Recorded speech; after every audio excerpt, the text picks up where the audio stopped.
Let's see. Well, that's there. Good.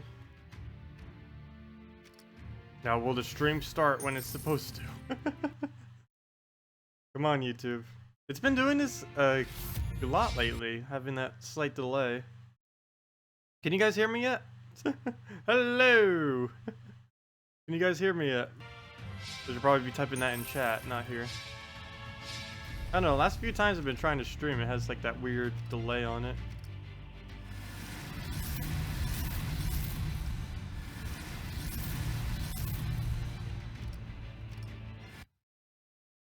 Oh gosh, is it doing this again?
Max overload.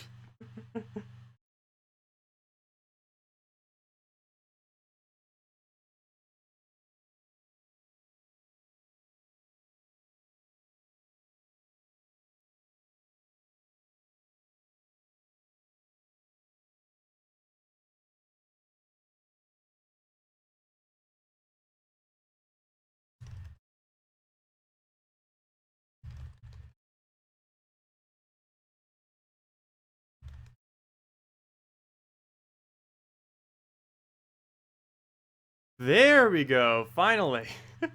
We are up. Sorry about the little bit of technical difficulties for a few minutes there. Okay, so we are up now. YouTube is cooperating with us.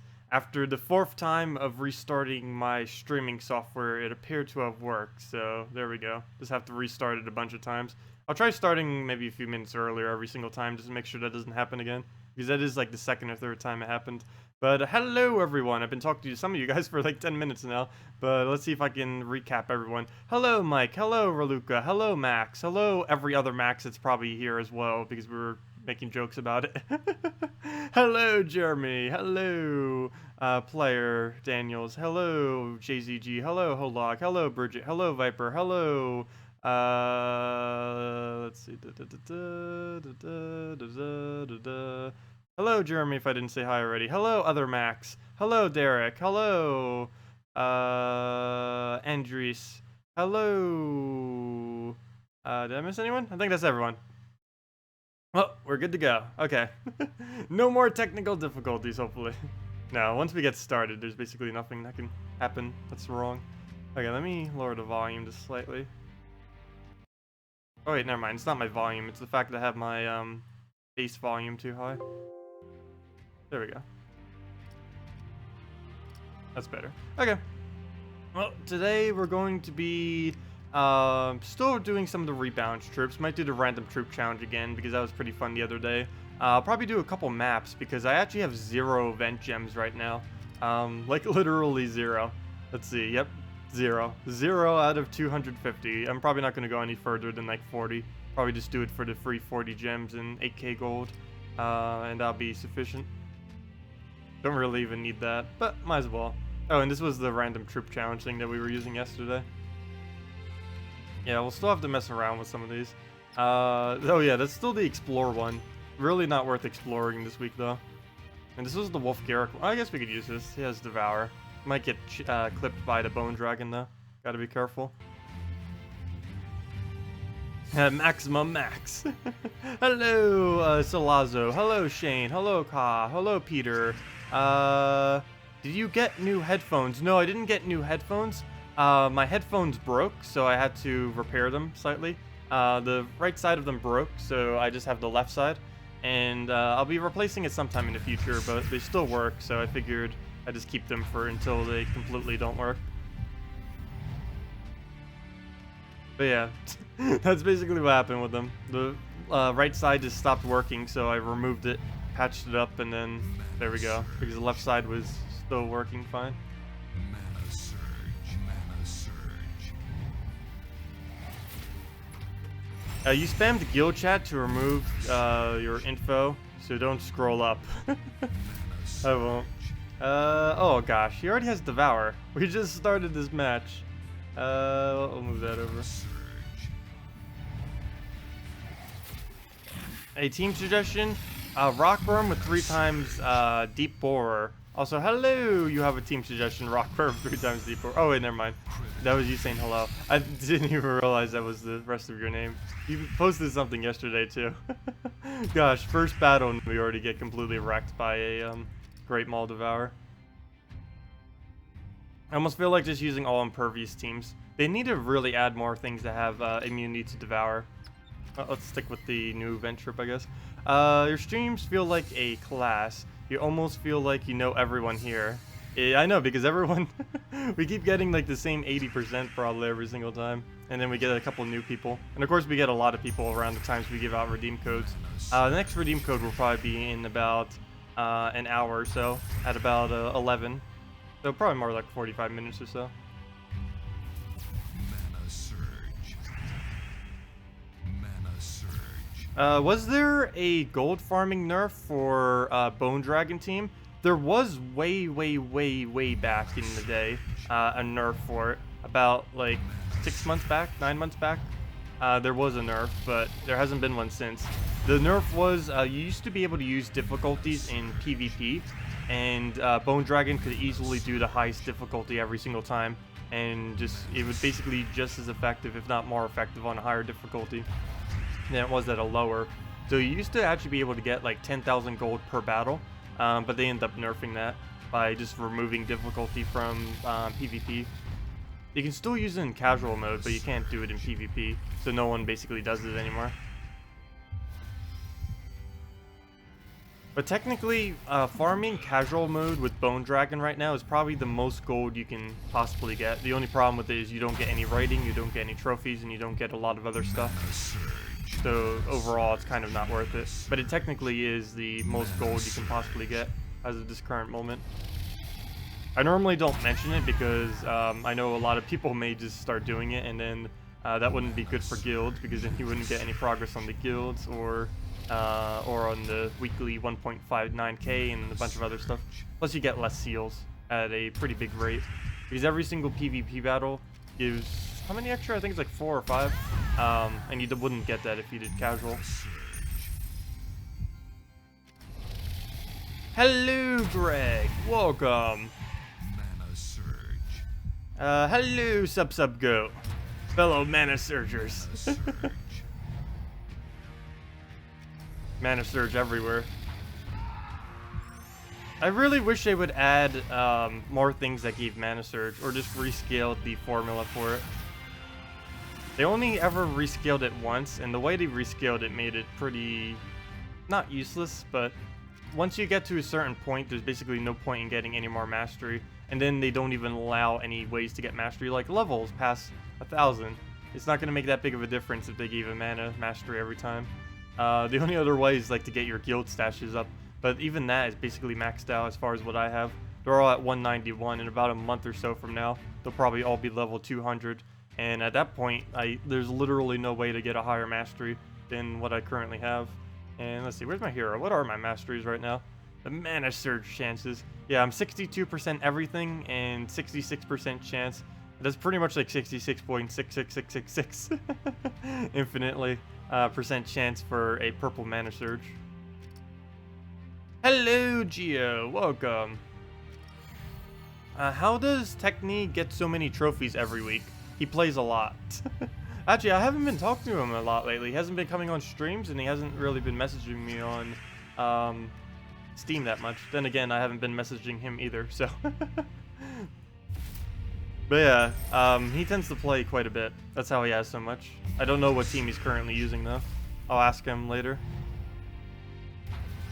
Yep. Oh, hello, Bridget, if I didn't say hello already.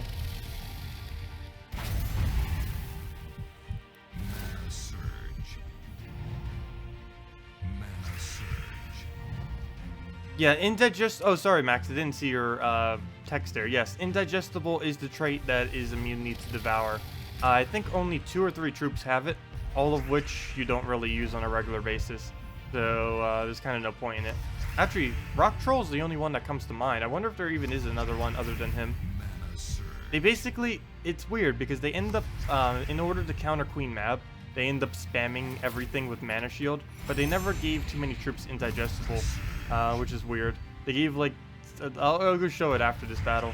They end up giving about 13 to 15 troops Mana Shield, but they only gave like 1 or 2 indigestible. Which is a little bit bad because there's a lot of good Devourers right now. Cabarrus, Great Maul, Sandshark occasionally, Black Manacles, what else is there? I think that's the main ones. Oh, there goes Bone Dragon. Ow. That stun is doing work. Oh, I probably should have killed it. But then again, it had too low of an armor. Never mind, I couldn't have. Now I can. Oh wait, no I can't. Oh no, because it's not a next turn. I can't actually cast it for the kill. Also, I probably should have done that on Brown. Oh, good. You got the extra turn. Oh yeah, that's match. Oh wow. Still our turn. Look at these cascades go. Oh yeah, Kraken. Oh yeah, how could I forget the Kraken? 40% chance to devour. Yeah, Cerberus, Kraken are pretty common these days. How did they rebalance maps? Recently or before? As far as the most recent changes, some things that they have done with maps to help improve them. Actually, let's go do a map real quick. Some things that they have, because it'll be easier. The only way I can really show some of the things that have changed. There's two really major things that have changed with maps. They used to be 15 turns, regardless of anything. Now they are anywhere from 8 to 14 turns, depending on what your guild statue is. For a short moment of time, they were actually only 8 turns each, with no way to boost it any higher. But then they end up adding the guild update, which raised that up to a maximum of 14. Other than that, the fact that it used to have a 15 starting turns, the red or the red treasure chest and the vault used to both give gold and golden souls, respectively. They used to have every single prize in these random slots, but they end up removing it to give a higher chance to get the larger rewards off of them. Those are the only two really major changes that have ever happened to the treasure hunt minigame. And the other one was when they reduced down the turns to 8. They didn't just reduce it down to 8, they also increased the rewards that it paid out by quite a bit. But not enough.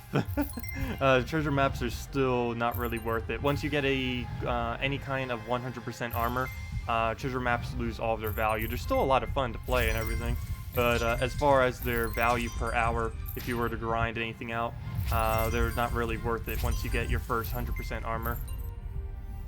If they ever made it so treasure hunt actually boosted based on your armor, then that would be a completely different story, but in its current state, it's definitely too low of a payout to be worth it, unless it happens to be an event week in which it is treasure maps as the reward, in which case it probably is worth doing treasure maps, but that's about it. The only time when it's really worth it, like a week like this, where you do get rewarded for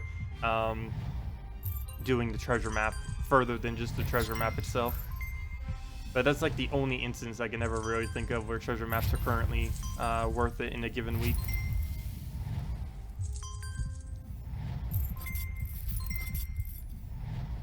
What difficulty would be best for casual PvP? You already, I would say either Warlord 3 or Warlord 4 if you were to do casual PvP. Depends on the team that you're using. If you're using something like a Great Maul with Bone Dragon, you can do Warlord 4. But if you're just using one of your normal teams, something that doesn't scale off too well based on stats, you'll likely have to go and do it on Warlord 3 or lower. Well, we got 3 gems. I'm not going to bother too much with them. There was something else I was going to show, and I can't remember what it was. Oh, yes. Indigestible compared to Mana Shield. Yep, Rock Troll. The only troop in the entire game with indigestible. Now, how many have Mana Shield? 1, 2, 3, 4, 5, 6, 7, 8. Okay, never mind, just 8. But yeah. They added only 1 indigestible, which is immunity to devour, yet they added 8 immunity to mana burn. All of which are pretty good troops. The only thing you wouldn't really use from here is Corrupt Sorceress and maybe the Quaidle, the Rainbow Snake. Everything else is extremely highly used. Lady Ornario is the best healer in the game. Princess Espeth has the quickest gem spawn in the game.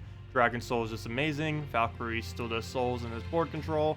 Enchantress is good for early game damage. Amira is one of the best true damage for single target, and that's about it. These two are kind of not really used that much, but compared to the other option, is literally just Rock Troll, and Rock Troll really has no use except for on extremely brown spammy teams. Normally only used in KZil teams. That's about it. Ah, gosh.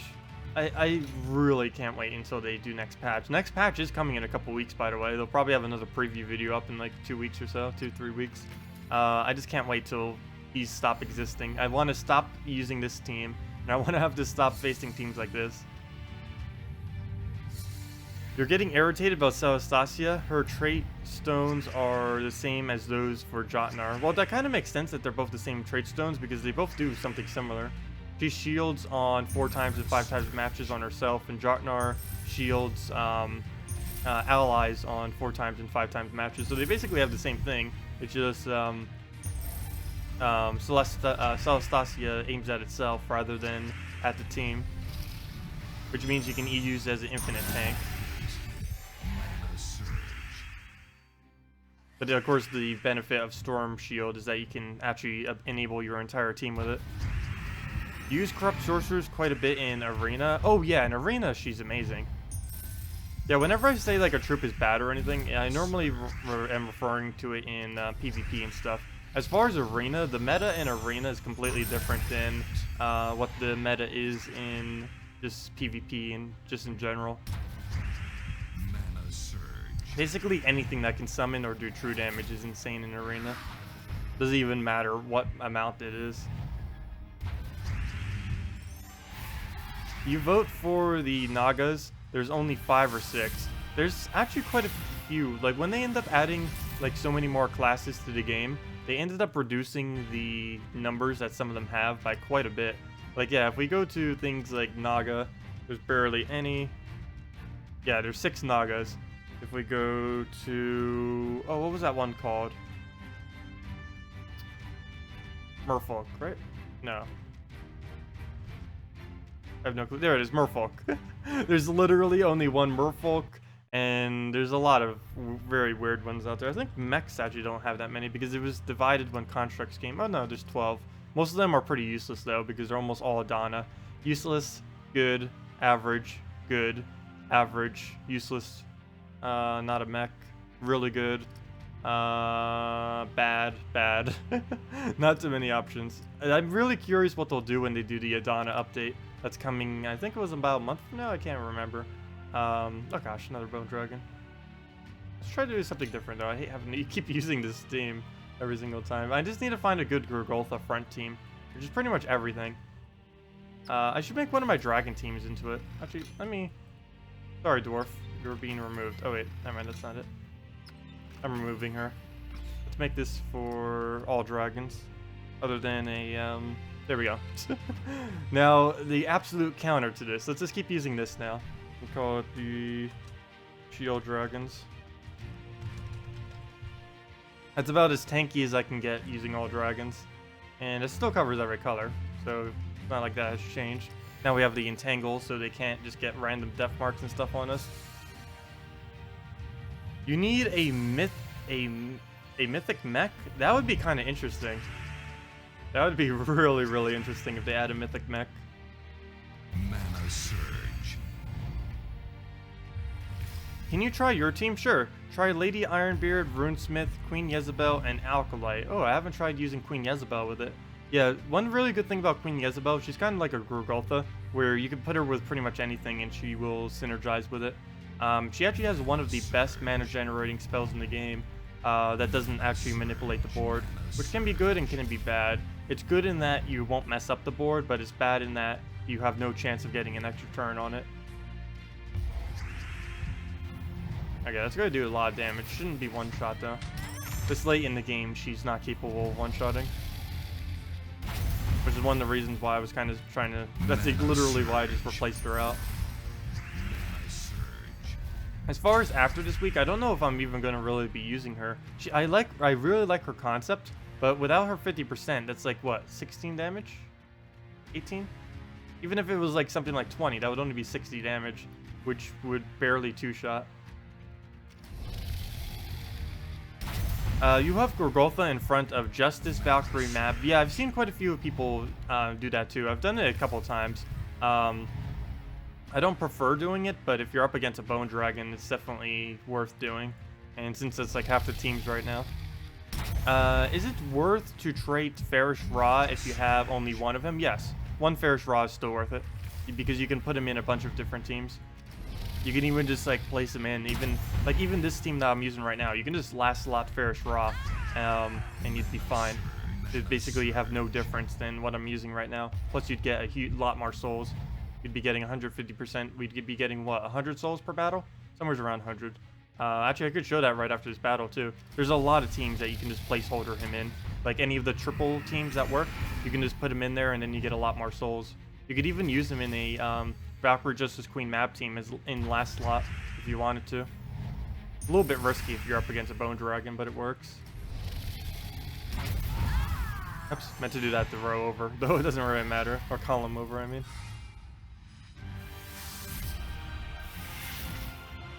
Hello, Shadow Kahn, welcome. But yeah, let me go do the Holog suggestion. Let me go get that. Oh, not against this though. I'll get to yours, Holog. We just need something that can take out this one. Did we do the Gorgotha Justice team? Because that was suggested. Then I can do the Ferris Raw one. Do you have a good Kristarnix team without the Dragon Soul? Actually, I haven't really tried using him much without the Dragon Soul. We can come up with one as well. But let's see. Which one are we going to do now? Let's go do the Justice team with Gorgotha up front. Then we'll get to the other suggestions. Okay, so let's try this. Banner, I think, is already set. Yeah, it is. Oh, hello, Diego. Welcome. Yeah, but as far as using a Kristarnix without a Dragon Soul, the problem is you can't really use all dragons because there isn't any way you'd be able to cover red and purple sufficiently with the dragons that currently exist. But you don't really need to have an all-dragon team with it. But if you didn't have the Dragon Soul, you'd basically have to not go a dragon team if you were to do it. You'd have to use it more as like a second slot tank or something like that. I definitely consider putting a Valkyrie with it if you don't have a Dragon Soul, because you'll need that for generation. What do we do here? Still on the yellow.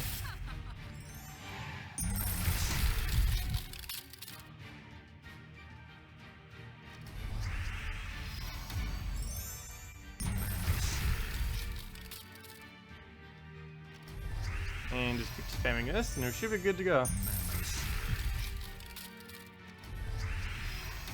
I can't believe how broken Guardians are sometimes. I'm still really curious if they're going to do anything to them. Like, it's not exactly even Guardians. What they need is an anti-loop forever kind of team. Like, Frozen was kind of supposed to do that, but Frozen has no effect if you win before they can do anything. Oops, like that. Like, even if he had freeze, there wouldn't have been any chance that he could have even put it on us. They just need to do the route that they did with Puzzle Quest, where they had a % chance where if you do a specific color cast, it'll just be completely negated, and then you lose your turn and all the mana from the cast. Like, something like that would be amazing. Okay, let me go try... someone was suggesting a team earlier. Lady Ironbeard, Runesmith, Queen Jezebel, and Alkalite, sure. We'll go do that. That's a pretty dangerous team to do, though, because with Lady Ironbeard, you want to make sure she doesn't take skull damage. So we'll want to have to take every single skull we see. But we'll go try it. Lady Ironbeard, Runesmith, Queen Jezebel, and Alkalite. There we go. What are we missing? Yellow. Oh, we have the perfect banner for it then. The only color, right? Yeah, that's the only color we're missing. Dragon Soul banner with no Dragon Soul. Okay, well, let's see how this goes.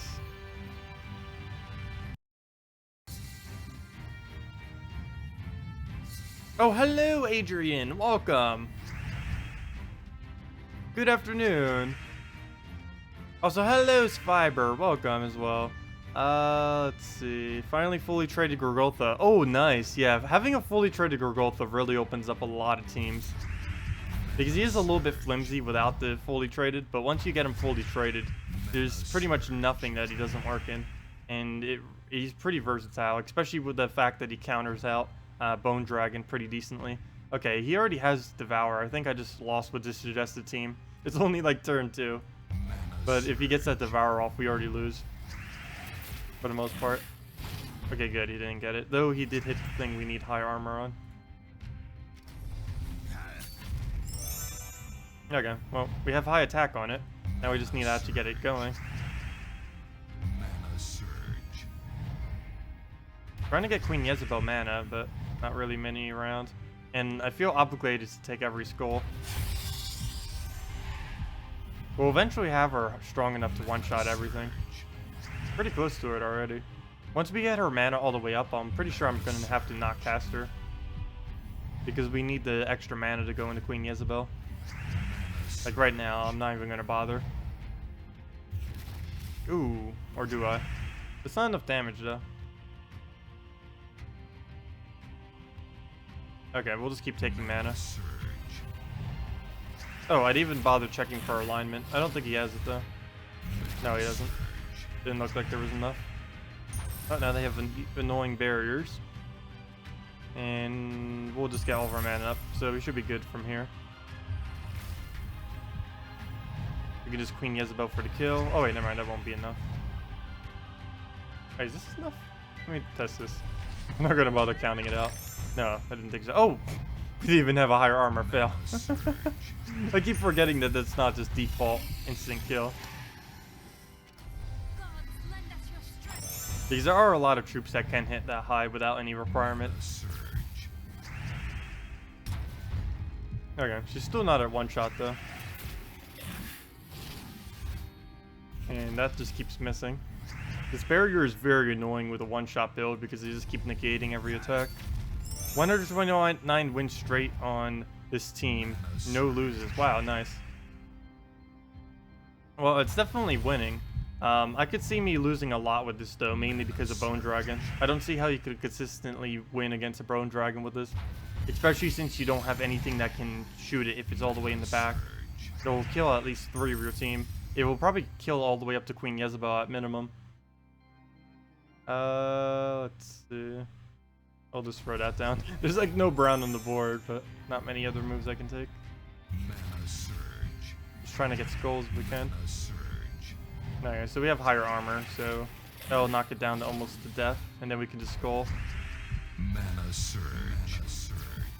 Okay. Well, we'll take that up then. And then that's match. Actually, that's not match yet. Close, but... Oh wait, never mind. That is. Okay. 129 against 2k less than yours. 109 is I know. Well, that was back when the meta was pretty different though. Trying to get over 2,000 wins now is almost impossible. But yeah, I do have my longest win streak is... Oh, never mind. I didn't end up hitting 2,000 something. My longest win streak is 1,694 in this game. But that was in a different meta back when it was actually possible. There's also been some glitches occasionally throughout the game's history where trying to use or trying to get a win streak will just sometimes just stop working, and then you won't be able to win anymore. Also, I just realized something funny. Why is this one so much lower down than that one? Has anyone noticed this yet? Like, look at how much space is between that gap and then that gap. This is bothering me like crazy. I just now noticed it, and now that will bother me until they fix it. Look at that. That is so obviously not even close. Look at that. That's not my eyes. Like, no, that's definitely a gap there. That's huge. That's like so big, and then it's almost like the whole mouse. Can somebody replace Merilith in the team that you were using yesterday with Scion? Let me see. Where is that team? Do I have it? First thought Scion. No, that's not it. Normally you can't really replace out Merilith if you want to go all Daemons, but let me see. Well, let me just make the team real quick. We'll just go with it. Okay, so Gorgotha, no Merilith, Moloch, and Scion. And what would we replace out the other one with? Oh, there is one. There actually is something that we can replace out the Merilith with. Desdemona. We can just place the Desdemona there. I would prefer using Merilith, but you can replace it with Desdemona. And Banner, let's see. I might just go brown yellow to rush the Gorgotha. There we go. Okay. But yeah, you can replace it with a Desdemona if you don't have a Merilith. I would suggest Merilith over Desdemona though. Oh, it moves up when you select a team? Oh, okay. I did not notice that until just now. That's just like so off to me still.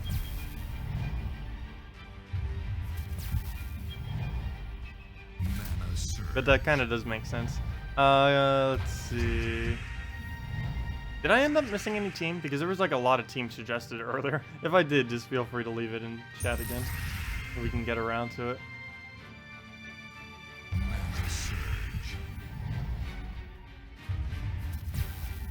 Okay.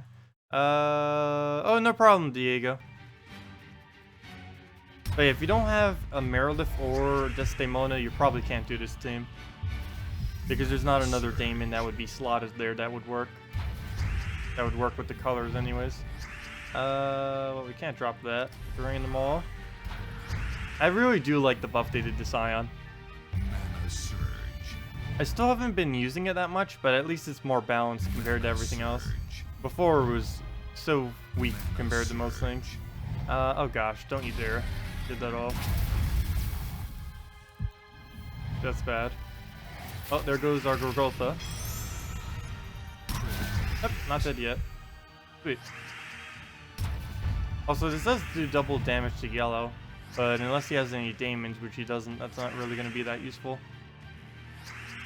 I think we're going to run into a problem where he's going to have way too much HP on everything, which tends to happen when you're up against double justice. I wonder if they're going to change justice at all when they do the next patch. Because right now, he's like does about 4 times more on his unique trait than what the hero class does. There's a hero class that if it is the one in first slot and it does skull damage, it'll gain 3 attack. Whereas he will give 3 attack and HP, not just to himself, but all allies, and not just when he's in first slot, but when literally anything is in first slot. That's like at least 6 times better than what hero does.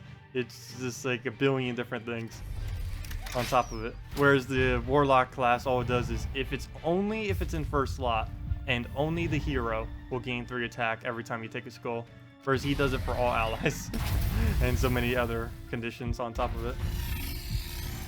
Admittedly, he takes a lot of more trait. Yeah, I know he does take a lot more trait stones. Not by too much though. A decent amount, but it's only about double. But his ability's way more than double effective, that's for sure. Double effective would just be him gaining 3 attack and HP whenever he was in first slot dealing skull damage. That would be about double effective. His is like, at least, like I said, way more effective than that. A whole different tier. For Easter, can you do a team that changes the board to purple, green, and yellow? Don't do a Bunny Nog and Jackalope team. I probably will, at least once. But as far as converting them all, why would purple, green, and yellow? Pretty much all of these colors are Easter colors that are gems are colored. Okay, we're about to lose Gorgotha unless we skull distract. Oh wait, never mind. Moloch. I have a whole drain team and I'm not even draining. It's just their HP is so high that it feels intimidating to try to bother doing anything to them. Yep, I just gave him red. That's not good. Hello, Belinda. Welcome. What time is the code? Are we doing the code in about 20 minutes or so? Or after a couple battles? Any other code will be later today. I have no clue what time. Yeah, let's just keep drain spamming. I know, why purple? Like, is out of every single color. If I was to pick 3 Easter colors from this game, it would probably be yellow, blue, and green, I'd probably say. Well, we end up getting... Wow, we've been getting a lot of revives as of lately. Normally, it feels like I never get the revive on... or the summon on our Gorgotha, but as of the last few days, it's been at least 50% of the time we have been getting it. That's a lot more than what it normally does. On a normal basis, it feels like none of the time. Okay, well, Bone Dragon's dead. Once it gets dead, we just won. And... there we go. This battle is going on forever, though, gosh. this drain team tends to get pretty slow unless you're actually utilizing the drain. When they have HP gains and stuff like that, it's just excessively slow. Also, normally use a Marilift, not a Desdemona. That's one of the reasons why I use a Marilift too, because she can keep poking down all their HP, and it goes a lot quicker. Because on average, Desdemona is only doing 20 damage, whereas the Marilift will be doing 24. And that just makes the Scion easier to use. Mana surge.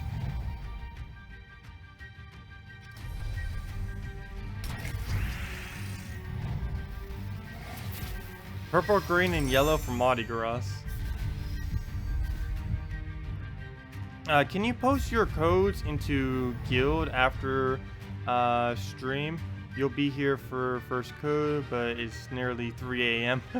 Well, if I try posting the code anywhere, I normally don't because they die within an hour anyways. So if I bother posting them somewhere else, they'll just not last. Mana surge. Mana surge.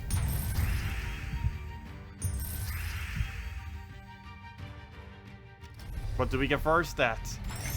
Armor, the most useless stat. Good job. Mana surge. Hello, Max. Welcome. Mana surge. The Maxes are starting again. Let's see. Go red. Wow, this match is like elongating forever. He could technically win if he got excessively lucky. It would only take him 4 skulls. He can one-shot everything we have. Mana surge. Mana surge. But it actually take us about 3. Wow. How do we have such a low attack? Mana surge. I guess I didn't bother with any buffs or anything. Prologue is not fair. Redeem code is for the live chat. I know, pretty much. I'm not posting it basically anywhere else. Not even on social media like I used to sometimes. Well, I may like occasionally. Barely anyone even watching me on it. But if I do, it goes to the video first. If what the normal order that I do them in is the video is up, then about 10 minutes later I may post it on the forum, then on social media, then in global chat. That's normally the order I do it in. Let's throw that down. But as of lately, I haven't really been distributing them. Really had no need to. And with streams, like, may sometimes like say in chat, like, hey, we're streaming and stuff like that. That's about it. Mana surge.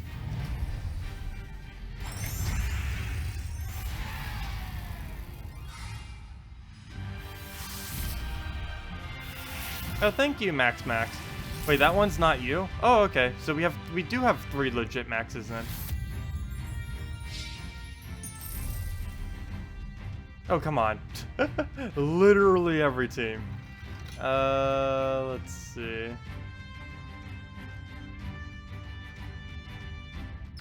Scion first lot. That would basically be pointless against a Bone Dragon. Wouldn't make too big of a difference. Soul Kraken would only work if he's last slot. We could try to Justice Team tank again, since we're up against a Bone Dragon. The only problem with this is we're going to get frozen instantly. That's only going to be a problem initially.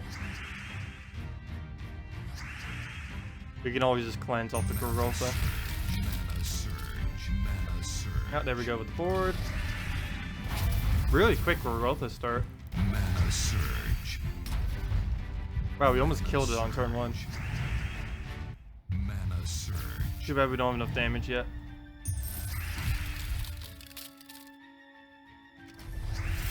Now we probably will.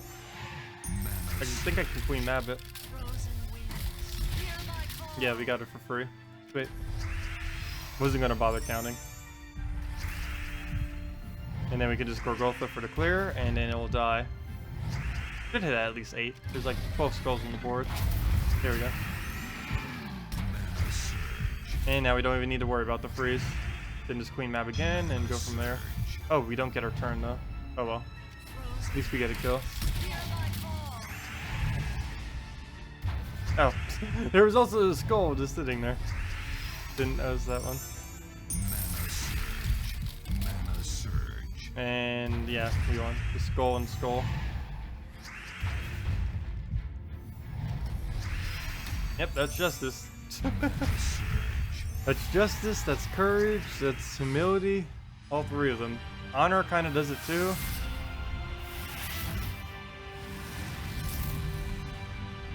Yeah, you can search, you can attack in a couple ways. You can attack by going into global chat. You can attack like anyone that talks, which is kind of funny. Of course, it doesn't count for any like writing or anything. But whoa, what is Holog doing in chat? But yeah, I can like attack Holog right now, or Alarchin, or anyone in global chat who comes up. Of course, I tried showing this and no one shows up. I can attack myself. You can also go on the leaderboard like the someone just mentioned. What's my favorite team? That's hard to choose from. There's so many good teams out there. But yeah, you can fight anyone here. Like here's Marsha. We can go fight Marsha if we want. My absolute favorite team, probably all Dragon team. Like something like this is still kind of my favorite. It is a little bit weaker compared to a couple of other things, but I do like using it. The main problem with it is it's bad against Bone Dragon.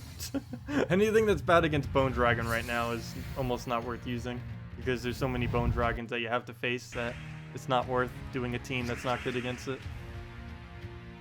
But I do really like this team. Mana surge. I sometimes use Kristarnex in first slot though, especially if they don't have a Bone Dragon, mainly because it goes quicker if you do, but doing it this way is safer, especially if they have a Bone Dragon. Mana surge. Mana surge.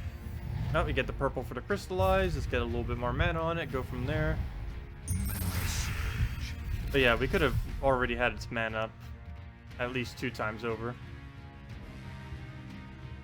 Okay, let's actually try for it. Why not?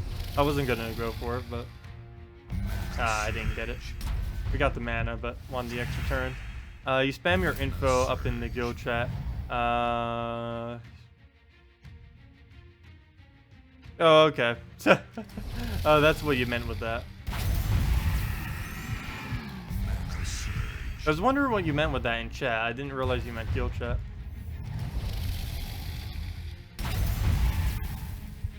Mana surge.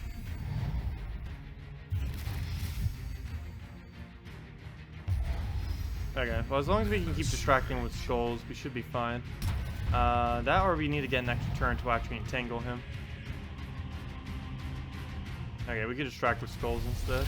Or at least for now. I don't think there's an extra turn around. Hey, there is for him. Maybe he'll give us a random one over here, off of brown or something. Looks like a lot of brown over there. Perfect. Exactly what I needed. Put the entangle. Mana surge. Now we don't need to worry about him at all. And that's pretty much match. Actually, that already is match. Use on green or anything. Oh, I should have used Dragon Soul. We would have gotten like 3 more souls or something. 6. Would have gotten 6 more souls if I did the Dragon Soul. And we need those 6 souls. It makes a difference. It makes a difference when we have like 600,000. But it still helps. Any little bit helps. Optimizing it.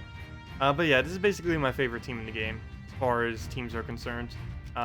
For Max that asked. The only problem is it is pretty bad against Bone Dragon, especially if they use Impervious first slot.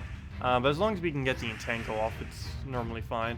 But if they use Impervious first slot, then Bone Dragon just tears it apart like nothing. Mana surge. Though Impervious first slot has gotten a lot less common as of recently, mainly because Mana Core was the most common Impervious first slot and it got nerfed. So it's not really used that much anymore. Some people still use it. I still use it for my Bone Dragon invading team, but definitely not as effective as it used to be. It's still not nerfed on console, by the way. Any console players out there definitely should be using Mana Core because it's pretty insane. Let's see. Casual PvP on Warlord 4 doesn't work with Bone Dragon. He fills the board with skulls and it only... Oh yeah, Yeah, you would need to go for a lower armor. Because if you hit something that has, I think, 100 armor or higher, you'll end up putting the whole board with skulls. And because of how glitchy the game is when there's a lot of gems on the board, whenever you fill up a whole board, with skulls, it'll only count as your attack damage plus 2. So basically counts it as a 5 here when you fill up literally the entire board with skulls. So do watch out for that. But yeah, it used to work, especially when armor values used to be a little bit lower. Because that was when attack values were high and armor was a bit lower. They ended up, during one of the patches, reworking a lot of the kingdom bonuses to include more armor and HP and reducing the amount of magic and skull and attack damage that there were. And that ended up changing things quite a bit. And that was before... or that happened after the nerf that happened to Bone Dragon being able to use difficulty in PvP, so that ended up changing it quite a bit.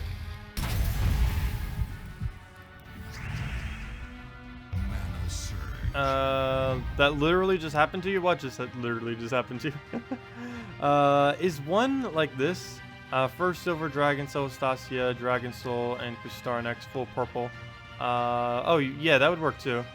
I normally don't use the Silver Drake in any of my teams. It is pretty good though. And if you need to just keep replacing it, it's fine. The main problem I have with it is its extra thing. Create 8 magic or 8 blue gems whenever the enemy has a greater magic. Well, mine normally has a greater magic than everything I cast against for the most part. So unless they actually summon something, there's very few things that actually have higher magic than me. So I can't really utilize him. I could on my Let's Play account. And I may need to do that for a video or something. But I think I've already covered Kustarnex enough though. I feel like that's all I play on my Let's Play account because that's the only really solid team I have is Dragon Soul with Kustarnex.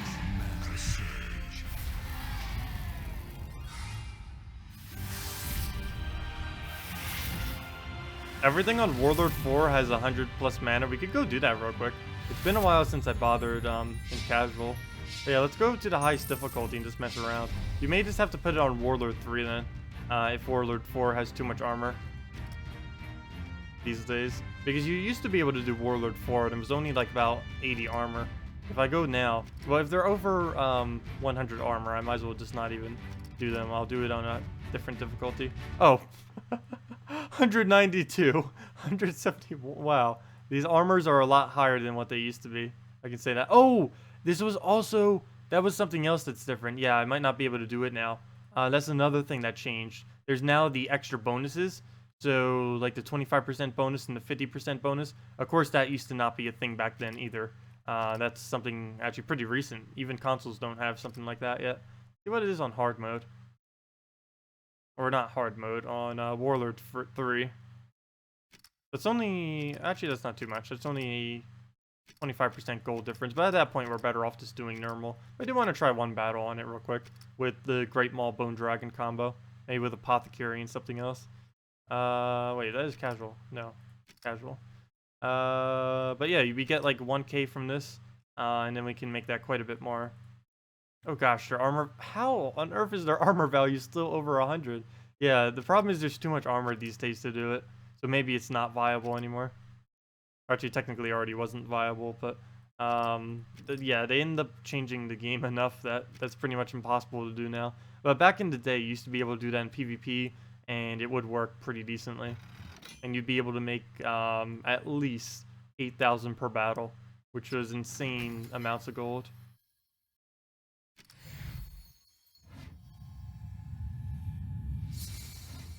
Yeah, if your silver ends up dying, you can just keep replacing it out.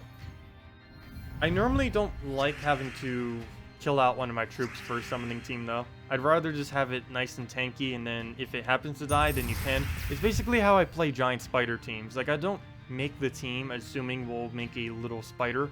I make the team assuming we'll never need it, but I'll still keep a slot open in case it does happen, so we can utilize it. But I normally don't build the team specifically for the summon. Pretty much any of the common summons in the game, you never want to actually use on your team. You're better off just using its summoner in almost every instance. Particularly with Kustarnex too. A legend being able to get a summon like that on top of everything it does is pretty good.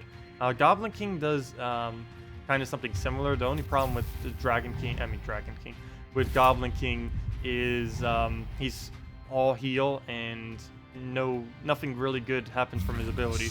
You get a little bit of board control. You get to summon a goblin, which is nice. That's the only really good part.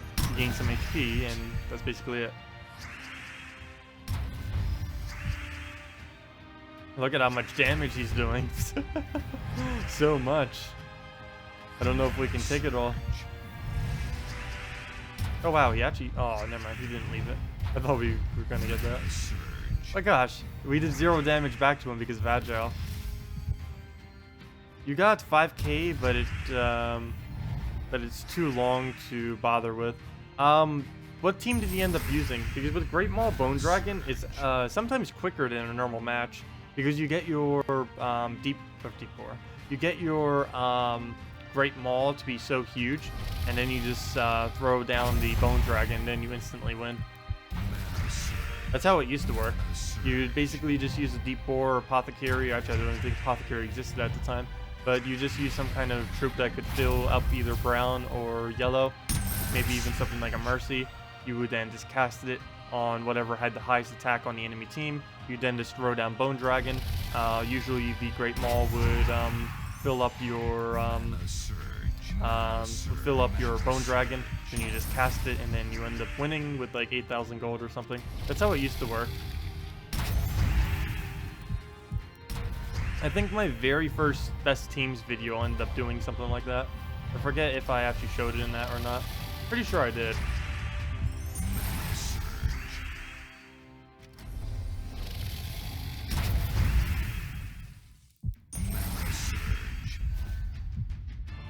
I still need to do a best teams video for this patch too, or this version of the game.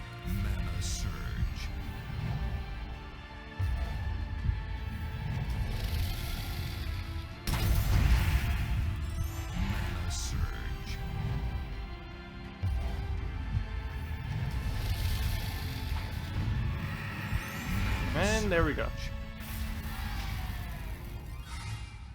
Let me go try a Great Maul team again. And I keep mentioning it, and I might as well use one again.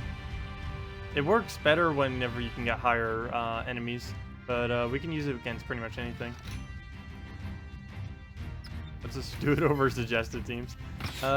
Great Maul. Easiest one to have to replace out. Great Maul. Get a Mercy in there. Get a Bone Dragon in there. And what else do we need? What color are we missing? Red, and that's it. Just red. What is red that would work here? Shegra? Leaning towards Shegra. The only problem with that is we might have to take red to pick it up. Guards Avatar. Actually, I probably should do a red-yellow now that I think of it. Maybe a Moloch. Hey, we could go. We could go Goblin Rocket. Really? That actually wouldn't be horrible. The only problem is it would interfere with Bone Dragon.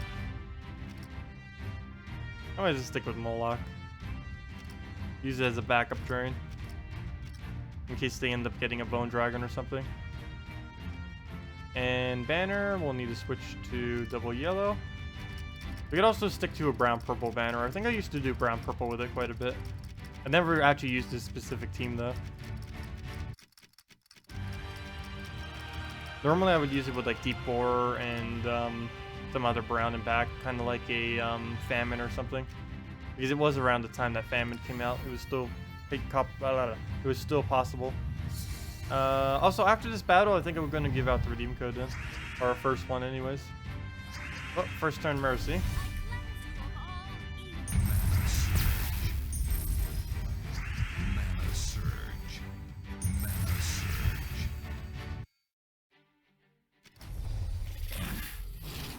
Is it code time? Yeah, it's pretty much code time. I'll probably go let global chat know too that we're kind of around and doing stuff. Actually, I think for the first one I won't. The second one I will. Let's see. Or then again, maybe I should do that vice versa. Tell them about the first one, but not the second. Can you help you with the team? Sure. Euro, Kraken, Salvini Moore, Jotnar, Storm Shield. Sure, I can go do that team. We'll do that right after the code then. Oh, was that enough damage? No. 10 off. Mana surge. There we go. Better off the board. Should be able to get a skull from it. Mana surge. Then we can just Moloch and hopefully get whatever we need to kill it with. The only problem with this is why I normally like to rush the Bone Dragon with like a brown purple or something. Because now we have to poke its mana just everywhere. And that's exactly why I took Moloch. Gosh. I wanted to take that so bad, but we lose our turn. And then he gets Bone Dragon. I guess I'll take it though. Because we can just Moloch for the kill. But that's why I grabbed the Moloch in case something like that happens. But at this point, it's better just going for this. Critical hit. Critical hit.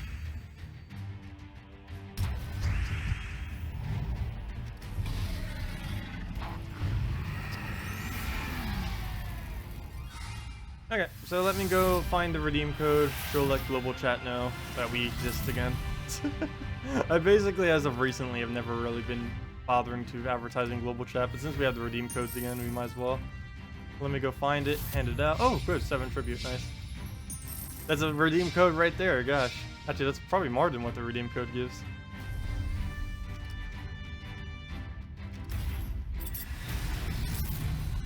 Okay, well, let's go and get the redeem code, if I can find where it is, and all of this mess. Let's see. It feels weird because it says December redeem codes, and it's like at 2 months back in my archive. Actually, I think it's like 3 months back because this was actually in November when they gave it to me. Because I, of course, asked ahead of time, so I have them ahead of time. But these are all the way from December because that's when they ended up stopping the whole redeem code thing. So I'll just mark that. Make sure I know I used it. And let me make sure I get it for you guys first. So let me go and type it in here. Let's see. Eyes are being all blurry. I need to do something to just stay more awake in the morning. It's not, or my eyes anyways, because always in the morning they're just like, you know when they like get those things under them and they just like go all blurry? It happens to me so much in the mornings. It's really annoying because then I can't see. Okay. Where was I? Where is... I need to move this thing's location too. I end up remaking it and then moved it to somewhere where I have no clue where it is most of the time. Okay, but let me move that over.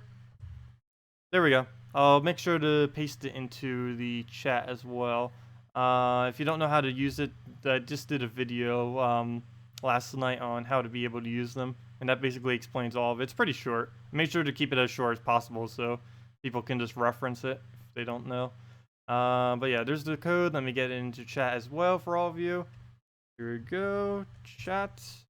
And let me just say hi to global chat.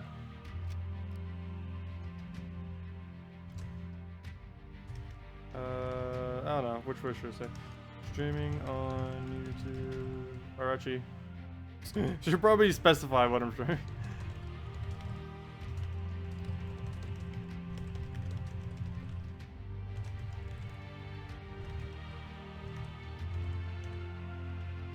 There we go. And cut. Let me do global chat one last, because that will be the most people. There's probably more people in global chat 1 than there is in every other global chat channel combined for the most part. I don't know what their max capacities are, but if it was possible, it would be the most in number 1 if they didn't have limits. But I believe they do have some kind of limit on them, mainly because that would be bad if they put every single one under the same server of chat. That'd just be one huge mess. Okay, well there we go. Done and done. Okay, well, let's go and, oh, let me actually use the redeem code myself. That would be a fail if I didn't do that. Let me go do that real quick. I almost forgot. That would be really bad. Not really. It's not even that many resources. But I am not a robot. Redeem. And redeemed. Okay. There we go. That actually goes pretty quick. It's not as quick as it used to be, but 2 treasure maps, 1 gem key, 200 souls, and 2,500 gold. Okay, let me go do that team suggestion that was just made from earlier. There we go. There was an error while saving. A lot of people have been getting that message. Are you doing it? Most of the people that have been saying that have been doing it on mobile. If you're on a PC, make sure to use a different browser if it is working that, or if you are getting that error. I need to ask the devs about that because I actually don't know what is causing that error. There was an error while saving thing. Because a lot of people have been mentioning it, and I have not the slightest clue what's causing it. But yeah, no problem, everyone. So let me go do that one team. Let's go do Yerl, Kraken, Salvini Mora, and Jotnar.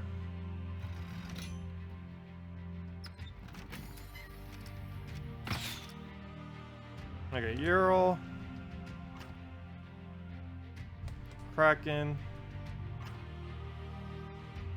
Salvini Mora, and the Jotnar.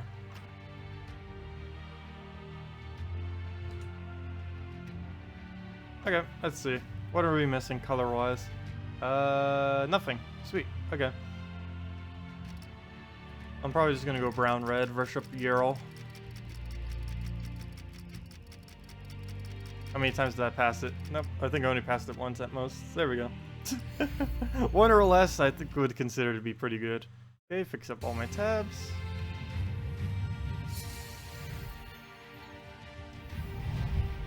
There was a big fight in global chat. I feel like there always is.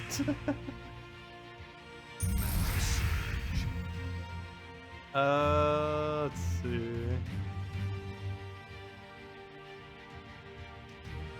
Really, neither of the 2 mana we need are available. Need either red or brown, and neither of which are anywhere. You're able to get the code to work, but putting your invite code in all caps. Oh yeah, you do need to make sure your invite code's in all caps. You also need to make sure if you have a number afterwards, there's sometimes an invisible underscore in between. Like if your name is, like with mine, if it was like Tacet then a 5, you may need to do Tacet underscore 5 because there's sometimes just an invisible underscore there. Why? I do not know. But some people's names just have a random invisible underscore. It's a little weird. Okay, how many shields do we have? 2, 20, 44. That is not enough. That is bad. Because now I can't do anything to him. That will not be enough. Taking the skull. Okay, we'll just let him try devouring, I guess.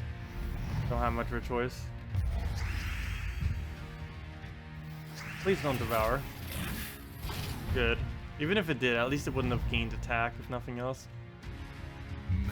Because when it's entangled, it will, it can't gain any attack. Hello, Amityville! Welcome! Welcome, welcome.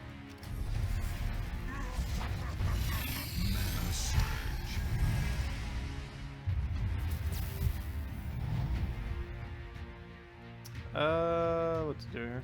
We'll just go through and throw the Kraken. Oh, please devour. Oh, please devour. Come on, we didn't even get the extra turn. And we ruined the skull that he should have taken. Oh, there he goes on the devour. You know, Cerberus is actually really annoying these days. It went from being pretty much useless to very potent when they end up changing it. It's not even that good of a trope to use when invading, but on defend, it can get some of the most luckiest things ever. Mana surge.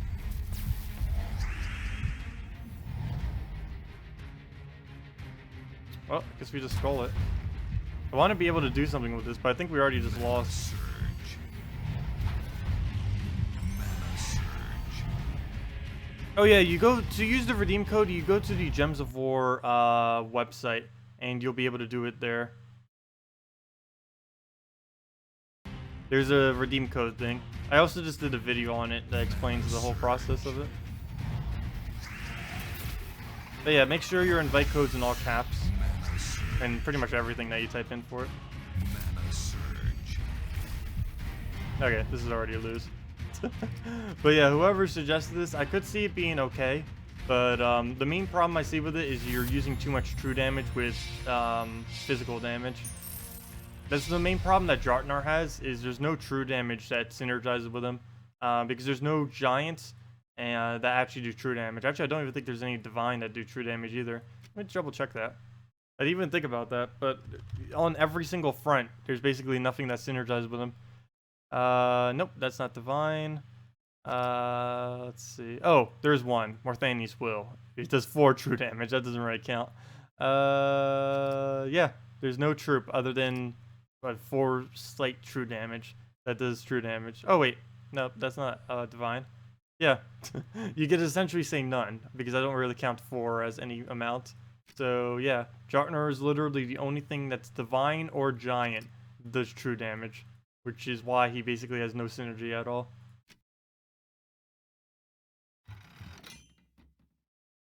Does it work on consoles? Unfortunately, it does not work on consoles. Hello, Bissy. Welcome. Yeah, unfortunately, redeem codes still don't work on consoles. Technically, it could have been working for Xbox for several months now, but because PS4 doesn't have it, they're doing it on neither.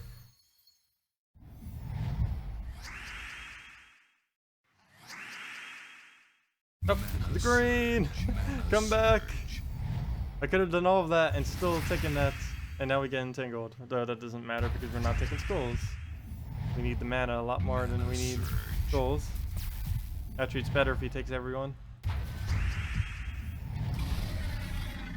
Someplace you can find a drop rate of the keys. I don't know if we have any up-to-date drop rates on the forum, because normally we end up taking data from it, but as of recently we haven't really, I don't think anyone's been data mining it. Because the only data we have is actual data from people doing it, because the devs never give out the exact numbers. If you check Gems of War, like maybe key data or something, you might be able to find it on the forum. I don't recall any posts that I actually have marked that end up saying it, and I don't think anyone has taken recent data, and sometimes they end up changing the drop rate slightly for things. Mana surge, mana surge, mana surge, mana surge. Oh, map. Hello, Flying Llama. Welcome.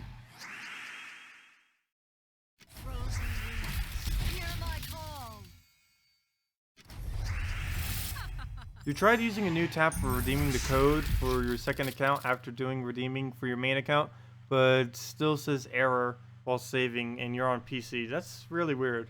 I definitely will be asking them about that this weekend. You just beat your dragon team with mine. Oh, nice, HG82. I didn't even realize my defend team was a dragon team. I hate when the game just randomly changes your team.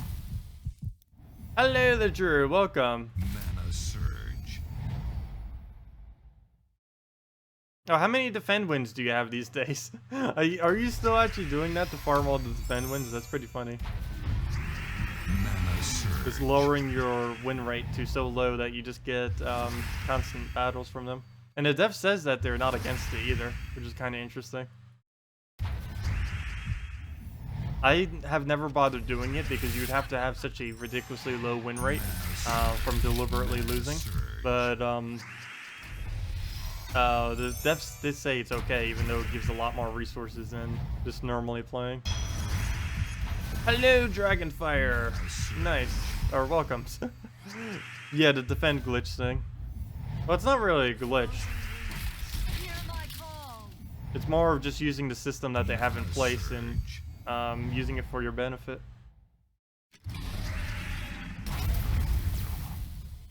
Mana surge. Mana surge. Is the code dead already? It shouldn't be dead yet. It may just not be working for some people, but it shouldn't be dead. I do need to talk to them and see like what some of those errors actually mean, so I can see if they can either fix it or do something about it, or at least tell me what the problem is so I can tell you guys. Mana surge. Frozen winds, hear my call. Oh, thank you, Holog. Oh, no problem, Adrian. And you only need to lose about 30 PV. Oh, do you only need to lose about 30? I wouldn't know because I don't think I've ever actually lost 30 in a row. Definitely not within a week, or definitely not in a row, but maybe not even within a week.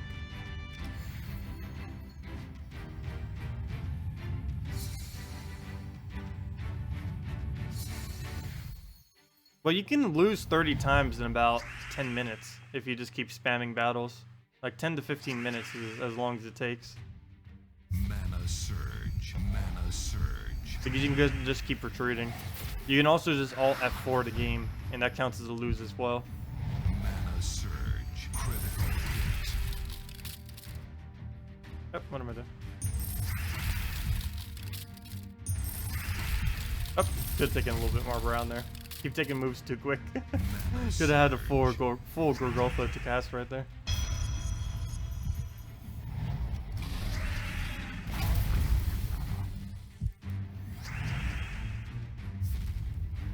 Yeah, the only problem with doing your thing is you basically can't play during the duration that you're farming everything. Because if you try doing the glitch with the loses to try to get a bunch of defend wins, if you start winning PvP, then it'll ruin the format of it. And that basically means you can't play the entire time. If I really wanted to, I could probably do it from Tuesday night into Friday morning if I wanted to. Because I technically could just not play during that duration. Normally I do play a little bit, but I could just not play between the Tuesday till Friday morning duration. Because I always stream on Tuesday nights, but then I do again on Friday morning. And technically I could just not play within the in-between time. Normally I do, but it wouldn't be that big a deal not playing. I normally only put in like a few hours if that. Because I do play this game off stream. Sometimes, so just most of it tends to be on stream.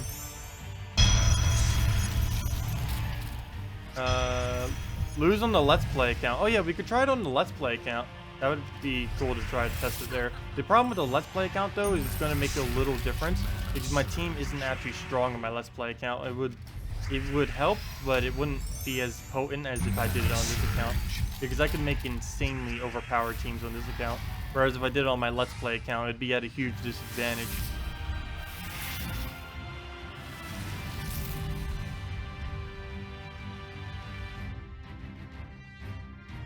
You got the broken team? Which broken team are you referring to, Emmetool? There's a lot of broken teams. Avoiding global chat. Why are you avoiding global chat? What's even going on in global chat right now? A lot of talkings. Wow, this is all since I came right in. Some people said hi. Hey, hello people.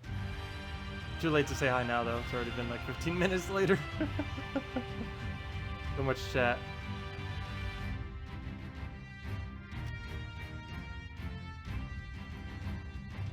What should we do here? I don't want to have to do that against a Corvash.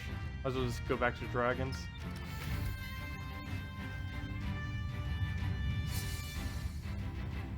Oh, where do you put the redeem code? You put it on the Gems of War website. I just posted a video on how to properly use them and everything like that.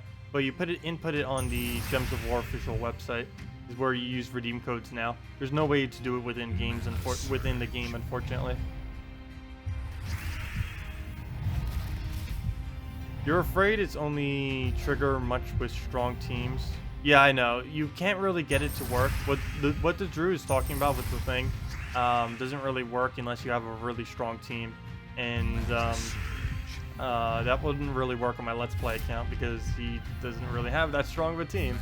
He has a good synergy for his level, but it's not something that's really, really strong against anyone because his stats aren't high enough. But if I did it on this account, I'm literally maxed out on this account. You can't have higher stats than what I have on pretty much everything. I have the max that's currently possible in the game. So that would be a lot better to do with the Druze thing. It would just be weird having to make my win rate go down that much. Though it normally does from random teams I end up doing, but still. Deliberately losing like 30 to 60 times a week would add up over time. Mana surge. Mana surge.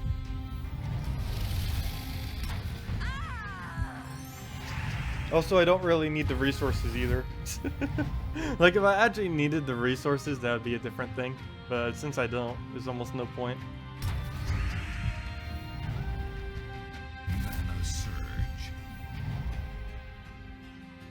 Humility, Lady Ironbeard, wait. Humility, Lady Ironbeard, Valkyrie, and Lady Iron. Sure, we can go try that afterwards. I actually haven't tried using her with the Humility yet, which is weird because normally I try everything with Humility. So we'll go do that after this. But yeah, she'll definitely be able to get one-shots in. And even if Humility misses, if it hits on armor or something, that would still be somewhat useful. So that's good. What did they change about maps? Why do people keep mentioning that? Was there, wait, was there an update to console? About that? As far as maps right now, they're exactly the same on PC Mobile. Hey, Arcane Swamp. Nice. Actually needed more of those.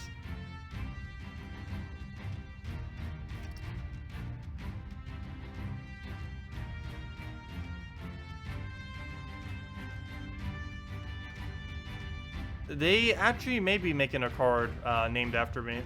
There was talk about it, and I think they will be Hitler. What on earth is Global Chat talking about?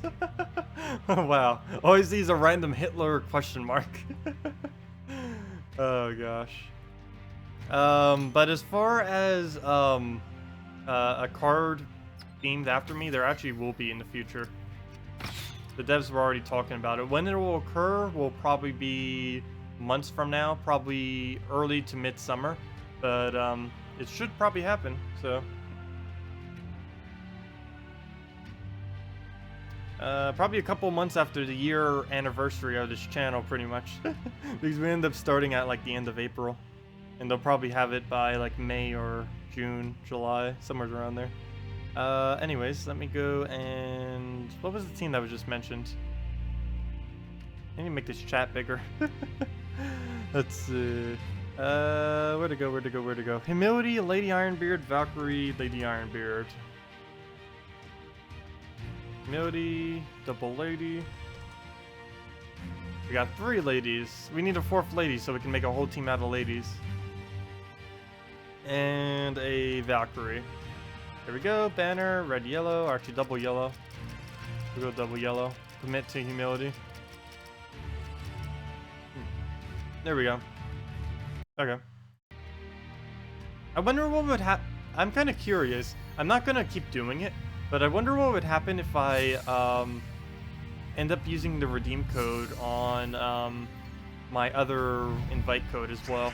Like, would it check my IP address and say no to me, or? I'm kind of curious what would happen if I tried using the redeem code on both accounts. That's something else I hope people don't do, because I think it might be possible if they don't IP check it. Someone could just type in the guild, the name of every single person in their guild, and then just claim it for their entire guild. It would only take one person in like 5 minutes to claim the entire guild whenever a redeem code comes up. They definitely need to check IP address when they do that. I'll need to talk to them about that too when I ask the other question.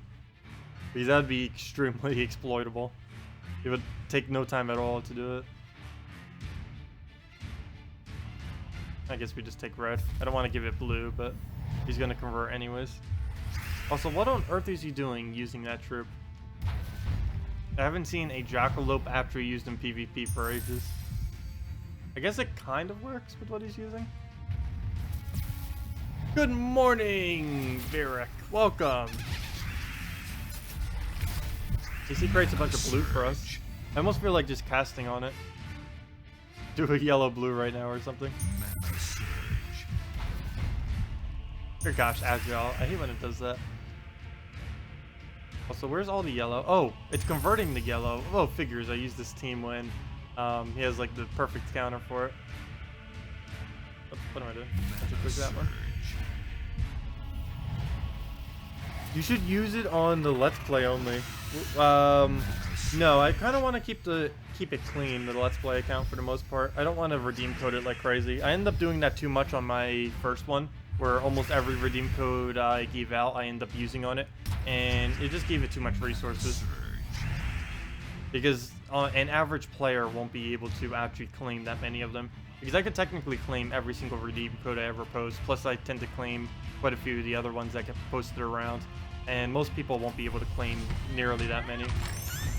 So I don't bother doing it on the Let's Play account anymore. It was way too big of an issue the first time. Because it was getting like so many free resources, because it was getting at least one every single day, sometimes more back when this game had a lot of people streaming it. There was actually at one point like 4 different people streaming it. Right now I think there's only like 2, counting myself, maybe 3. I'm the only one that does it on like a regular basis though.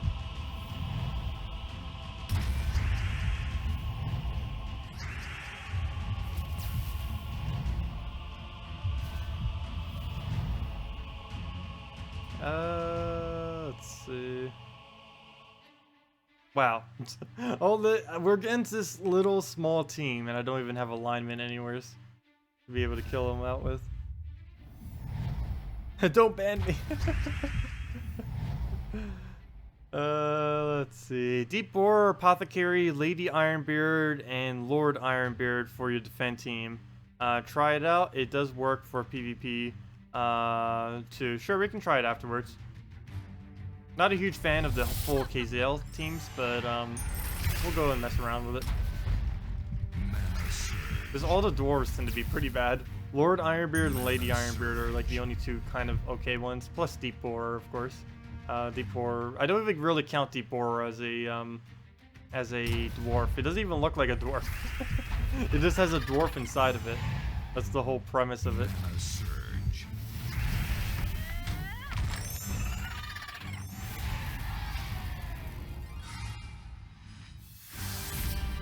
Yeah, I'll probably try it with a Gorgoltha instead, especially if we're up against a Bone Dragon. Which is pretty likely. Yep. We'll try with a Gorgoltha instead. Because, yeah, Bone Dragon. Gorgoltha... what else do we need? Where'd it go? Oh yeah, Apothecary, Lady... Actually, I didn't even find it. I just remember what it is. There's not too many good options. Oh yeah, Apothecary is pretty decent too. Apothecary, Deep Boar is like the main 2 from it. Ironbeard. Okay, we're missing a lot of color here, gosh. We're missing red, we're missing purple, and that's it. But still, we're missing 2 colors. Brown, yellow, and let's just rush to Gorgoltha. Well, technically, if we were using Deep Boar, we'd only be missing 1 color. But against a Bone Dragon, I can't really go with a Deep Boar. Plus, he has 1 for us. As long as the Deep Boar keeps missing, we should be fine. How do you join a guild? You end up going into the guild button, and over to the left, there'll be an option to do so. You can also get people to invite you or ask them on the forum or in global chat and stuff like that. And they can, then in your mail, there'll be like an area where it'll say like you've been invited to such and such, and then you can click it, and it'll then bring you into that guild. Yeah, global chat channel 1 is probably the easiest way to get into a guild, or the easiest way to get into a decent guild, I should say. As far as just getting into one, you can just do it through the guild menu. The left button on it will bring you to a bunch of random guilds. And the longer method, but the method to get into some of the better guilds is to go into the Gems of War forum and just kind of browse what kind of guilds are around, and then go into whatever one interests you the most. Okay, we got Apothecary. Oh, got an extra turn too. Oh, probably should have done that on a color we didn't need. But I think that was like the only extra turn, so. Also, I probably should have taken that red. Not that we needed the red, but we needed to remove it. Could have gotten some other mana off of it.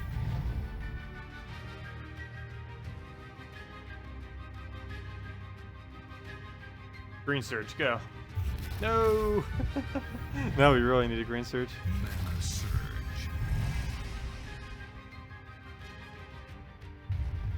Come on, none of these are surging that I need to surge. Mana surge. I just have to take purple and hope we get Cascade. Mana surge. Nope. Can't get those Sky Gems. The elusive Sky Gems. Mana Mana surge. Oh, I didn't even get scroll alignment to distract. Mana surge. Need those distractions too. Oh, there we go. One threat done. Main problem now is that. Bone Dragon. I was probably gonna get a kill too. If he doesn't stun us, we should live though. Oh, good. Sweet. Star turn. Oh, that worked. Let's get the other one. Aim it at red. 102. Oh. Whoops. I was like hesitant on that, as if I didn't see the number. The first guild you joined, you created yourself. It was awful. The second one you joined was random and largely inactive. Yeah, that is kind of what happened with me. I didn't end up making my own guild initially, but I ended up joining a friend's. I was like one of the first people like in the guild, and the guild ended up flopping within like a couple weeks because the guild leader basically became inactive. Then I went to a different guild, then I went to another one, then another one, then another one, and then I just like, why am I hopping all these guilds? Might as well just make my own. So that was like a 1.5-year process though, before I finally realized I should probably just make my own guild.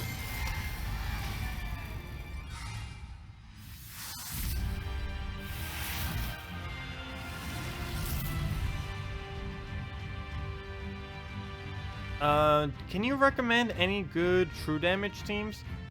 Sure. What do you want it based around?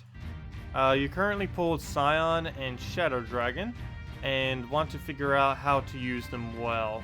Both of them are towards the weaker side, but I can try making a team that uses both of them. That would be decent for you. Let's go see what we can make.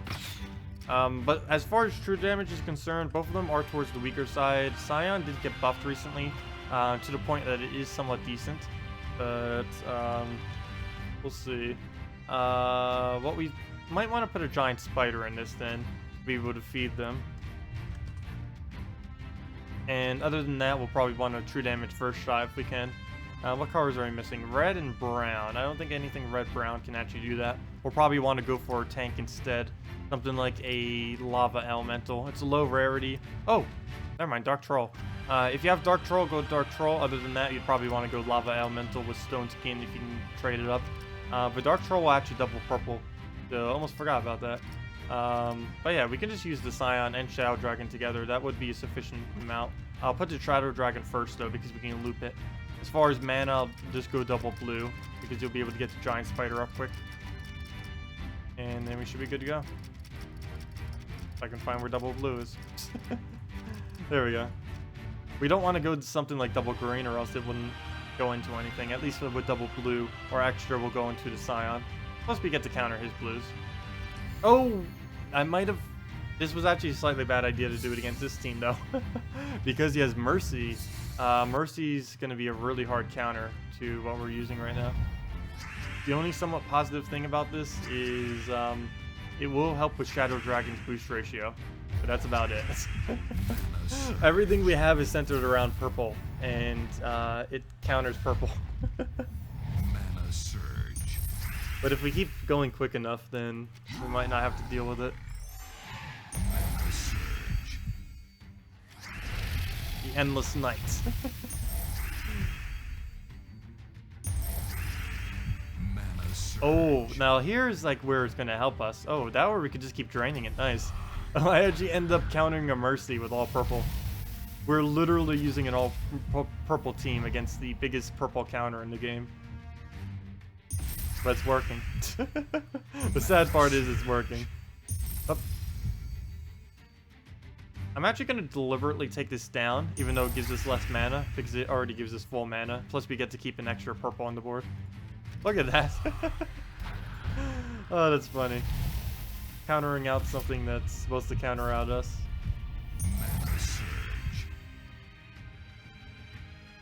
And we'll just take a blue. We get the surge, the rest goes into it. We can just keep draining.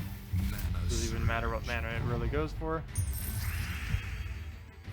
Let's see. Just casting a random Scion does more damage than a random Shadow Dragon.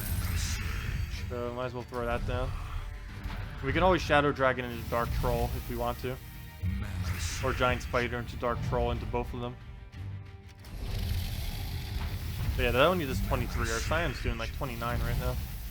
earlier on in the game, Shadow Dragon may be more damage though. Okay. Let's get a convert down. Oh, probably shouldn't have done it on blue. We need those blues for Giant Spider. That won't get any mana.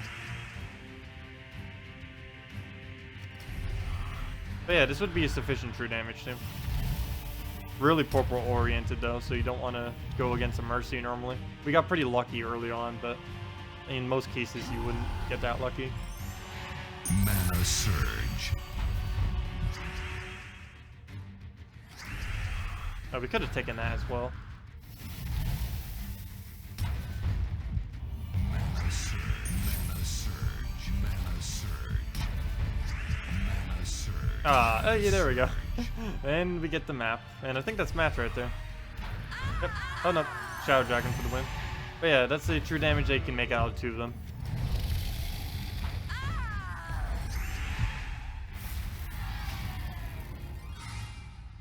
Suggest a team with 2 Bonnie Roses? Sure, I can do a double Bonnie Rose team. Oh, it's been a while since I did that. The main problem with that is doing it in late game.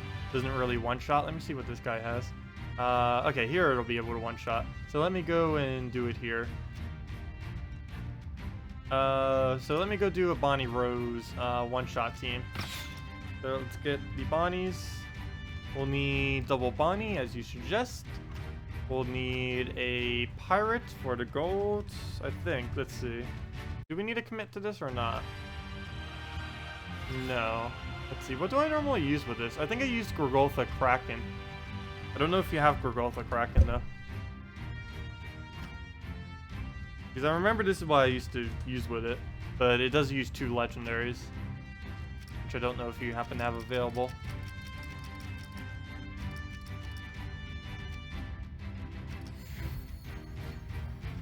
Oh, see ya, Anarchy. Have a good day. What do you think about the upcoming Tacet card? What do you mean? Has it leaked what it actually does? I don't even know what it does. Mana Surge. Mana Surge. Let's see. We need more gold before we can cast Bonnies.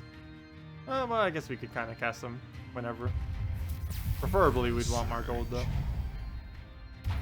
Because you won't be able to one-shot without it. Mana Surge. Okay, we have that up. Might as well start poking at it, though.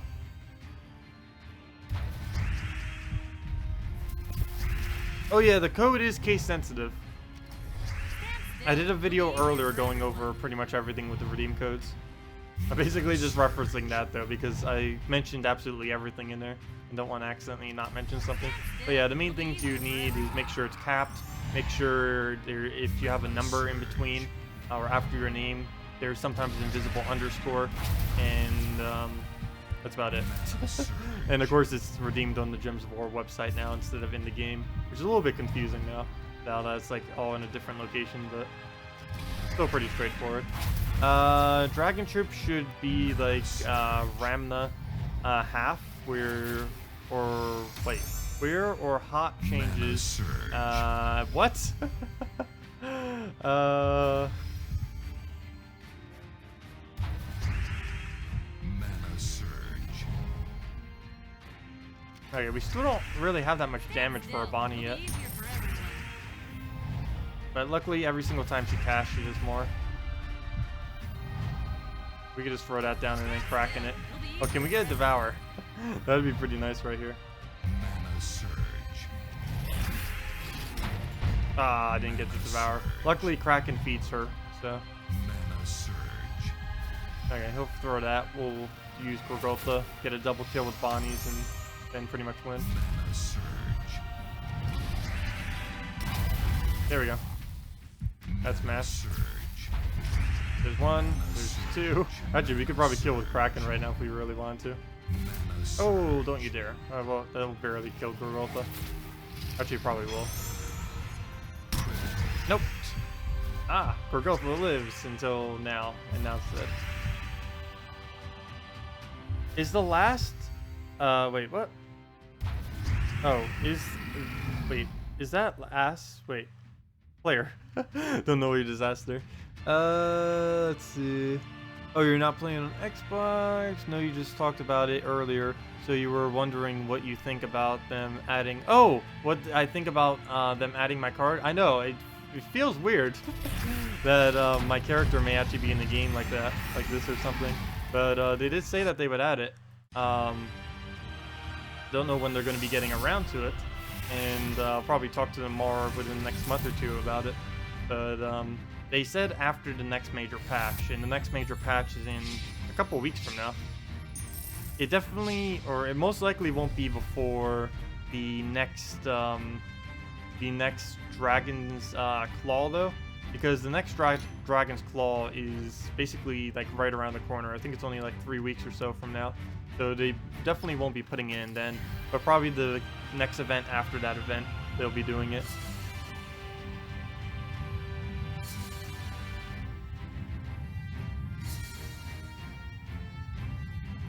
Oh, that's an anime. Okay, that's why I didn't have any idea. And the curse, so I changed into a girl when splashed with cold water. What on earth? And back to a guy when splashed with hot water. Oh, that makes more sense. That is an odd concept.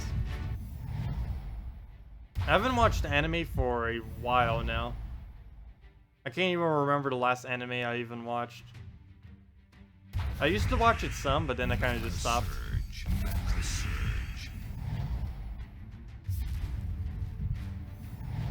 What do we even do here?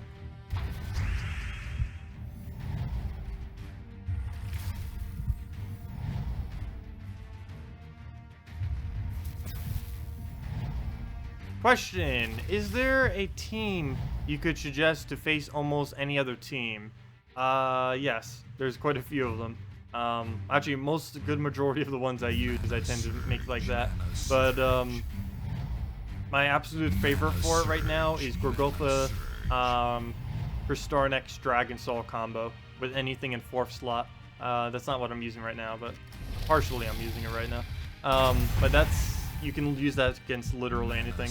Counters Bone Dragon, counters anything. Because it has a very huge skull protection. It has nice AoE damage. And there's just nothing that would really counter it out. It's sometimes slow against a couple teams, but it never really loses. There's almost nothing that can really kill it. Devourer sometimes can be a little bit annoying with it, but you can just use your 4th slot to counter out whatever that might be with either a Moloch or really anything. You can put literally any troop in 4th slot.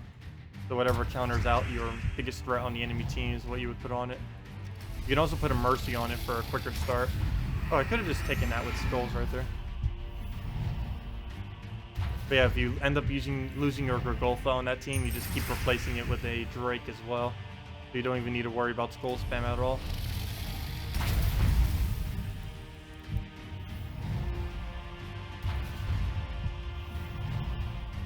How do you upgrade your hero weapons? It's not possible to upgrade your hero weapons. They just stay the same always. You can you can upgrade your hero classes, but that's the only thing you can do.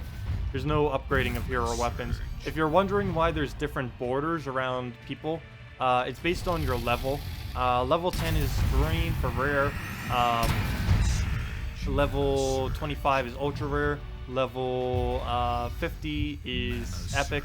Level 100 is legendary, and level 500 gets the mythic border around it, the bluish one that you see around most groups. Or against mythic troops, I should say.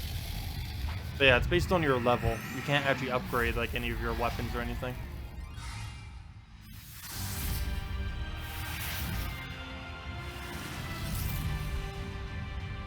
Oh, hello, Torsten. Welcome, welcome. But yeah, for the best team that could really be used against like anything, this is normally what I use, some form of variant around this. Gorgotha, Kristarnex, Dragon Soul with anything in 4th slot can face literally anything in the game right now. It is 2 extremely tanky troops, good AoE, has soul farming, has board control, actually, well, a little bit of board control, and it has the ability to use any 4th troop. There's actually a lot of builds that have the ability to use any 4th troop. I did a whole video on a couple of them, but there's at least a few dozen teams that can use any 4th troop, and it'll be sufficient. Another pretty popular combo that is one of my personal favorites is anything in first slot with Mercy, Inferno King, and Shegra. Is a pretty fun combo to use as well. Mercy does need to be fully traded though, so not as many people use that one. What troop do you have the most of? I forget. It used to be Saber-Tooth Tiger, but now I think it's one of the commons. I can go check it real quick. Actually, I think it's kind of funny. I think it's like one of the first commons you end up getting in the game is the one I have the most copies of right now. Oh no. What are you doing? But yeah, we're really resistant to skulls. He can get like a perfect cast right here. He won't even do anything. Oh, he's also entangled. So he literally can't do anything. Gosh, he's getting a gem and everything. Can you end your turn already?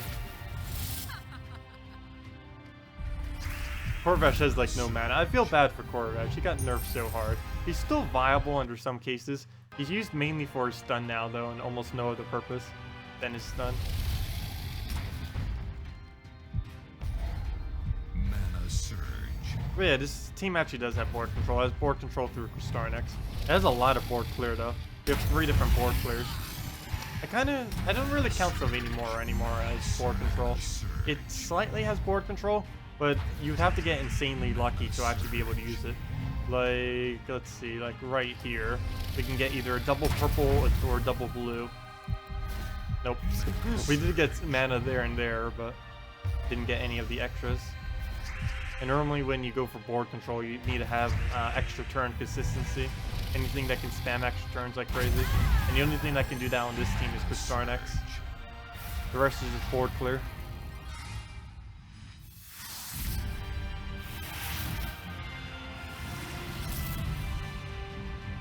Gorgotha, Dragon Soul, Creeping Death, Giant Spider. Yes, I was using that quite a bit the other day as well. Creeping Death is definitely my favorite weapon. And the Gorgotha, Dragon Soul combo with it. I normally use the Giant Spider first though, with Gorgotha, Dragon Soul, Giant Spider, and Creeping Death, just for a little bit extra tankiness. I just hate using Giant Spider last slot. But yeah. He has immunity this time too. Is that like double or triple impervious on this team? Normally I don't see people bothering with impervious. Is there a good all impervious no plague team to use? No. The problem is there's not enough good impervious troops in the game.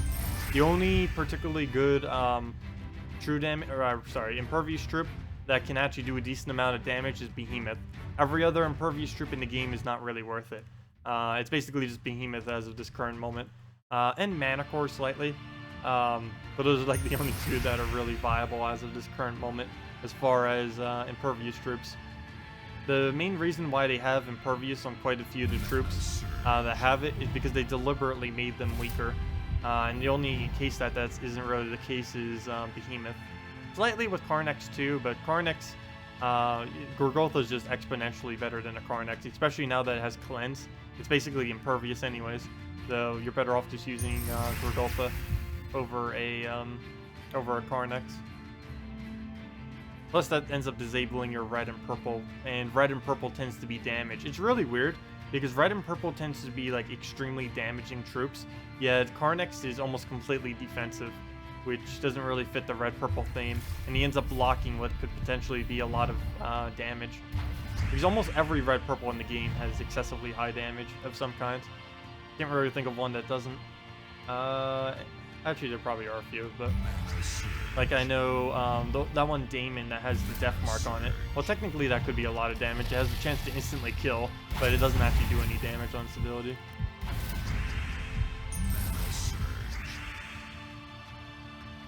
Oh, Wolf Garrick is also pretty good, but that's a mythic, so it was mentioned earlier that no plague, so I assume that meant no warlock. No Wolf Garrick either. But yeah, Plague and Wolf Garrick are actually somewhat decent for impervious as well.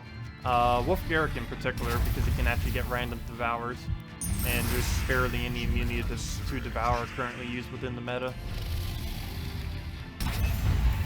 There's actually a lot of devours though that are pretty good right now. They keep adding good devours, but don't keep adding immunities to them. Like I showed earlier, there's literally only one troop that has immunity to devour. The rest of them just have to have impervious. And that's match. Doesn't matter where we use it.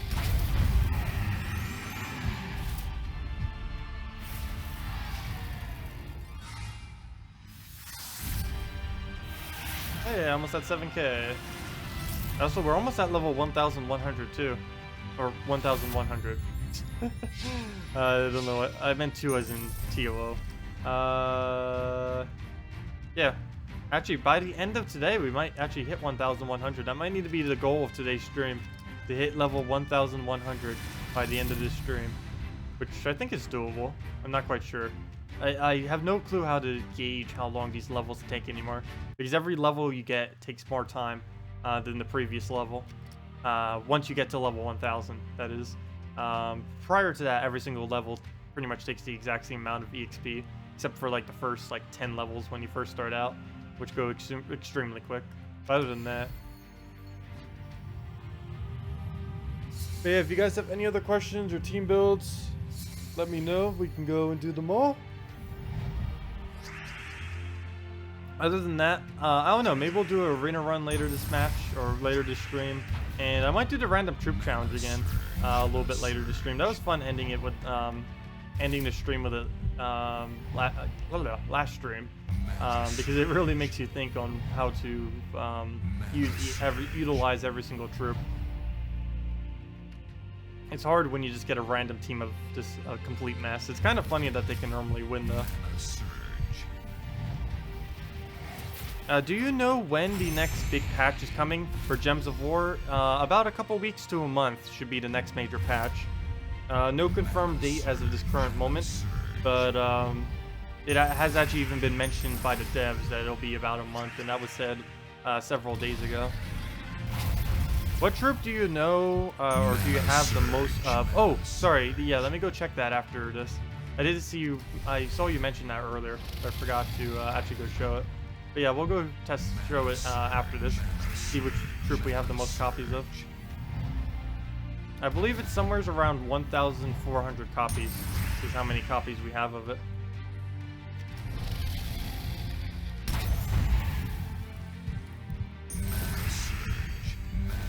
Yeah, the problem with most impervious troops that are actually good is they're all legends or mythics. The only thing that's like low rarity that actually has impervious that is somewhat decent is Manicore.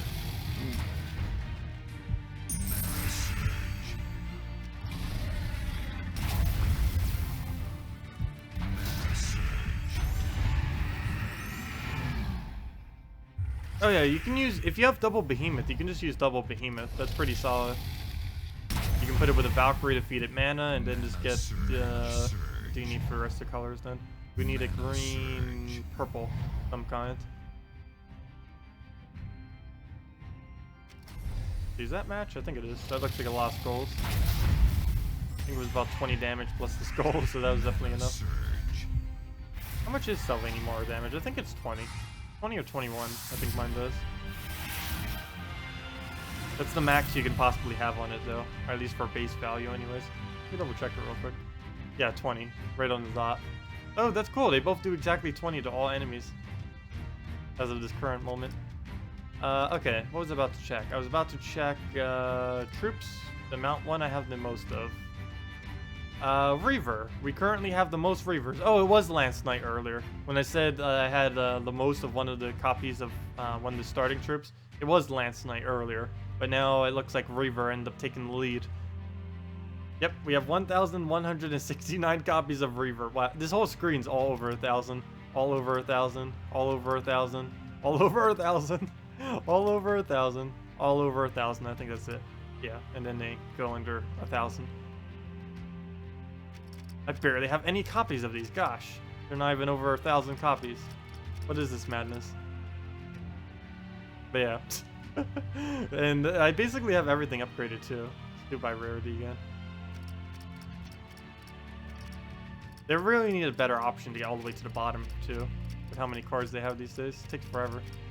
The game is so laggy going down. And there's no way to automatically invert the selection. But yeah, I only have like not even 3 pages of troops I don't have mythic. It's only 17. I still don't have at mythic yet. Most of them are pretty recent too.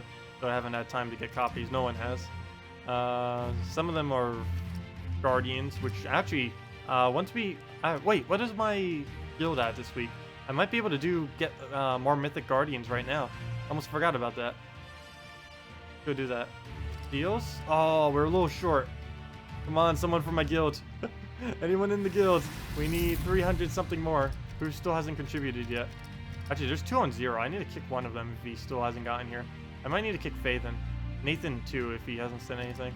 But Phaethon's has been inactive for like 6 days now. Yeah, he's got to go. I'll probably do that. Actually, we could probably do that right now if there's someone who wanted to replace him. But Nathan might have to go too. How long has he been active? He was on Monday. But he's been 4 days inactive. I don't know if he said anything earlier, but I might just need to get rid of both of them. Like, he hasn't done anything at all this week, and the other one just did the thing at the initially. But yeah, who is actually active who hasn't claimed it yet? Armageddon, and probably a few others. Isis. Hey, Isis is my table keeper. What are you doing, Isis? Probably plays on the weekend, or later on the... Actually, it is the weekend right now. Whoa! Heckney's going hard to this week. I didn't even realize he got that many. Also, I'm kind of curious, did they end up passing us? I'm pretty sure Interim 2 ended up passing us, especially with 2 inactive like that. Let me see. Oh, nope, we're still hanging ahead. Barely. Almost. They actually were closer earlier, which is kind of weird. And we're kind of just taking a slighter lead.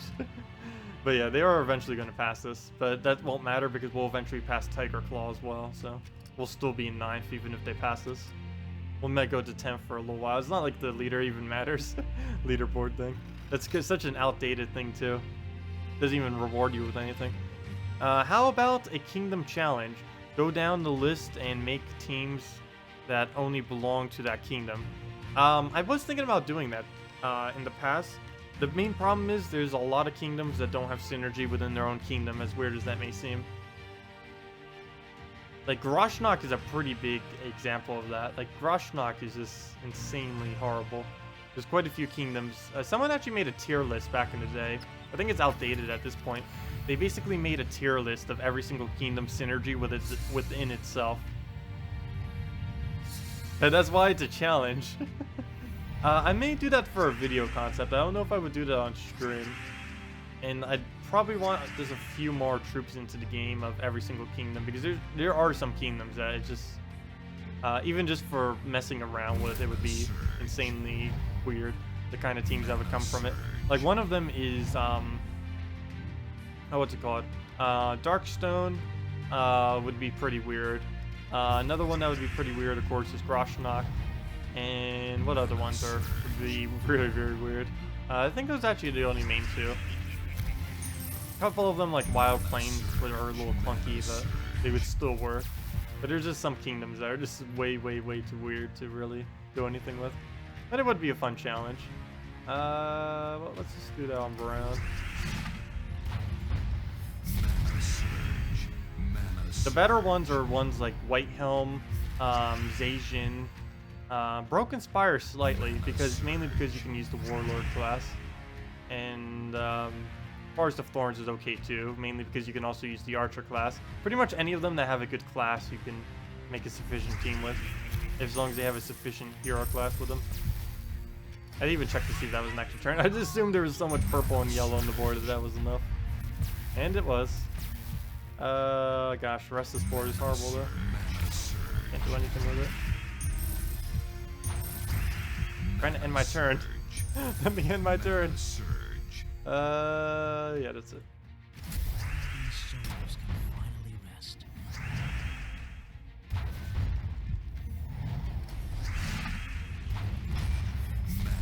Bird's Avatar is still my favorite mythic. Hasn't changed. Not quite sure if he's the strongest mythic, because every single mythic is prioritized in a different kind of category of usefulness. But he's definitely my favorite. Oh, don't be manic packing.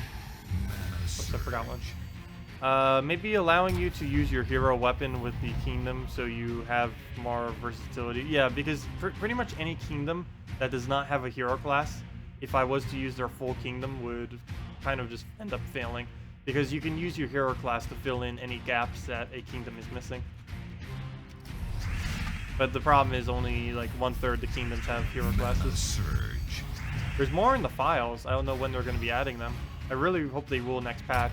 That might be one of the kind of secret-y things that they're adding.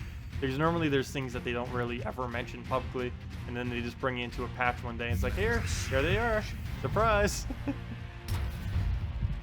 And I feel like they may end up doing that. There's no way of knowing for sure, but I really wish they would add more hero classes and rebalance already existing hero classes. Any suggestions on a fast kill team in PvP? Depends on what you have. It depends 100% on what you have. There's a lot of fairly quick PvP teams, but it depends on your level and it depends on what you have as far as teams that you would build. Pretty much almost all the teams I tend to use on a regular basis tend to be quicker PvP teams. As far as late game, one of the most straightforward teams you can do is just build any team with a Kraken, with a Bone Dragon on it. And that tends to go pretty quick. Since you talked bad about Groshnok, you must have one now. Wait, what do you mean with that? The main problem with that kingdom is, well, there's two main problems. One of them is there's no synergy with it, and the other one is pretty much every troop from that kingdom is bad. I think the only one that's like not horrible is the most recent one that they added from an event. Not the armored boar, but the one that summons the armored boar. That's about the only one. Actually, the armored boar is not bad too earlier on in the game. But those are like the two most recent ones they added are the only two that are even somewhat half decent from it. Manticore Courage, Bone Dragon. Manticore Courage, Bone Dragon Courage. Yep, pretty much. One of the most efficient late game teams that you can do. It can still lose though. It normally only loses to another Bone Dragon though. It really depends. Like if Bone Dragon gets a Bone Dragon off, like if your enemy Bone Dragon gets a cast off before you do, then it can lose. Other than that, there's basically nothing it can lose against.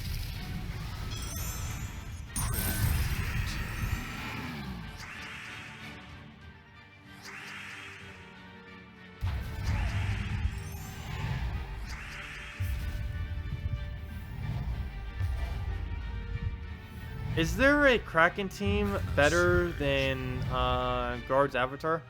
The main problem with Kraken, there kind of are. The main problem with Kraken though is its RNG dependency. I normally, if I use a Kraken, I use it in a web spinner team. I end up showing the team a couple times yesterday. I can go show it again though. It's what was it again? Web spinner, green seer, giant spider, Kraken. Normally you want to use either green seer. If you have a fully traded Kraken, you normally, to make it a little bit more consistent so you don't have to worry about the 40% devour chance every time, you normally want to, if you have it fully traded, want to use a green seer giant spider with it or a alchemist hellcat, both of which can loop very, very well, and they can, whenever you get a very nice board control loop going, can end up getting anywhere from about 15 to 45 damage to all enemies in a single turn before you even do a single cast. So definitely has some decent damage potential. I can go show that afterwards. And I normally use it with a web spinner because the colors work with it with green seer giant spider, and you can get quite a bit of looping going on with it while doing a very, very large amount of damage, which can speed up the battle quite a bit.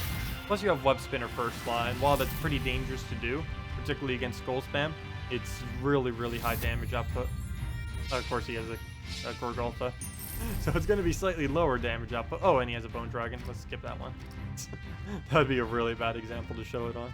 Oh, we also can't do it if they have furries, which, gosh, queen map. We technically could, but if we end up missing, we basically disable ourselves for like a few minutes. Okay, we'll try this one. Oh, Sylvanimore might be a little annoying with it though, but let's go and do it real quick.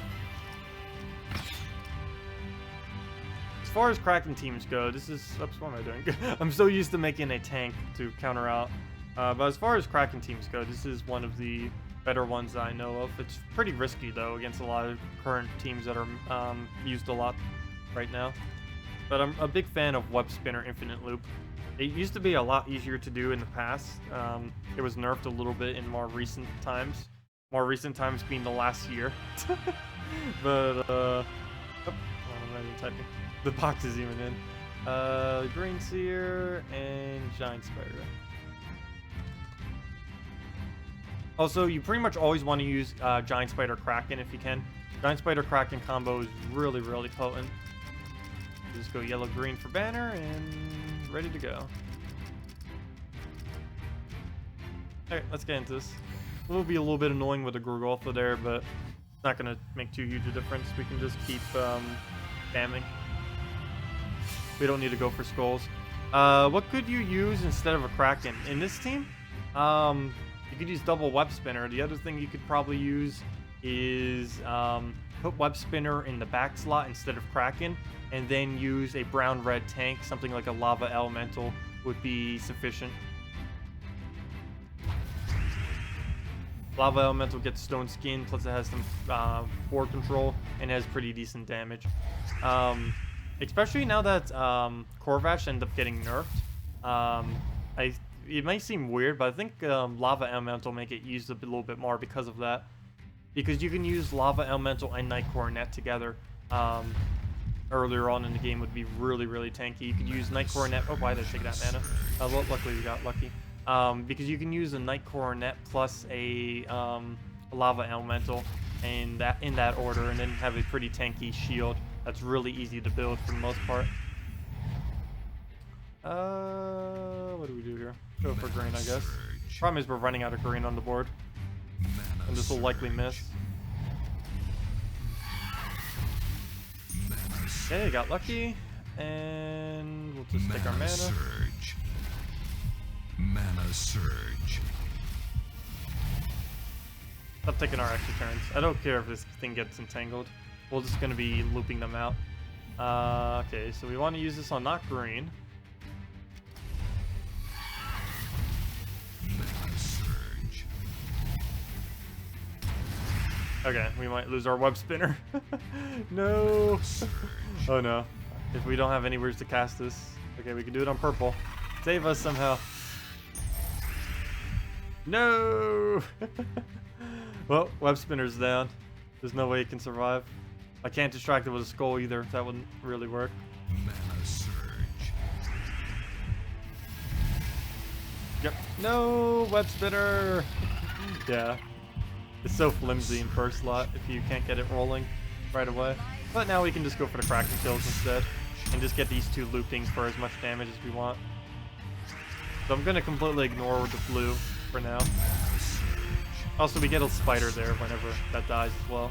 So even though it's a little flimsy, you at least get to replace it out. But yeah, this is what I mean with Green Seer Giant Spider or Alchemist Hellcat. Sometimes if you get a better board, you can loop them from anywhere from about 3 to 20 times in a row. Really depends on how lucky you get and what happens with the board.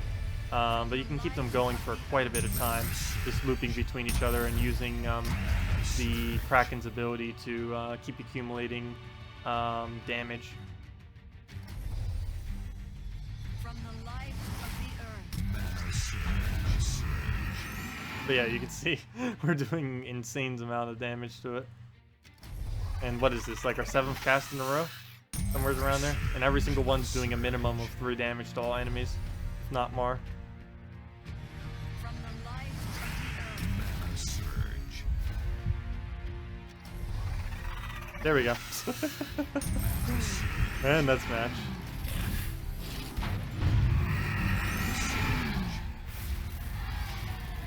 Hello, Grigor. Welcome. You hope everything is good with you. Yep, everything's been going great. Nero, you don't have Guard's avatar traded. Is there any other team's combo that can work with him without the 3rd trait? Yes, I actually have one saved on slot if I'm not mistaken. This team right here, Honor Guard. Honor, Dragon Soul, Guard's avatar, and Set-Tight Warrior. You can do this without a Dragon Soul as well. I prefer using it with one. But the main components is having an Honor. It does not need to be fully traded, though it does help. It's mainly just the Honor, Guard's avatar, and Set-Tight Warrior that's making it work. You just keep spamming the Honor on double brown banner. This will get your Guard's avatar up, and eventually you'll get your set type warrior up. You cast that on guard, you use guard, and then you can just team wipe with it for the most part. Pretty much anything that can boost up armor, you'll want to end up sticking with for it. Devoted and Honor are probably the best two options. But of course you can use any armor buffing troop for the purpose. Okay, well, let's take the greens. As many as we can before we start messing up the board. Mana surge. Well, that's going pretty nice. Gosh, look at the board go. Mana surge. Too bad we don't have a Kraken on our team right now. That would have been like at least 21 damage to all of them. Mana surge. But yeah, just keep throwing this at skulls. Or you can do it on a color you need. Normally skulls is a better distraction though, because it keeps wasting its turn. Especially if you have stone skin, because you'll be able to resist it all. And just throw that down, throw Guard's Avatar, throw another Setite or Guard's Avatar, and then next match. Mana surge. You can even buff it all the way up until it one-shots. Sometimes I do that. Depends on the team that we're up against.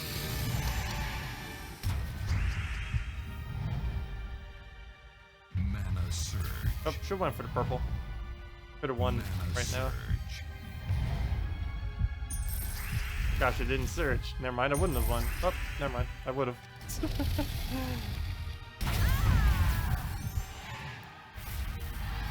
You don't have Gorgoltha. Is it better to spend gems for event keys or glory keys? You mean event keys or gem keys? Because you can't spend gems on glory keys. That's impossible to do. There's no way to gain glory through gems. But it would be better to do gem keys if that's what you're referring to. Unless there's an event that's worth it, you normally don't want to go for it. Event keys only drop whatever the current event troops are. And on PC and mobile this week, that is... Actually, what is the current event? I just completely forgot what's on my head. Oops, wrong menu. What was the event? How do I forget what came? Oh yeah, it was the Dwarven Kazale. How could I forget?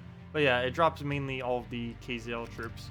Like Gorgoltha. Actually, if you wanted a Gorgoltha this week, that would be the best way to get it. But that's just like the main drop from it.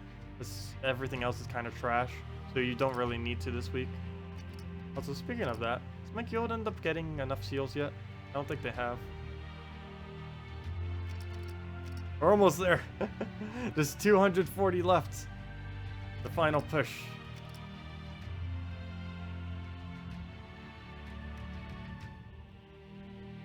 She got it first try? Wow. Nice. Sure, what team were you referring to? I don't think you mentioned one, but if you can mention one, I can go and use it real quick.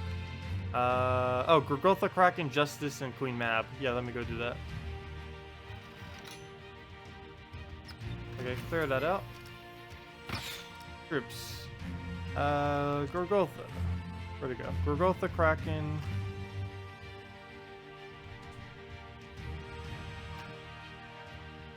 Justice. Oh, I've done this team before.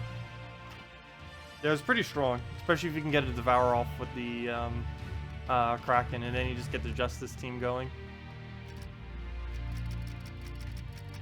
Double blue banner. You could also do it with a brown yellow.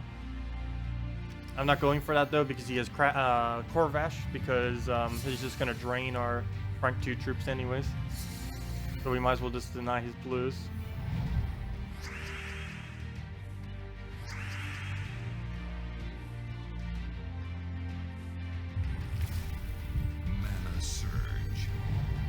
You spent 1,200 gems to get Gorgoltha to Mythic? Wow.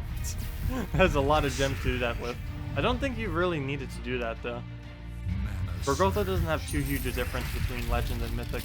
The only real difference he has is he's tankier when you get him to Mythic, which I guess in some cases would be pretty useful. Against a Bone Dragon, it's going to make like no difference, but against actual skull damage, it can actually be the difference between like 2 skulls between the difference from Legend and Mythic. So in that case, it's a pretty big difference. But against something like a Bone Dragon, Mythic and Legendary has basically no effect on it. The only effect that would really change anything is, of course, Granite Skin. Oh, why'd I do that? Didn't they already have all mana on them? Mana surge. Okay, well, he's just gonna get that off. There we go. Like, stuff like that just makes the Kraken insane. Even if we somehow lose our Gorgolfa, we'll have an insane team behind it with the Tentacles or with the Kraken there. Can you make a Black Beast team for me? Sure. You were grinding with it for a year, but don't use it anymore. You would love to see it on stream. Sure. Black Beast, main problem with Black Beast teams tend to have is you end up killing out a lot of your team, or you end up having to have too much of a dependency of spawning something for it to kill. But I'll go do one. It's something normally used around mid-game or stuff. Normally in late game, particularly based on the meta right now, there's so many Gorgolfas and tanky troops that normally not viable. But if we can find one that doesn't really have any durability, we could probably go use it against it. What do we do here? We'll just take the blue. Mana surge. Mana surge. And then we can kill it out with the Queen Mab versus Queen Mab. I always find it funny that she's not immune to her own mana burn. She's immune to freeze, but she's not immune to mana burn. Yet she's the best mana burning troop in the entire game.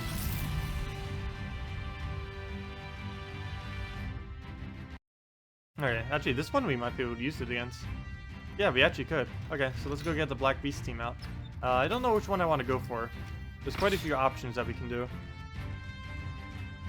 I was thinking of one yesterday, and I actually completely forget what it is. There's a lot of really fun teams that you can make out of a Black Beast. None actually come to mind at the moment, though. That's something I normally build around.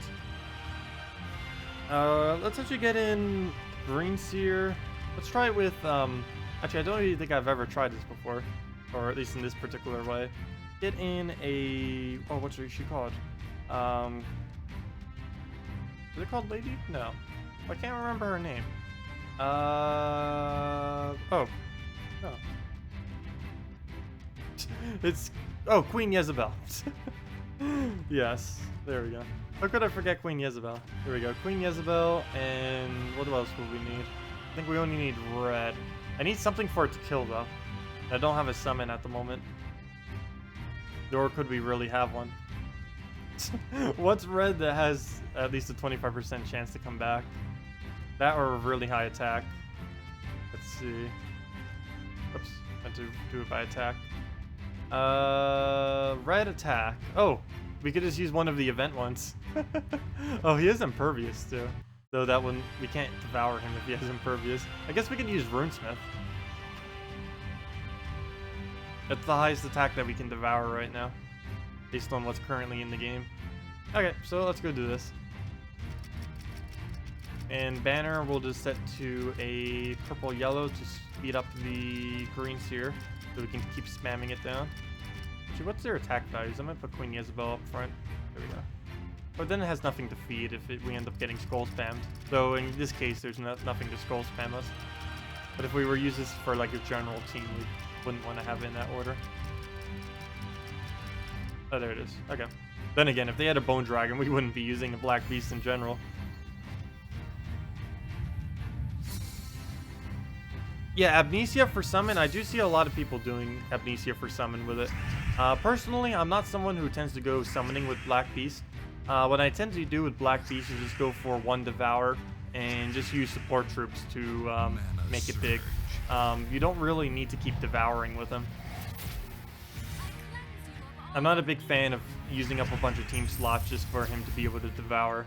I feel like it takes away from the potential of a team. Mana surge. Mana surge. Okay. We'll do that on blue. From the life of the earth. Fill out our really high one.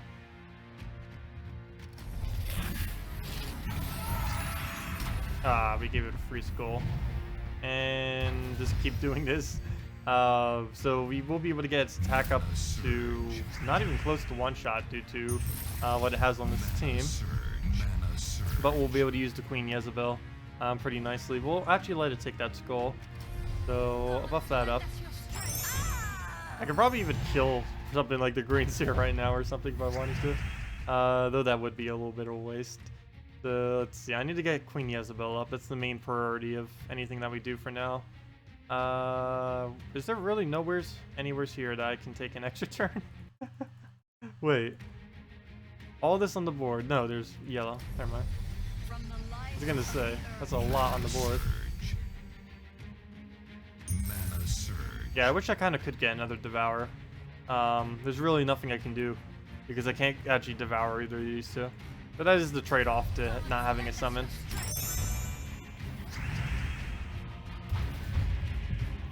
So we can pretty easily disable them, keep getting up Queen Jezebel, and just keep doing that till we get the one-shot. Surge. Pretty much every Black Beast team is made just around him being able to one-shot. From the life of the earth. If you aren't going to be in a 40k guild anytime soon, wait, what was that too? Is it worth using seals on 20k? Yes. Basically exactly what Inhuman ended up saying. If you think you won't be in a better guild for a while, then it is worth doing it in 20k. But if you think you're going to be going to a better guild in a couple weeks or soonish, then you probably just want to save them until then. Lend us your strength. Because you get to keep all your seals if you leave guilds. You don't get to keep your claim seals. Like if you have like 1,000 of them unclaimed this week, and then you move guilds, you won't be able to do that. But if you like already claim them, like if you have like 3,000 seals and another week you get like another 1,500, get 4,500, you can keep all those for as long as you want. Any of them that actually show up in your menu there, you can keep them for any duration. But you can save them for when you get to a 40k guild. It really just depends on if you think you're going to be in a 40k guild anytime soon. Pretty much every upper guild in the game does 40k, but they're not always recruiting. Gods, lend us your strength.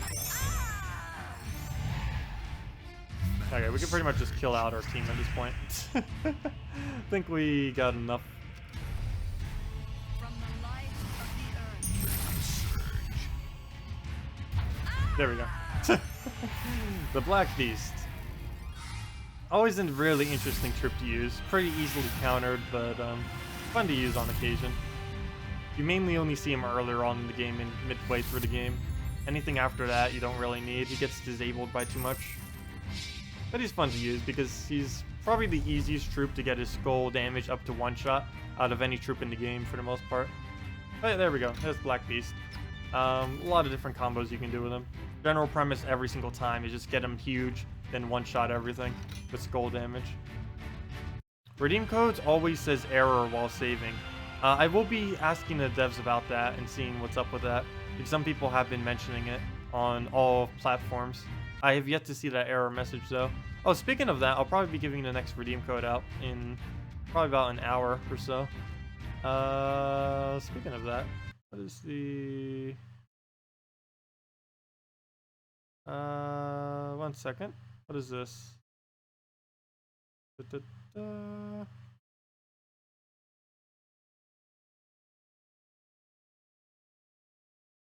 One second. Sorry about this. Oh, there were two of these. So let's see. How do I... oh, also, I guess I could just say them now. Thank you. Where did they go? It just says a code, but two people did donate earlier. But they're both in a different method that doesn't automatically do it. But thank you for the two people that ended up donating earlier. It doesn't show me the names of them. I was like wondering what those two messages were in my mail. One of them didn't show up because it's in a different currency, and the other one didn't show up because I have no clue why. The two yesterday ended up showing up, but I don't know why those two didn't. Well, whenever it's in a new different currency, it's because PayPal always asks me beforehand if I want to convert it or not. But yeah, thank you for the two donations, the two people that donated earlier. I think it was Holog and someone else. Someone from Australia, too. This game's actually based in Australia, for any of you that do not know. All the devs are there. Mana surge. Well, let's go Purple Surge. Yeah, you can only redeem a code once per account. I don't know if there's an IP check for it either. I don't think there is. I need to ask them about it because if there isn't one, they really need to make an IP check for it as well. Because if they don't do that, people will probably just start claiming it for their entire guild, and that would not be good. Because right now, someone could literally just get every single redeem or every single invite code from their guild, and then just type in all 30 of them, and that wouldn't be fair to everyone at all. Because they could easily do that off the same IP right now, because it doesn't check, from what I understand.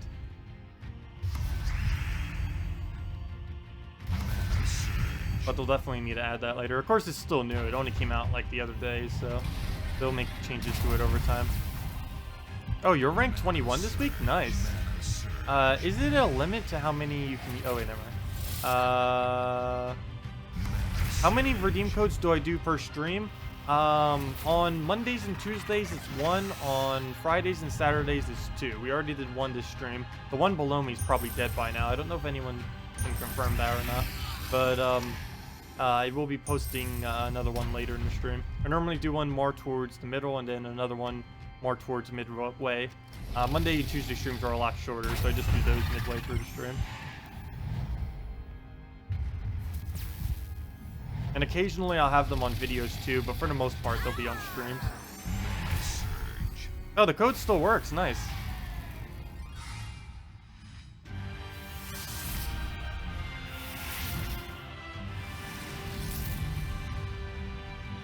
The only thing... Oh, thank you, Side Winder, or Wind Doctor, for the subscribe. Much appreciated.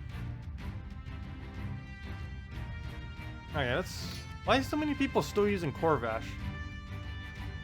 I find it a little bit annoying. I wish people would stop.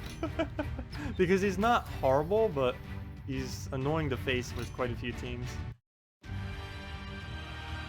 Let's just tear him apart. Go Bone Dragon. If in doubt, go Bone Dragon. I don't know, Corvash is actually a pretty easy troop, but I just hate how big of a disable it can get off. Normally doesn't mess up teams, but when it does, it messes them up really hard. Like when you're about to get a nice cast and then it just drains all your mana. There's never a worse feeling than that.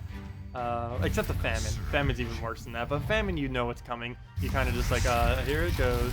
At least with Corvash, it feels different. I don't know why. Okay. All he needs is last little bit of mana. Go, Brown! Nope, okay. Well, random skull. Not really worth it. Might just drain him into a brown surge if we can somehow do that. We can still take the skull, and then we can take the brown.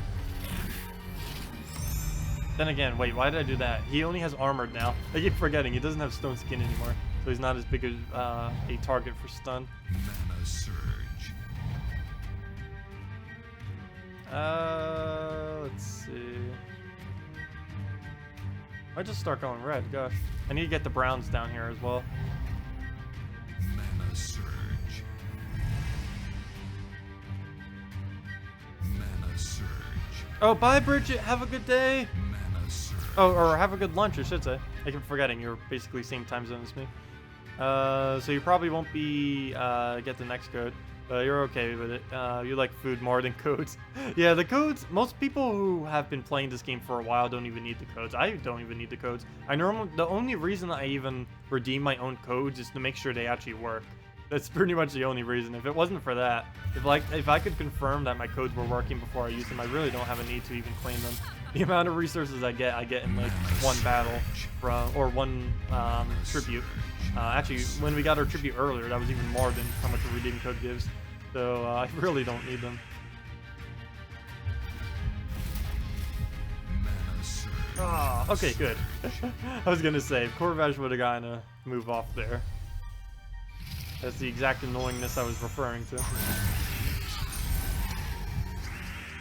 Okay. Well, we can definitely one-shot that. Might be able to get a second one. Okay, don't have enough damage. We'll just go Courage. That'll buff us up. We'll use on the skull. Hopefully get a kill. Not too worried about it taking a little tap on us. Hey, we got it. There we go. That's match. The idea of the code is to get people to watch. Yeah, that's pretty much what the codes are for. That's why the developers give them mainly to content creators. There are a few other instances that they do it, but it's mainly for people that create content for the game, just to help promote them better. Really, as far as people doing it right now, I think it's mainly just me and Predator the Horse, from what I recall.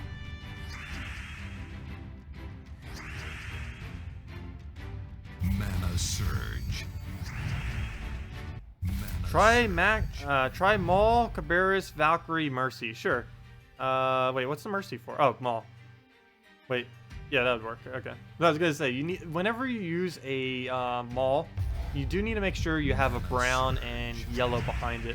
And in that case, you do. But there's quite a few teams I see people doing that don't end up using it. You pretty much always need to have both a additional brown and yellow behind it, or else you won't be able to utilize a lot of the mana that it creates from its ability.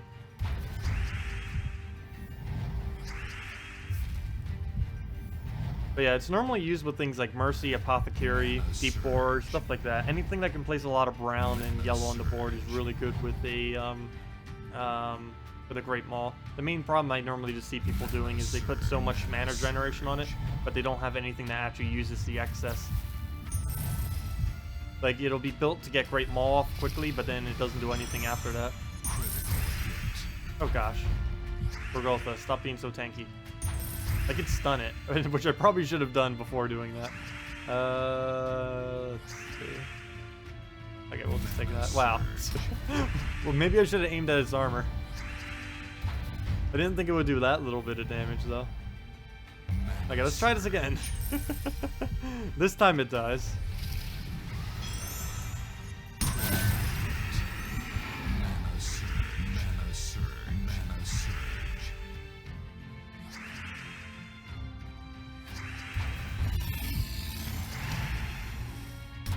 There are some people here who watched when there were no code. I know a lot of people were watching when there was no code. Yeah, I always thought, like, when I didn't get any codes anymore, I thought those months would actually have, like, no one here. But it didn't really affect, like, anything that much. It's basically a very similar amount of viewership. Our peak viewership never got as high, but the average viewership was always about the same. Because, of course, peak viewership, when people know and start getting into the loop of when we do the redeem codes, it'll just have, like, a huge peak whenever around, like, the 30 minutes in which we actually give them out, and then it'll just die down. But yeah, we still had dozens upon dozens of people, which is really nice, even without any codes for that long duration. The codes are mainly just as a little reward for people who just watch. That was basically how I saw them this entire time. It's basically just something small to help you out for spending time here. Oh gosh. If one bone dragon wasn't enough, how about 2 bone dragons? Let's see. Let me not face that with what team you just mentioned. A little bit annoying too. Let's just get whatever. Come on. Can we get something that's not the meta? Please. Revenge battle. We'll take this. It's a revenge. Might as well go for it. Okay, let's go get out the Great Maul team that was just suggested by the Drew. So let's go get that in. Maul. Cabarrus. It's actually, I haven't really been using Cabarrus that much. I probably should a little bit more. It's not that bad of a troop. It used to be, but I haven't bothered using an excessive amount since it got reworked. And since it's reworked, it's actually not that bad. Okay. Oh, cool. It covers every color too. Off the bottom 3. I like teams that do that, using a triple and then either a tank up front or a triple and then something in the back. Normally, if you do a triple with 1 in the back, it has to be something like a roll the front slot though, or else it won't be tanky enough. I'm looking for double yellow. There it is. Double banners are pretty easy to see since they only use 1 color.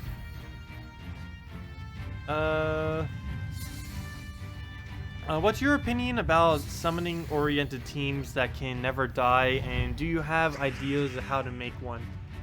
Summoning teams that never die, the main problem with them is they're very, very, very, very slow in most instances. Like, they have excessively high win rate for the most part, but they don't really work out that well because they go so slow that you're better off just using almost anything else other than them.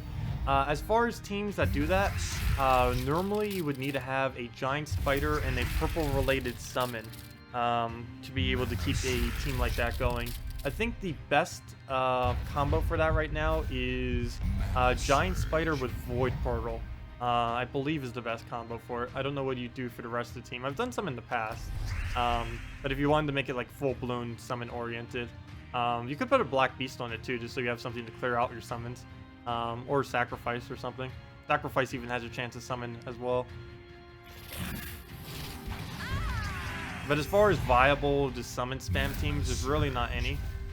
You normally just incorporate summons as a secondary effect, like Krustarnax. You don't really need the summon, it's just there because why not? Same as Giant Spider. You don't need Giant Spider summon, but you have it if in case you do need it. Those two troops are about the best two summoners in the game because you don't actually use them specifically for their summon. You use them for their ability, and if things go wrong within the battle, then you get to use their summon. Those are the only two that are really viable summoners in this game, in my opinion. Amnesia is as well because it can do board clear and stuff like that, but those are basically the only three.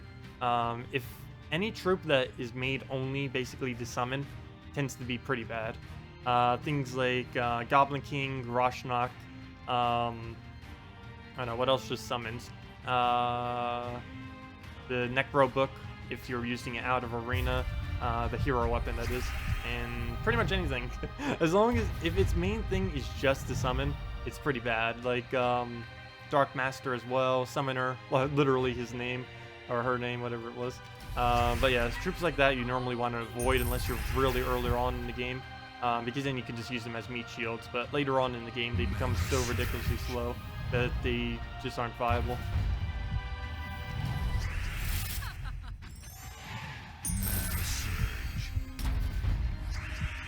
Yeah, there is a limit to how many you can use, or how many can use them. I think it's 200 to about 250. I don't know what the message that comes up once they're fully used, though. Mana surge. Mana surge.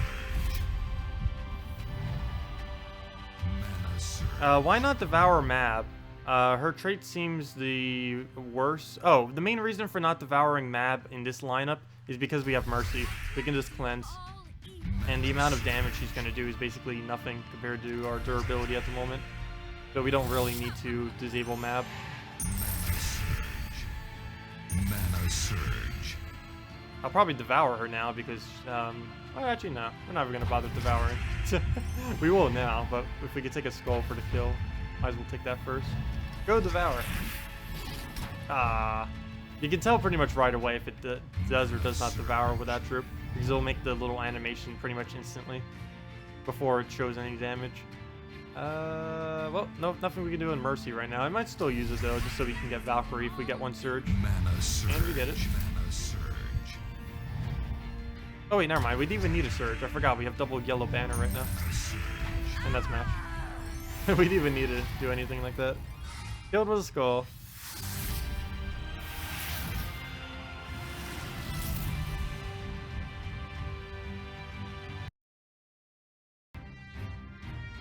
Started using Mercy with your guards avatar team, still getting used to using Mercy for more than just extra turns. Yeah, you can use her without, even if there's no extra turns on the board, you can use Mercy quite a bit.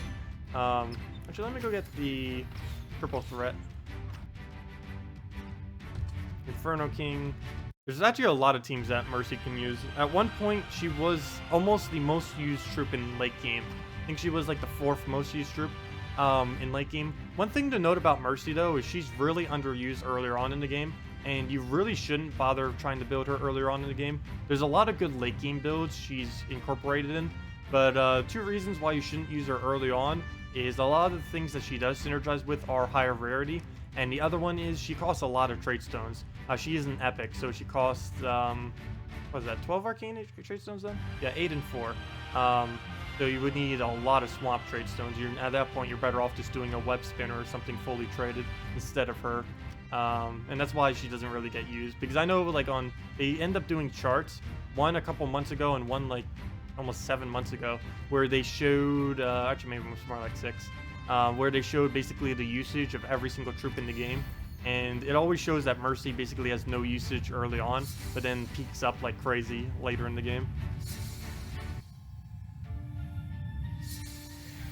You play for Gems of War for a little over 2 months and not even half the half the Tacet stream playlist. Yeah, really need to make more playlists of some of the things too. Like, one thing I don't have a playlist of, which would take forever if I tried to make one because there's so many videos I have that I don't have in a playlist, is if I made a playlist of every single video that went over teams. Because I have about 50 of them, and none of them are within a playlist. So they kind of just get buried within my channel. There's like a lot of videos buried within my channel I didn't like make playlists for. Because some of them are pretty interesting, and a lot of the more recent people who start watching my channel haven't seen some of them.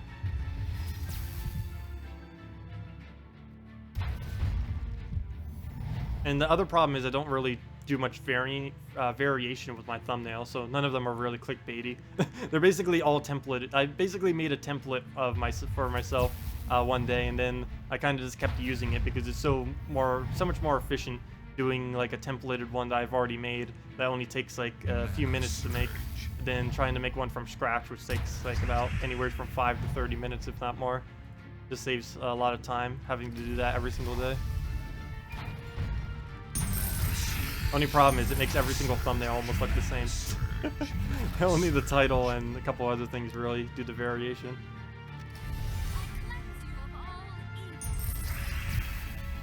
And for streams, I literally just use the same thumbnails. I actually see streamers that change their thumbnail every single day. I technically could do that. It would only take about 10 to 15 minutes every day if I was to do it. There's not really enough Gems of War assets for me to change it every single day. If there was like a lot of updates in a week, I probably could. But on weeks that there's only like one update on Monday and then nothing else, it's a little bit hard. Because there's nothing really relevant that I could change it to. Like, obviously, if it was like a Monday, Tuesday, I could do whatever the event is, and then if they do something like a new Kingdom or something on Friday or a new Mythic, then I could change it to that, but that's about all I can really do with it. What do we do here? I might just go Skull. Your team is 80% of people's defend team right now.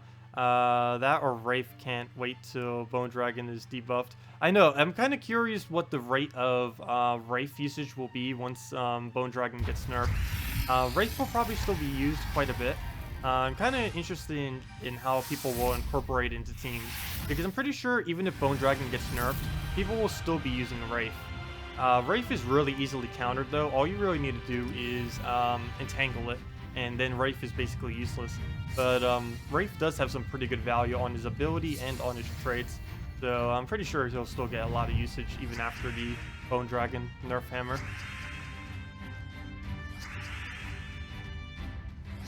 Oh, we could actually take this without using Mercy. I think I might just use Mercy though.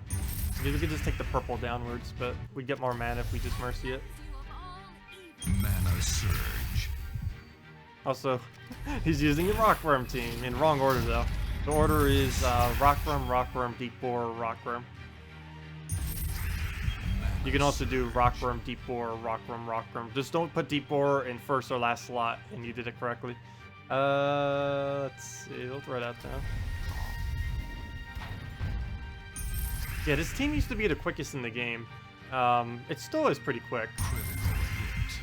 Compared to other teams these days, it is more towards the slower side. Or, not like slow, but you know. Not as quick as some of the other ones, or at least not as consistently quick. Its max speed can actually be pretty quick if it gets lucky. But there's a lot of teams that can get really quick speeds if they get lucky board setups. That's pretty much applicable to almost any team if it gets a good enough starting board.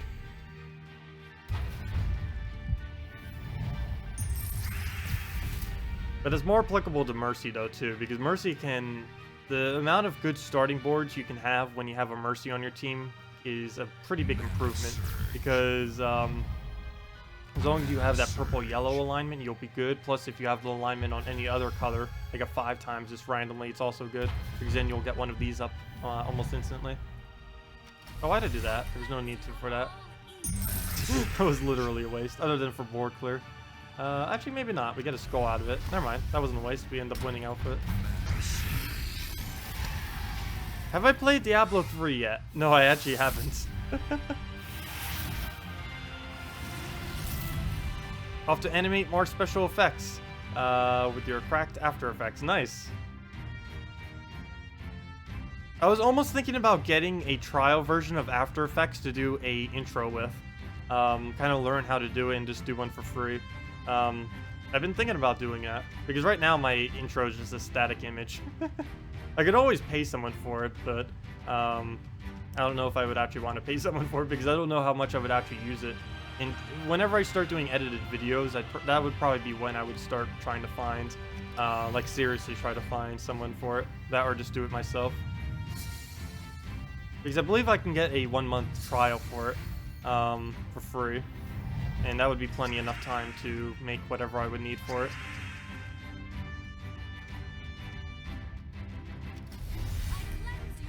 Hello, Rons. Welcome.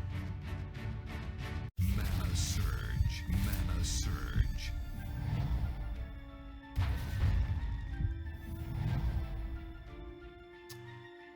Can we go brown surge? Is that even enough mana? No, it is not. Yellow surge would be. But there's no yellow anywheres. Mana surge. Oh, wait. That was enough? Oh, it was 18. Duh. 8 plus 6 is 24. Gosh. Simple maths. Let's see. We'll take the yellow. Get our red down. Do a Shagra. You just got Manicore today. Any suggestions for a team with him? Well, it depends what you're using. Normally he's used in Skull Spam and first slot teams. But if you don't have any Skull Spam, then there isn't too much you can use him in. You can use him with a Emperor, Corvash, Manticore, and a Mira combo. Main problem with that these days is Manicore end up getting nerfed, and Corvash end up getting nerfed. So they're a little bit weaker than what it used to be. Oops. 1 second. So the other tab I had open just ended up going completely idle.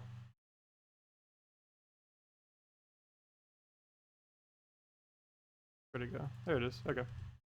And we're back. Yeah, I've actually been working on a RuneScape video for about 3 weeks now. I'm pretty sure it's going to be completely clunky and take like an entire day to render. I have no clue what day I'll probably render. I'll probably render it during a night, and then when I wake up, I probably still won't even be halfway rendered. I need to make sure I back up my computer before then, because I'm pretty sure my computer could just randomly decide to crash. Like, not even just crash, like just completely not explode, but just completely decide to not want to work anymore. In which case I would need a new computer, but we'll see how it functions. Let's see, we'll throw that. Oh wait, why I don't even need that. We don't have any skull alignment though. We'll just go in red. Corvash, Manticore, Valkyrie, Mercy. You're just for non-skull spam team. You could, but I'm pretty sure if you're just getting a Manicore recently, or at least on Ronix, he probably doesn't have a fully traded Mercy. And if it's not fully traded, it's not worth using. Untraded Mercy is basically useless. You're better off just using Apothecary. Let's see. Apothecary is basically the version of Mercy that you use when you don't have a fully traded Mercy. In almost every instance you would normally use it in, it works perfectly.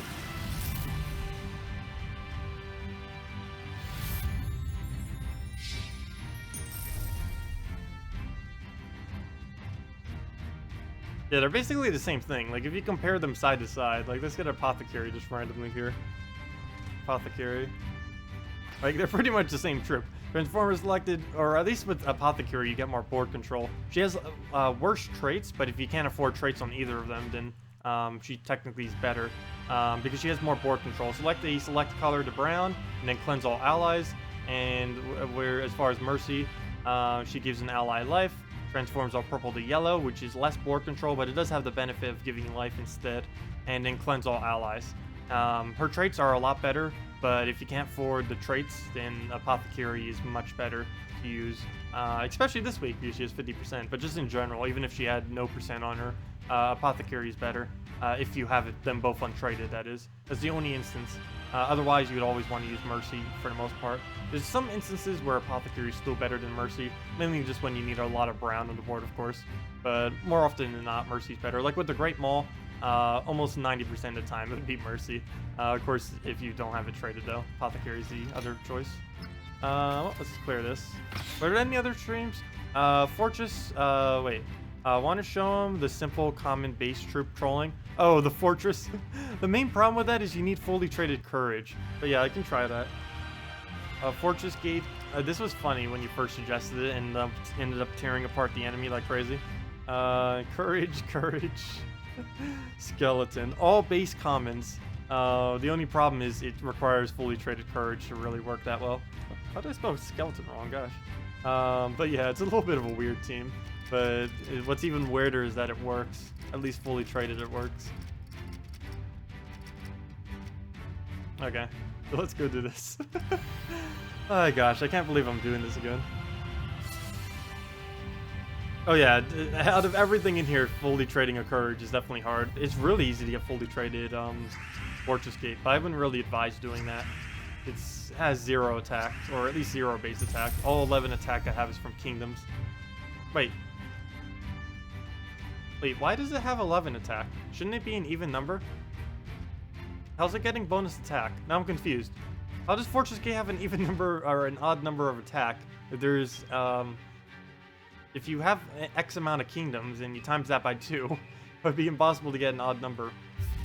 Maybe from Ascension? I thought I didn't get any from Ascension though, that's weird. I need to go double check that later. I always thought he had 0 constantly.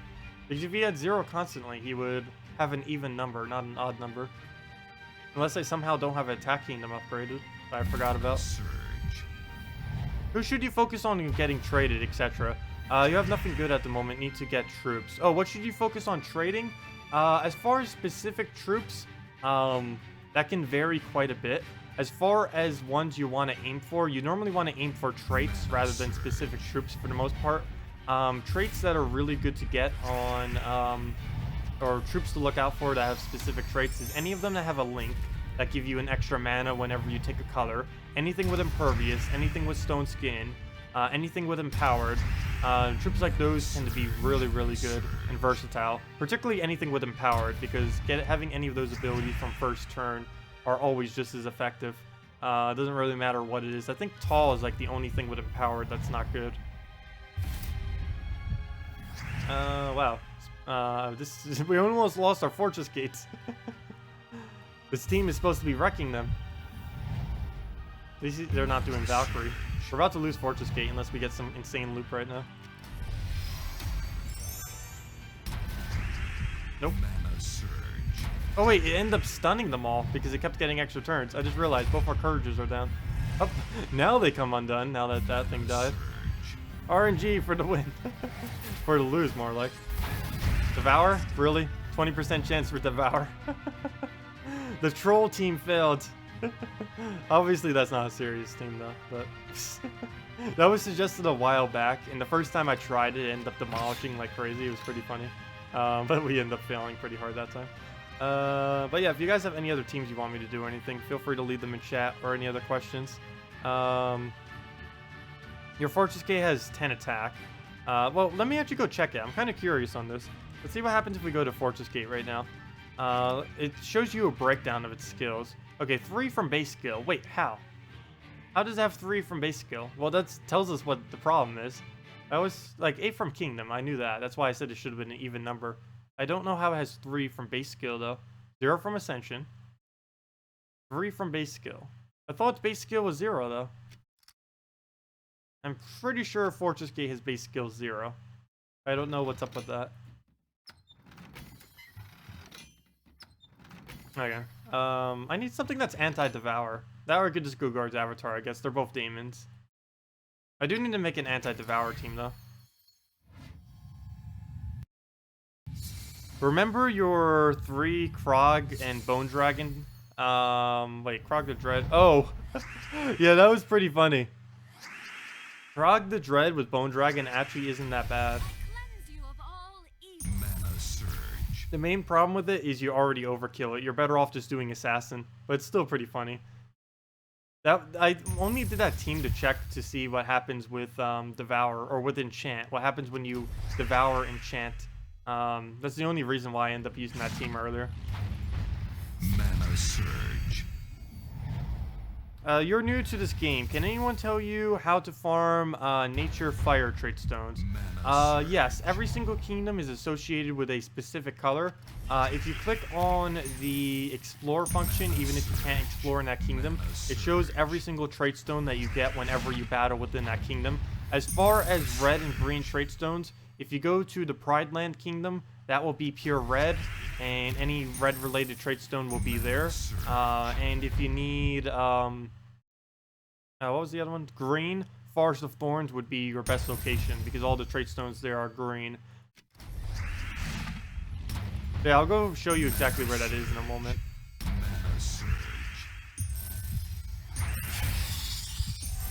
So many extra turns. Stop. I hate when the game gives you so many extra turns when you're trying to end it with like a ability or something. These ends up delaying what you're about to do. Probably should have done that on purple even though we have a mercy. But we can end it right here. Oh, that's not enough mana. That's bad. Okay, good. There we go. Hey, and a map. And let's match. But yeah, for trait stones, easy way to check what trait stones you will get from a specific kingdom is just to check its explorer because it shows you everything.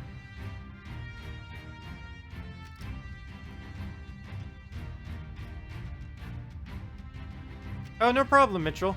But yeah, what I was referring to earlier is like Forest of Thorns, for example, with green trait stones. If you go into Kingdom right here, oh, sorry, not Kingdom, my bad. If you go into Explore right here, it shows every single trait stone that you can get.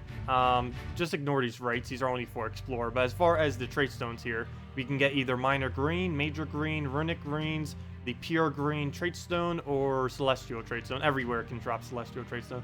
But, yeah, you can just get all the green drops from here, and all the red drops, of course, are from Pride Land. The only thing that you won't have is every single... Oh, gosh, I keep doing that every time. The only drops you won't have here is the Arcanes, which is this one that looks like this. You can see that they're both red on both sides. This is changed based on Kingdom, but as far as if you just wanted the lower red trait stones, these bottom three, it's the easiest place to get those. But if you needed something like a red-blue or something like that... actually, where is red-blue? Mist of Scales. It would be something like Mist of Scales, where you can see it gives a lot wider variety. Like if you need these lower ones, you normally just want to go to one where it's pure. But if you need the Arcane, this would be the place that you would do it.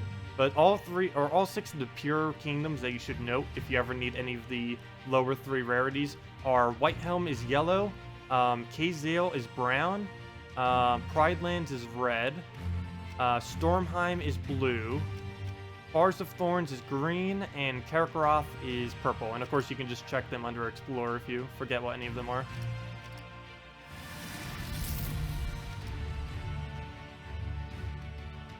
Let's see. Well, we'll go. Let's see. Web Spinner dies. Game over. Let's see. Web Spinner, Dark Maiden, Dryad, Mercy. Oh, yeah, a full commitment on a green. I never do a full commitment on Web Spinner because if it does die, it ends up being the complete lose.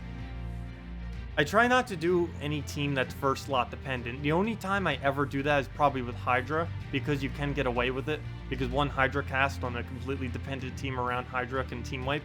But other than that, I probably won't end up doing that. Well, I guess we could, but we would need to do it against a Bone Dragon. Like, we'd have to do it against whatever this team is, which is a lot weaker, but I'll try it against this.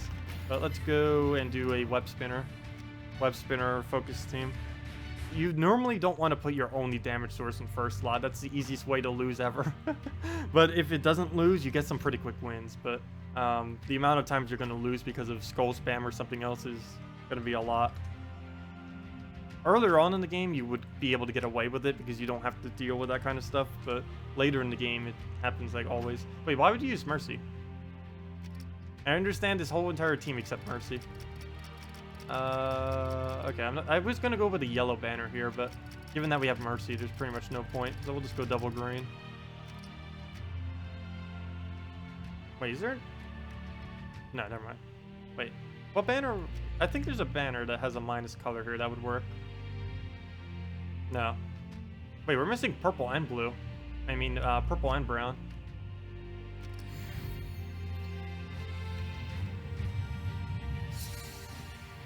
Let's see.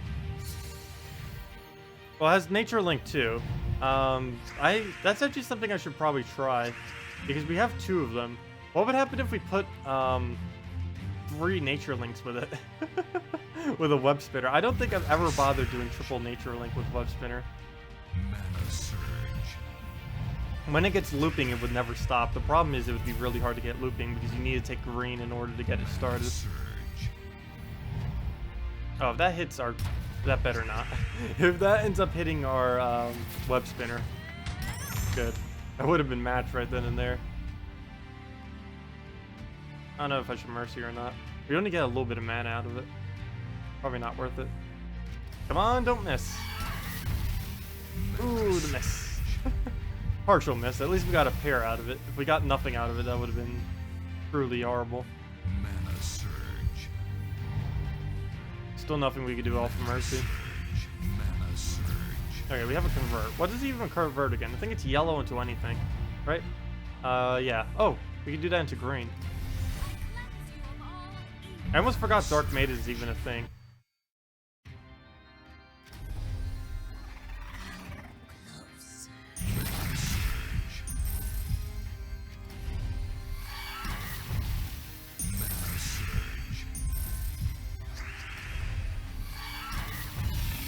Yeah, normally concept teams like these I rarely ever use, but some of them are pretty good. Wow. As long as we don't get Bone Dragons, this would be pretty quick. Just if we lose Web Spinner, it's instantly a lose, and that's going to happen a lot. Especially if it gets like Death Mark or Frozen or something. Like if that gets Frozen, we don't have a Mercy up. That's just good game right there. But yeah, end up going pretty nice. I keep forgetting that Dark Maiden is actually insanely good with Web Spinner. I very, very rarely ever use it with it, but it is pretty insane with it. And not only has the Nature Link. Let's see what happens if we do it against a disabling team. So let's see if it can actually win as quickly against like a Bone Dragon. Because if we lose Web Spinner, it's match already. We might as well just retreat because there's no chance of winning. Hello, Gorman! Welcome, welcome, welcome. Too bad Dark Maiden doesn't use yellow. That would actually make this team work really well. Let's see. We'll go shield it up. Oh no. Starting to get the stuns off. Starting to get the damage off. Does it even use green? Oh yeah, it does. Only mana core though. Not too big a deal. Ooh, it is if we give it all its mana though. For free. Oh, that's not good. And there's like no green on the board right now. I might take a red here to try to get a convert. Might be our best bet right now. Especially if it doesn't ruin this somehow. Probably going to. Oh! Wow. Oh, he has Bone Dragon now. Good game. Yep. This is why I didn't want to have to use this. Like, when it went good, it was nice. But this is going to happen almost every single time. What just happened right now.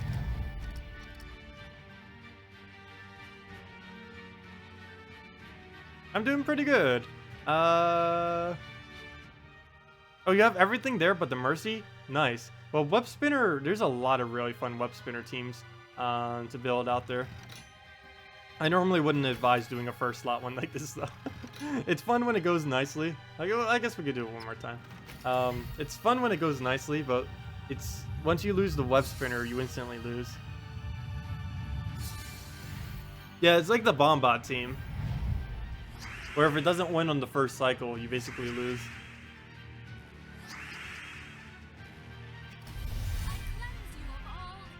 Mana surge. Mana surge. Let Mother Earth replenish your life. Oh, really? Wow. Didn't think that would actually work. Kind of wanted it not to work. Still need to go for the brown. Okay, I do this to green. I think that will create more green than it removes. And now to start Web Spinnering. But yeah, like when this goes good, it goes really good. Problem is, when we get Bone Dragon, then it's instant lose every single time it occurs. Mana surge. Mana surge. Mana surge. Do you get the reference with the Web Spinner flavor text? Let me see. What's its flavor text? I'll tell you in a second. Oh wait, I don't think I can check it in here, can I? I know I can check it in the other menu. No, I can't check it in battle. I'll check it afterwards. There's no way to bring it up in battle. I'll go check it and see if I know what the reference is. I completely forget what its flavor text even is. Bone Dragon overpowered, please nerf. No worries, it is getting nerfed next patch. It's already 100% confirmed Bone Dragon's getting nerfed. Mana surge, mana surge, mana surge.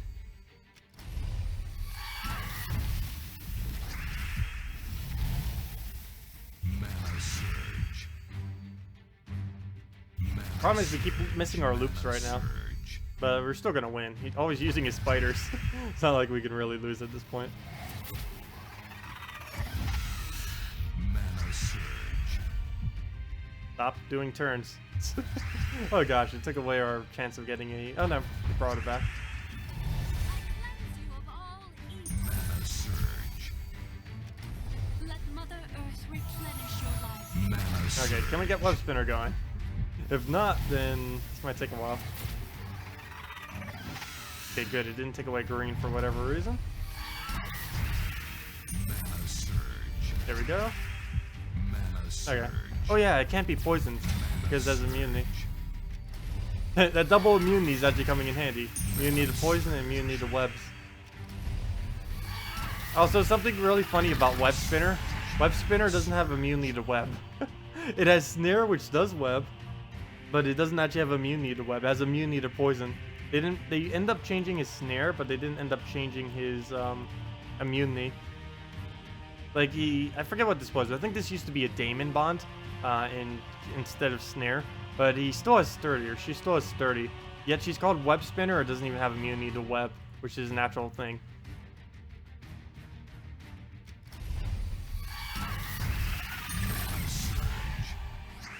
And that's match. Oh, yeah, now it's match.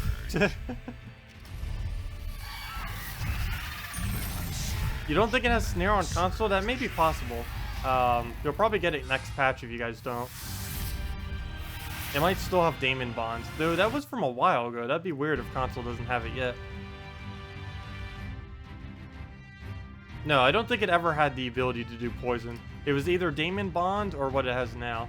It never had the ability to do poison. Giant Spider did, but not Web Spinner. Also, I still have my difficulty on Warlord 4. I should probably bring that back to normal in case I accidentally do that later. That'd be the worst thing ever if I accidentally leave that on Warlord 4 and I just randomly do something. It's like, oh, whoops. They really need to have a warning too. There's been a lot of talk about that back when it used to happen in PvP, like having a warning menu up where basically it will tell you if you're like what difficulty you're in. Kind of like right here, be able to change it to Warlord or whatever difficulty you want. Someone even made a graphic for it. I have no clue where it is on the forum, but they made like a graphic where they had like a difficulty setting. I think it's like down here or something as an option to switch it. What's that about to do? Was there any teams that you guys want me to do? Try Eternal Flame, Courage, Bone Dragon, Courage. There we go. That's a team. Let's see. Oh, the Days of Eternal Flame. Is anyone watching right now play this game back when Eternal Flame first came out? Anyone remember how overpowered it was? There were so many ridiculous teams that it used. Many of which could win in turn 1 without losing a single turn. It was a lot of fun. The glory days.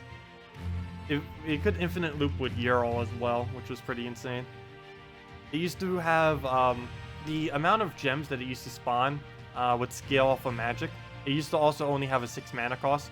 It didn't have a burn at it at one point though, but it had a 6 mana cost, and it could do a select gem plus a magic boosted gem. It actually still, never mind, that's Hero's Magic. But you can see right now, that'd be something like a 21 gem spawn or something, which would be absolutely insane, for only 6 mana too. Meaning you could get it up with one single surge without even needing to set your banner at all. Oops, I forgot. They really need to do initials in this game. For all the commonly used initials.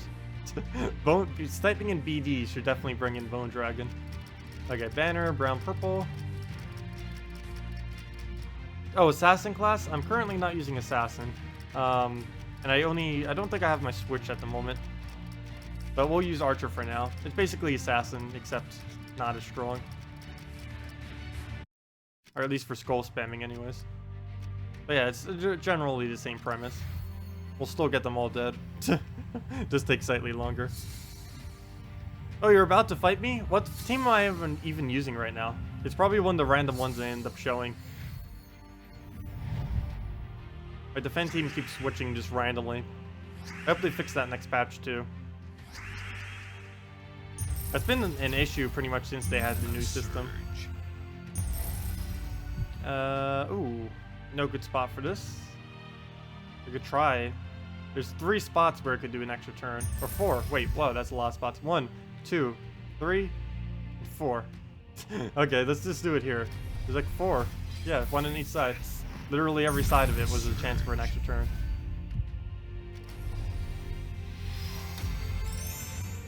Ah, wow, how did that completely miss? What is this RNG? Web spinner. Oh, web spinner reference. Yes, that was what I was going to do. I was distracted by team build. I'll go check the web spinner reference right after this battle. I'll make sure to do it. Oh, don't you dare get a Devour off. I need that Bone Dragon. Also need to take it to deny his mana. Okay, good. Actually, even if he devoured a Courage, that wouldn't have been a big deal. We have 2 of them. Actually, we could lose both of them and still win. All we need is hero with Bone Dragon. Actually, all we really need is Bone Dragon. As long as we have Bone Dragon, we can't really lose in this kind of match. Oh, Spider. Well, I should maybe take that back. He can drown us in spiders until we just can't do anything. Oh, don't you dare get a Caveir's Devour. It's going to. It's only a matter of time before one of them connects. As long as he aims at a Courage, though, it won't matter even if he gets it.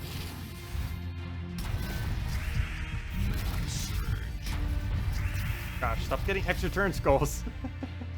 I don't mind him taking skulls, but he needs to lose his turn for every skull he takes. Oh, him doing that on a hero right now actually wouldn't be that bad. Okay, can he end his turn? Gosh. Oh, if he gets a Devour next turn, it's probably a match.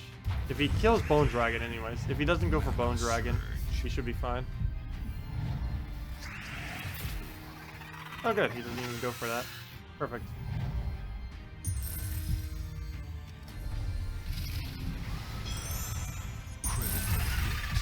Oh, 1 down. Might as well just go for mana though, because they all have shields. Mana surge. Spider drowning for the win. I absolutely hate spiders.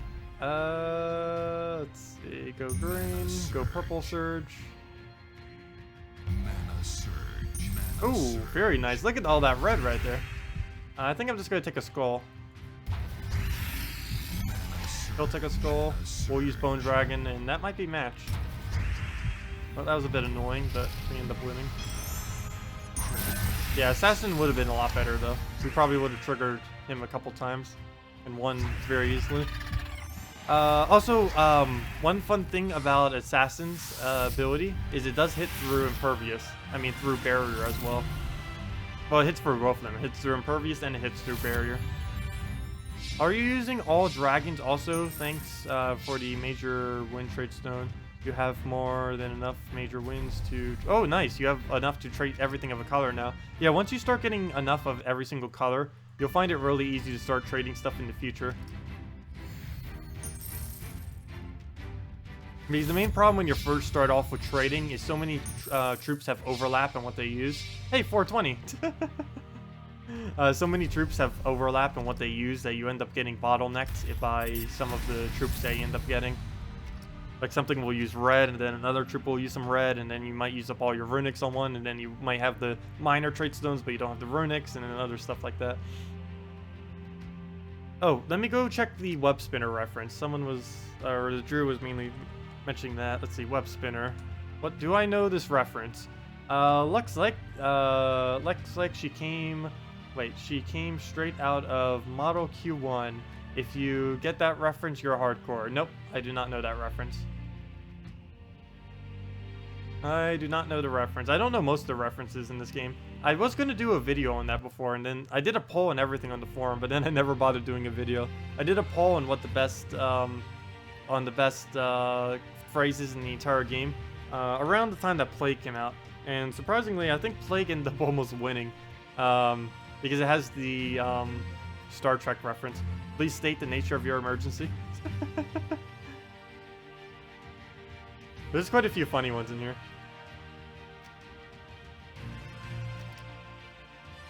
Have you seen Sister's Defend Team?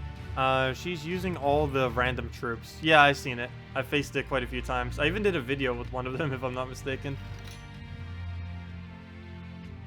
When Mongo ended up coming out, I think I ended up doing one of the random teams as one of them. Oh, is it from Dungeons and Dragons, the Green Seer reference? I mean the Green Seer. Why do I keep saying Green Seer? The web spinner reference. Mana surge.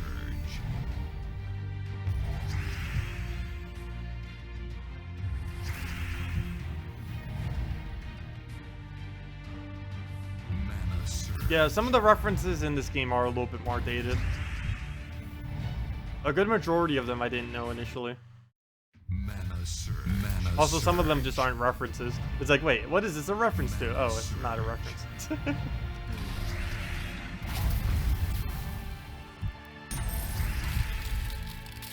Also, after this battle, I think I'll do the redeem code. I noticed the viewership is going up. I wonder why. This is around the time we normally do it, or the second one. So we'll go have that out right after this battle. And if any of you guys have any other questions or team builds, feel free to leave them in chat.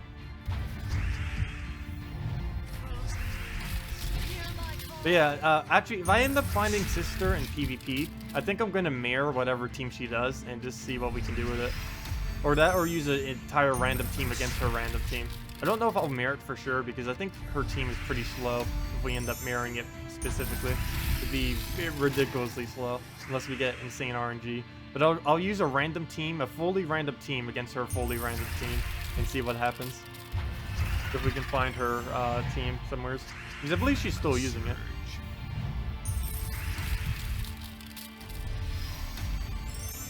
What do the redeem codes even do? The redeem codes give you 2 treasure maps, 1 gem key, 200 souls, and 2,500 gold in Gems of War. That is what a redeem code does. They're only claimable by PC mobile users though. Consoles unfortunately do not have redeem codes available at the moment. Mana surge. But yeah, we'll go give out the other redeem code then. The second one for today.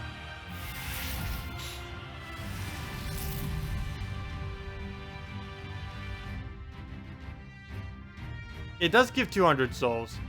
It does indeed give 200 souls. It doesn't show it in the initial panel, but it gives it afterwards. I'll show you when we go do this right now, what I mean with that. But let me go get the next code. Only take me a second. I already have it up from when we did the first one. Need to mark it to make sure I know I used it. It still feels weird because it says December redeem codes. Because 2 months ago was when the redeem code stopped because of Apple. Gosh. But luckily they did it in a format now that they can do it. So you just move that over, get this into our interface, and we should be good to go. Let's see. I can find where that is. I have it buried now because I haven't used it for so long. It's just buried below every other asset I have in here. I really need to organize these. One day I just need to go through my stream setup and organize it. I hate that this can't be centered either. There's no way to possibly center it. Okay, that's good enough. Okay, so there's the code. Let me go and copy paste it into the chat. And for any of you that do not know how to use it, I just did a video on it. Other than that, you just go to the Gems of War website. If you don't want to watch the video, just go to the Gems of War website and click on game code, and then type in your invite code in all caps and type in the redeem code on the below one, or just copy paste it is a lot easier. And let's see, invite code of mine, click that you're not a robot, and redeem.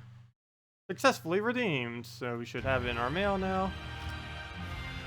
But yeah, if you check the mail, if you click on view it on it, yes, it doesn't show 200 souls, but if you look carefully when it actually occurs, it does indeed give you 200 souls. Like, look, I'll show you right here. Currently we have 299, so that'll be 499 after we claim this.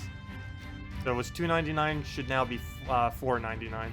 So even though it doesn't show it here, you get the 2 treasure maps, 1 gem key, 200 souls, and then right there, 200 souls, and then 2,500 gold. So yeah, that should. I actually haven't tested this to see if it actually does. I know it shows up. For what on the one menu it doesn't though, but yeah, it does. See, it does give you it. It just doesn't show it. It's just a little glitch with the visuals that they, or not really glitch, they just didn't bother putting it in. It gives you the 200 souls, but it doesn't show you on the initial menu. But it does indeed give you the 200 souls. So, yeah. And you just go to the Gems of War website to be able to claim it.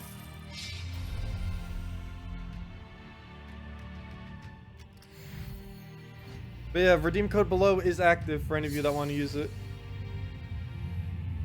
Stretchy stretch. Actually, 1 second. I need to get up and stretch. Do some serious stretching. 1 second.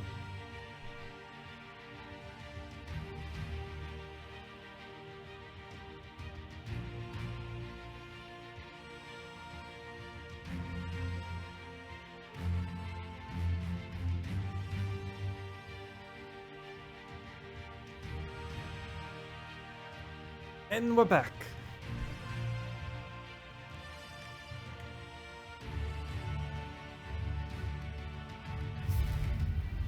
Oh, no problem for the code, everyone.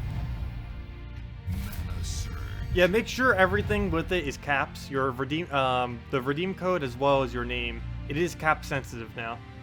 It used to not be cap sensitive, but now it's 100% cap sensitive.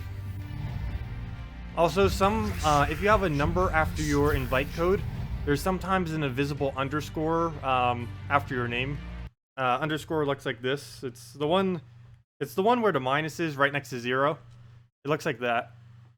You just hold shift and click the one right next to 0 that looks like a minus sign. Because sometimes there's an invisible underscore between your name and between the number. So if it's not working, try doing that as well, and it should work. If yours doesn't have a number after your name, that means you were the first person ever to claim that name. So, yay! And it makes it easier to claim these redeem codes too, because sometimes there's a problem with it. Because some people don't realize there's an invisible underscore.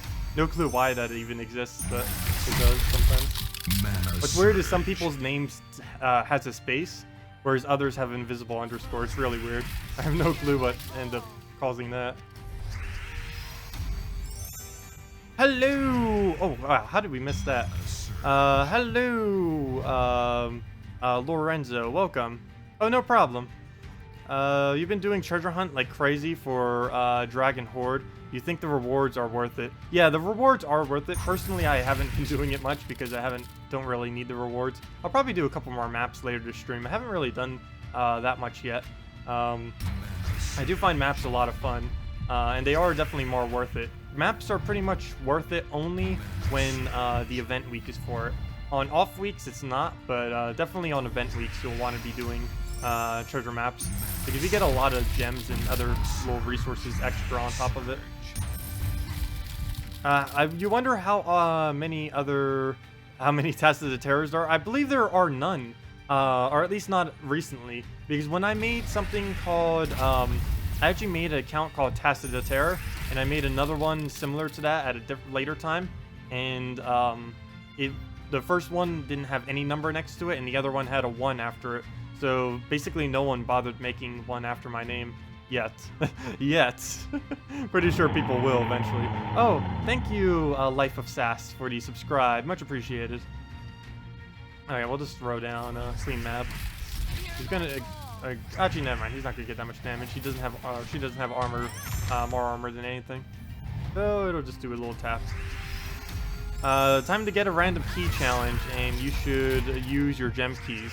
I don't know about gem keys.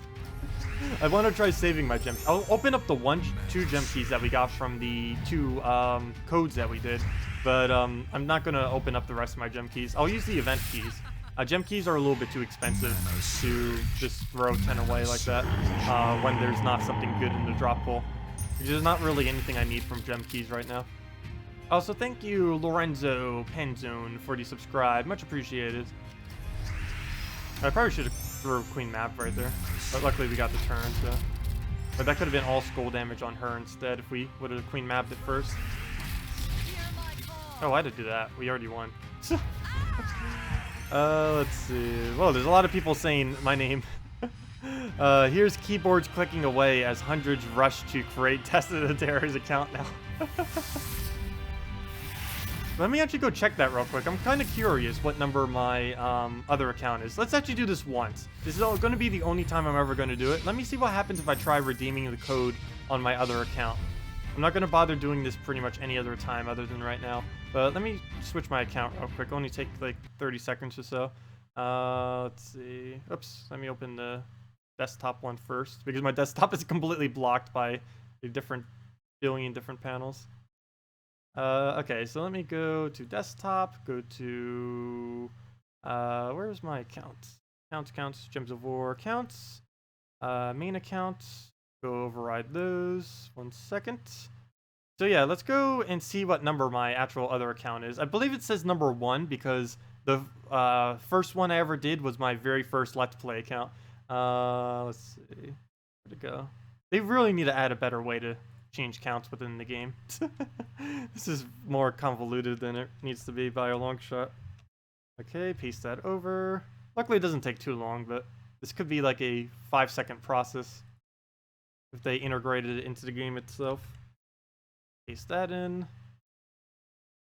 The only thing I could possibly think of is they're worried about memory loss on their servers, but now that they have new servers, I don't know why they wouldn't. Oh! Whoops! Hope that didn't mess anything up. I just did that while I was in the game. Oh, that was bad. Hopefully that didn't mess anything up. Oh, that was bad. I'm pretty sure that has no consequences. But you definitely should not do that. Because I'm... Oh, whoops. We're in full screen right now. Probably looks weird. Let me fix that. Let's go make that smaller. There we go. Okay, so let's try doing this real quick. First, let's get our guild tasks from our normal newbie guild and our little bit of resources, our things. I'm not going to be playing on this. I just want to check 2 things on this real quick on our Let's Play account. I want to check what number we are, and I want to check to see if the redeem code works on it. Also, thank you, Hunkt. That's an interesting name, Hunkt. Thank you for the subscribe. Much appreciated. Okay, so yeah, we're Tacet the Terror number 1. So let's see what happens when we try typing in this name, because I'm pretty sure there's a lot of weird errors that can happen with it. But Tacet the Terror with no 1 after it is also me. So technically I was the first, and as well as the one that has 1 next to it. I have the one without a 1, and I have one with the 1. They're both my accounts. But let me go see what happens if we try redeeming this, and how awful it'll be. Like, what will we have to do? If I type in Tacet the Terror 1 just with spaces, what will happen? Tacet the Terror 1. And the redeem code. Oops, I don't have the redeem code on copy paste anymore. Let me go get that real quick. Redeem. Where'd it go? Where did I post it? There it is. Oops, that's not it. Where'd it go? I know I posted it into chat. Did it get buried under everything? I could always just... Let me just go into my interface. It'll be quicker getting it from my interface than it will be trying to search for it.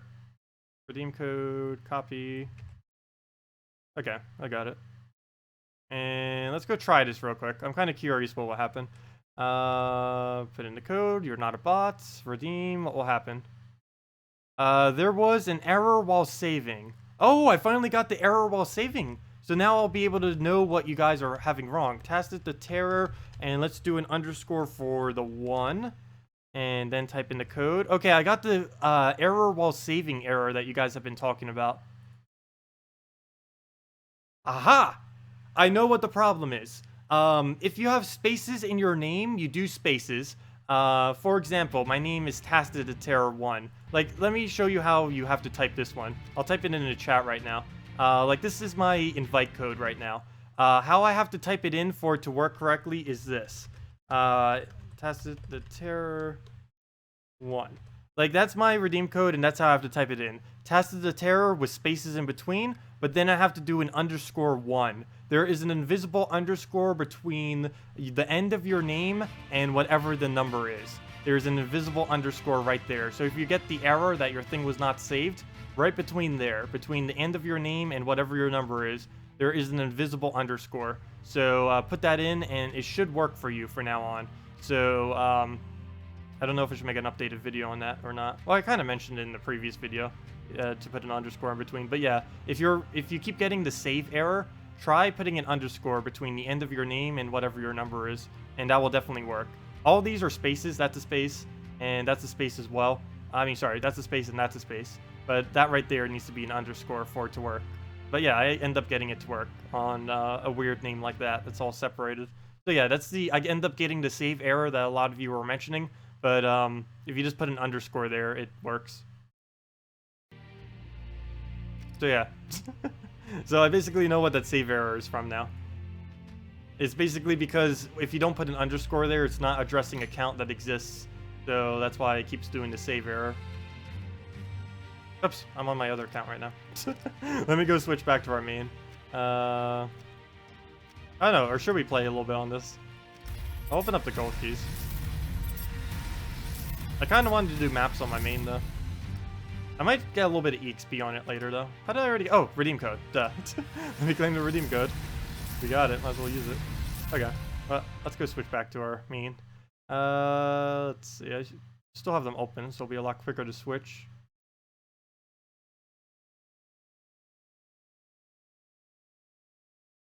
Okay, get that. Second account, paste that in. Replace. Main account. Copy, paste, and we're good to go. Okay.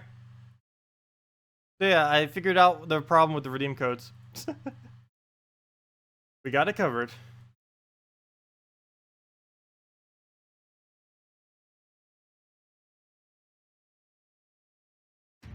Oh yeah, it also helps with when inviting people to your guild, because you end up having the same issue with inviting people that you will with the redeem code thing. So do keep that in mind if you're like a guild leader or something. Okay. Also, why is my... Oh, it still shows Warlord 4 because of how I saved it. Oops. Let's make sure that stays on normal. Okay, well. Also, thank you, Pedro Alexandra, for the subscribe. Wait, why is there a... Well, that's weird. There's a revenge on my 1 trophy. I don't normally see that often. I'll be back in a few. See ya, H82. Yeah, we'll still be streaming for about another 2 hours or so, 2.5 hours. Thank you, Mitchell Prisco, for the subscribe. Much appreciated. Oh, we can't drop the double purple. Actually, we don't really even need purple. Let's just go for the Gorgoltha. We need it for Queen Mab, but Queen Mab has no board control. Everything else has some form of board control. Really? 1 mana short. Well, at least we have mana on everything else. The battle of the Gorgolthas. Who will win? I think we have a lot more stats, though. This is our 1 trophy, after all. But I'm doing it because it's our revenge rival. Couldn't pass up that much glory for free. Mana surge. Plus, we get twice as much gold because that's how revenge work right now. I still haven't asked them if that's a glitch or not. I probably should, because I don't even know if they know if it exists or not. Because if they don't know it exists, they probably won't change it for next patch. I don't know if that would be a good thing or a bad thing. Let's see, I'll throw that down. Mana surge. Mana surge. What is the standard for team you are playing? Oh. Tie for all the videos. Keep up the great work. Thank you, Kujer3. Much appreciated for the $5 donation. Let's see. What was I doing? But yeah, thank you so much. What is the standard for teams you are playing? Liz, I don't understand your question. What do you mean by standard of the teams I am playing?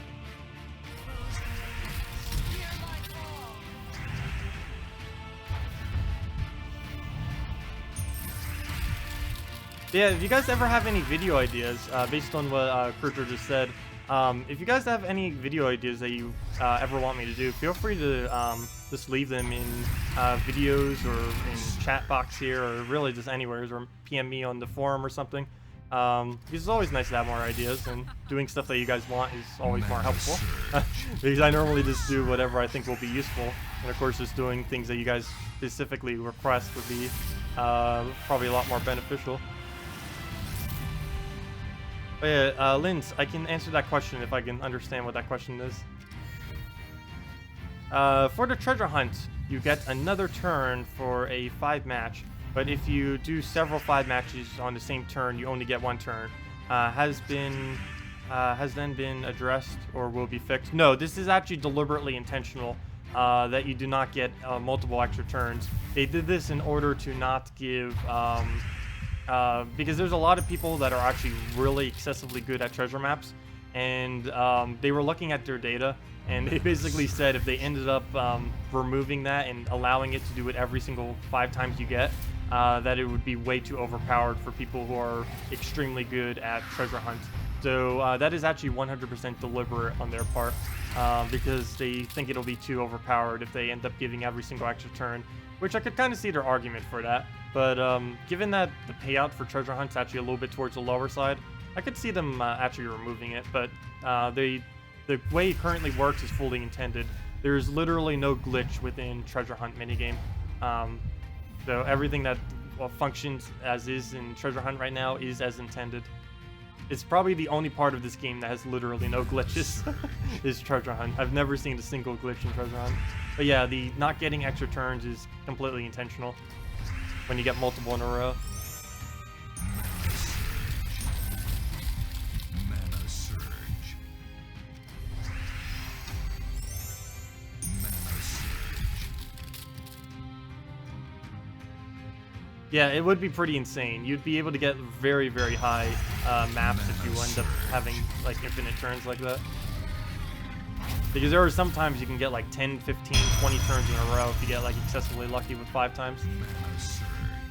And if that keeps occurring over time, you'd basically end up getting an infinite amount of turns if you were like excessively good at the game. Or just got extremely lucky, one of the two. Wolf Garrick team next match? Sure, I can do Wolf Garrick teams. Yeah, consoles end up getting Wolf Garrick this week. I ended up doing a couple yesterday, but we can do some more. I'll probably show the best one first, and then if you need me to do a different one, I can do some other ones. Well, maybe not the best, but my personal favorite as far as Wolf Garrick goes. Mana surge. Oh, Linz means what banner? What is the standard for team your team you're playing? Oh, the banner for this team? That's actually a good question. I don't even know what banner I'm using on my own team right now. If I had to guess based on what I have on my team, I'm using brown yellow because I'm trying to rush up the Gorgolfa, and I'm using the yellow for the Valkyrie. The only other color I may be using is red brown. Actually, it might be red brown. We can test by taking a color right here. Let's see. Well, we're definitely using a +1 on brown. I know that much. Actually, it probably is red-brown now that I think of it, because we wanted to bypass one for the Valkyrie. I need to take a red to be able to know for sure, or a yellow. That'll confirm what banner we have. There we go. Oh, I am using brown-yellow. I guess I did it to rush up Gorgolfa. Normally I give +1 to a Valkyrie, but we can just use our Gorgolfa to fill it up. I guess that's what I was thinking at the time. Yeah, that's brown-yellow banner. It's mainly just to rush Gorgolfa. Hey, all 7s! Hey, we got lucky all 7s! And I didn't even notice when it occurred. We got the straight lucky 7s, 4 7s, or we did. Now we don't, because we ended up winning a match. But prior to that match, we had straight 7s. Hey, it's Sister! Oh, we found Sister! Let's go do it. I said when we find her, I'm gonna make a random team to face her with. So we have to use everything that is random. Start with Orion, because he's the better random. What else can we do? Mongo, because he's new, and why not? We'll put in a Mongo, plus he's using a Mongo. We'll be fair and use one as well. What else is extremely random that's not horrible? Mimic? No. That'd be horrible. Oh, Nobbin Brothers. And What do we have color-wise? Purple, blue. Oh! What's her name? Or its name? I don't even know what this thing is called. Let's see. Where'd it go? Karkaroff. That one. There we go. Perfect. A full random team against a full random team. Let's see who wins. We're gonna go double red to feed our Nobbin brothers because he has a chance of doing explosions. Well, technically Mongo does too, but he only has a 1 in 6 chance. Or was it 1 in 8? I forget. Does he have 6 or 8 things that he does? I think it's 8 actually. But at least Nobbin brothers has he explodes at a 1 in 3 chance, so he has the best chance of doing stats effects and stuff. So we'll see. Let's do random against random. Of course, we have a slight advantage because we're the player, but let's do the whole random team against a whole random team. Sister's using as a defend. We might as well face it. Hag is one, but Hag's pretty much towards the weaker side. Both the Hags are. Night Hag is actually even worse than normal Hag. Oh, see you, Linz. Have a good day. Let's see. Every time you say ssaszix, I bless you. I know, I keep saying it like in every single incorrect way possible. I have no way, I have no comprehension on how to even start to pronounce that name. Sithyrix. I just keep saying 6666. Kind of makes sense for it. But it kind of does end like that. How do you even say that? CTHYRYZYX. They're just like looking at the end of the alphabet. It's like, how many random letters can we put next to each other to make it look somewhat comprehensible?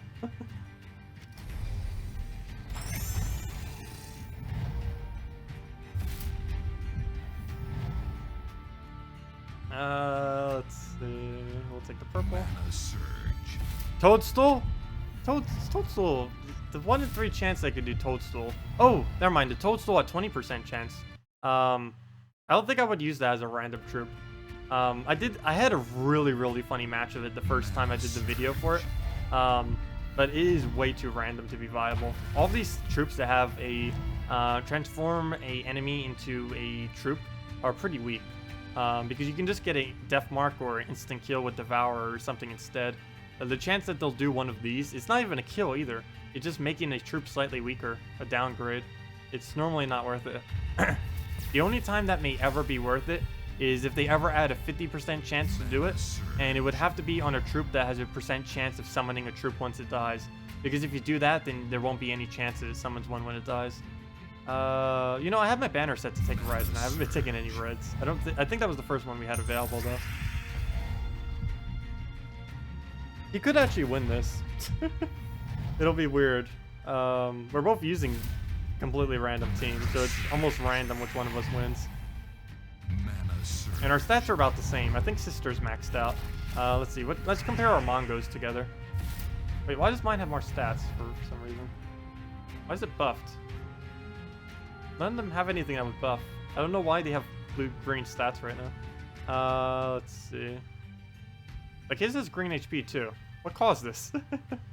Wait, what am I missing here? I can see why it does attack because we have siege. Why do we have HP bonus though? Oh, big. Duh. And I can't compare armor because it did armor damage to it. So I have no way of actually comparing now. Oh well. I forgot. The HP bonus is because of big, and the other one is because of siege. And this one has HP bonus because of Fireheart. Oh, 32! I think that was like its max hit. No, it wasn't actually. Oh no, but it had 8 less magic, so it was 3 to 40 earlier. Also, why did they leave this one at a lower value? Why didn't they raise this one as well? They end up raising Orion and everything else. Why not that one as well? Okay. Well, let's just go Nobbin Brothers. Play it safe. No, it's not from Guild. Guild doesn't show in green. It was from the traits that they have. It's traits I don't normally use, so I kind of forgot that they even exist. Siege is actually not that bad, but any troop that has a heart on them it's one of the worst traits in the entire game, is any of the hearts. Pretty much any troop that has it, you should almost ignore. A good majority of them are pretty bad, at least trait-wise. Oh, we got Explosion. Too bad we already have every single ability up pretty much. Oh, it's still our turn. Oh yeah, I forgot. Nolan Brothers does extra turn one now. I almost forgot that's the thing. They used to not give an extra turn automatically. It used to be only a 1 in 3 chance they would do extra turn. Only its AoE damage used to do extra turn, but now it does it always. Okay, I think we won at this point. Pretty solid chance that we have won. Hey, we did true damage, though that makes literally no difference because it didn't kill. And Rainbow Snake. Yeah, I probably should use Rainbow Snake in a random team. I haven't bothered doing it yet. Yeah, I miss Rainbow Snake not being good. I was hoping it would be a little bit better than that. I was hoping to use it a lot, but given how popular Dragon Teams is, it's really weird how it doesn't have like any synergy with them. Like a lot of the dragons have a lot of synergy, but there's just nothing you can really do with a Quaddle. If they increase the amount of gems it spawns to like 13 to 15, then that would be a different story. But at only 12 gem spawn, it's not worth it. It's 1 gem spawn per mana, and that's just way too costly for no additional effect afterwards. Mana surge.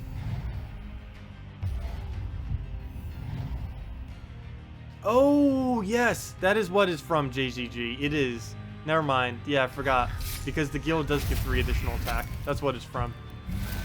That is what it's from. Okay. Well, as far as the Fortress Gate. Mana surge. Okay, we'll throw that down. Oh, good thing that was not a move. I was wondering why its magic is so low. Did that thing really just reduce its magic? Doesn't make that big a deal, but that's weird. We were like at like 40 and now it's all the way down. Oh, yep. It went from 40 to 20. Exactly that. Hey, look. We'll got to use the Mongo. It came out last week. Let's see what it does now. Attack reduction. Good job, Mongo. Exactly what we needed. Really? Another magic reduction? Well, this will be interesting. Let's try killing it with a 3 to 18. It might be enough. Might not. I could just use Nobbin Brothers if I really want to win. But I think we'll try it to RNG. This whole battle was RNG based, so might as well end it that way too. Unless we randomly get a skull. That would technically be a way to win it with RNG, but not the way I want to try to. Okay, we'll let it take the skull. And now we have 3 to 18 damage. Can we hit 10 or higher? There we go, we got it.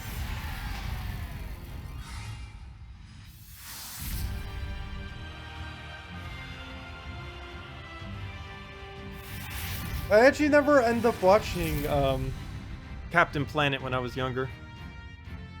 But everyone hated the power of heart? Why? But yeah, the heart trait is one of the worst traits in Gems of War. Let's see, what would be even worse than that? I don't think there is a trait worse than that. Maybe like a single immunity on something that's almost pointless, like immunity to web or something like that, where there's basically nothing that uses it. Defender bonus is pretty useless too, because it doesn't really make any difference on your defend team, and you can never use it in any other instance other than that. Actually, the defender bonus would probably be the most useless bonus. Though early, very early in the game, it would not be. So maybe the heart is the worst. Okay, well, let's see. We end up doing random against random. End up going nice. Yeah, maybe I should go make a team out of Rainbow Snake. I think I might go do some maps though. I still don't even have the very first reward for doing maps this week. Not like I need them, but I probably should do a little bit more towards them. Only 3k gold for winning, you get 4.5k. On what? Wait, you only get 3k gold for winning, you get 4.5k. Oh, you mean from your bonuses afterwards? What armor are you using then? Wolf Garrick. Duh. Yes, Wolf Garrick. Let me go do that.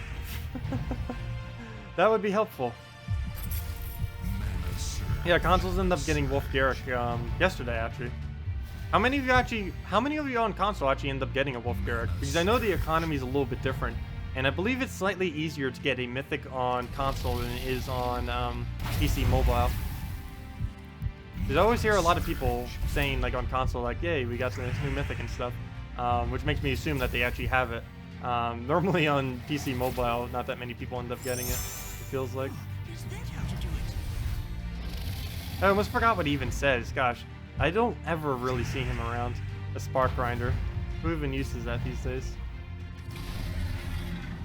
Oh, it does buff pretty good to mechs. There's just no good mechs to really use it on. But yeah, we'll go do Wolf Garrick right after this. Is there any specific ones that you guys want me to build it around, or just what the better ones? Because the problem is most of the better ones require high rarity and high traits.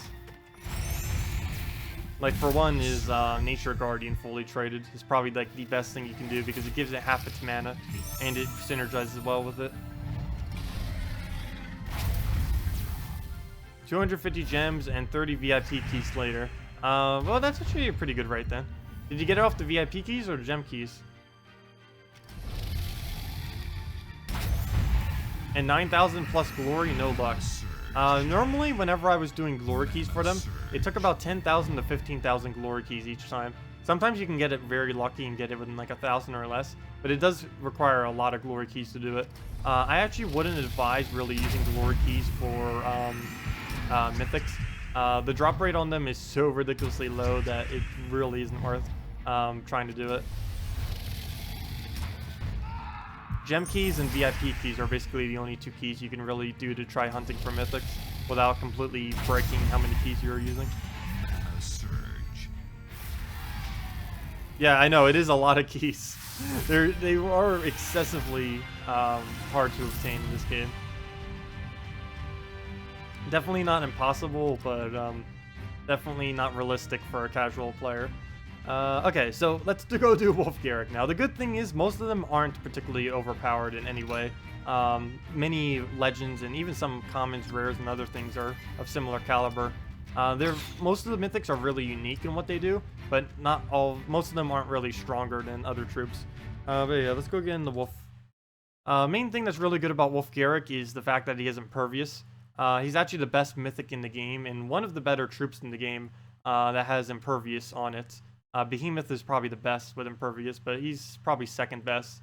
But yeah, deal damage to an enemy, boosted by war gear at a 4x ratio. So if there's 2 war gears, that's 8 extra damage. If you just have himself, that's 4, so that'd be 26 then with just him. If an enemy dies, then devour a random enemy. Really, really strong if you can get a kill. Unfortunately, if you can't get a kill, pretty weak. But we'll go put in the whole caliber here. Get in our Care Bears.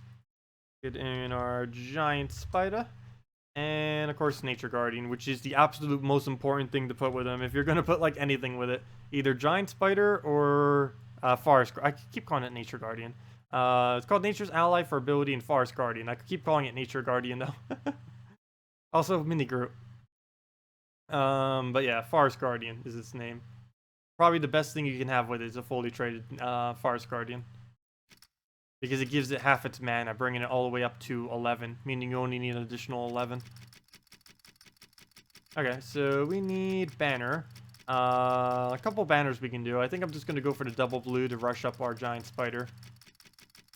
If I can find it. There it is. Wait, did we not use a color here? Wait. No, we cover every color. Never mind. Beating Sister, you don't have any, you don't have your armor kingdoms at level 10 and only have a few 5x kingdoms. Is that why you get more gold? As far as why I get more gold, I believe it has to do with, oh wait, never mind, you end up getting less from Sister? Huh, that's weird. I always thought that specific people were determined by whatever their rating is and everything like that. I always thought that determined gold. But I believe it may put into consideration what your team score is.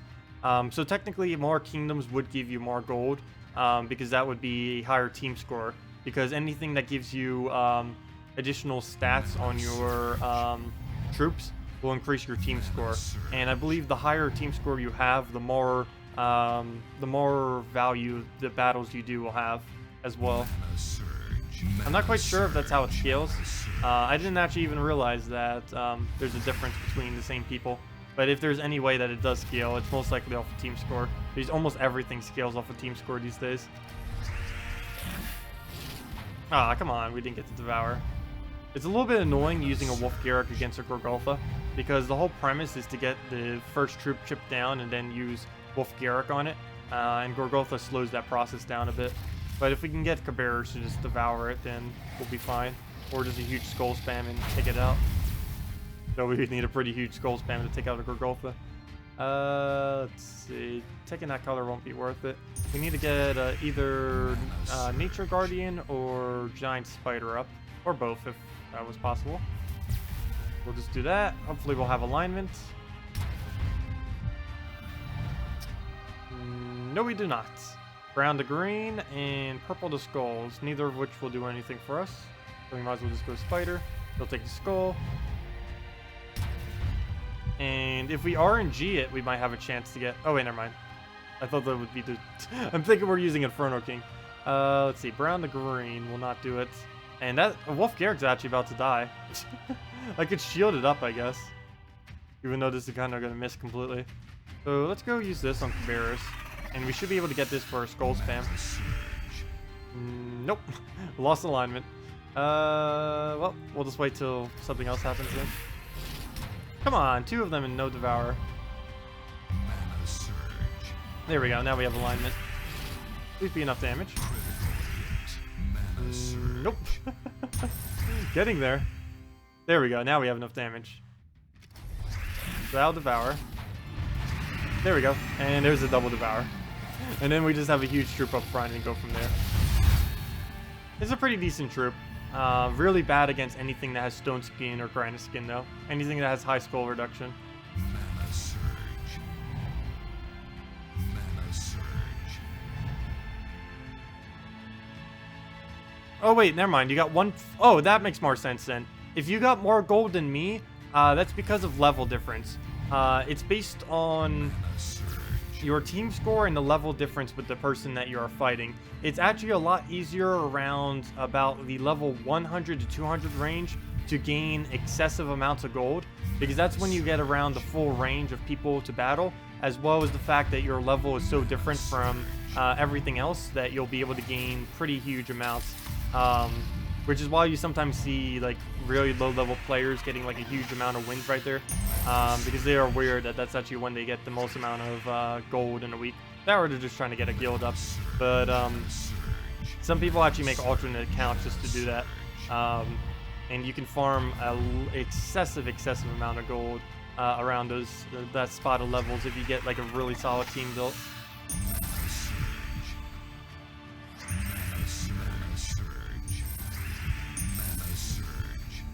But yeah, that makes sense if you got more.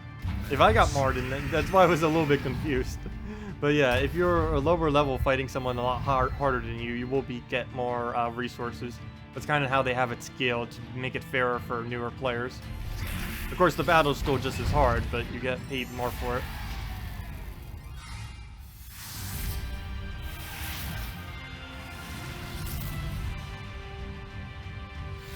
Ah, defeat. What am I even using on my defend? People keep saying they fight me. Oh, that? Oh, that's not too bad to use in the defend team, I guess. Definitely not the best defend team out there. Okay, let's try this again. But yeah, if you guys need any Wolf Garrick teams, there were a couple people mentioning it. 4 Wolf Garrick. I don't even have 4 Wolf Garrick. I think I have 2. 3 at most, but I'm pretty sure I only have 2. There's only a few mythics I have 4 of. Flake. I think Guard's Avatar, which is completely useless with 4. And I think that's it. It's a little bit hard to check specifically because there's no way I can just type in Mythic and bring them all up. Because if I type in Mythic, it'll bring up nearly every card I have. Good morning, Earthbound. Wow, it's morning for you.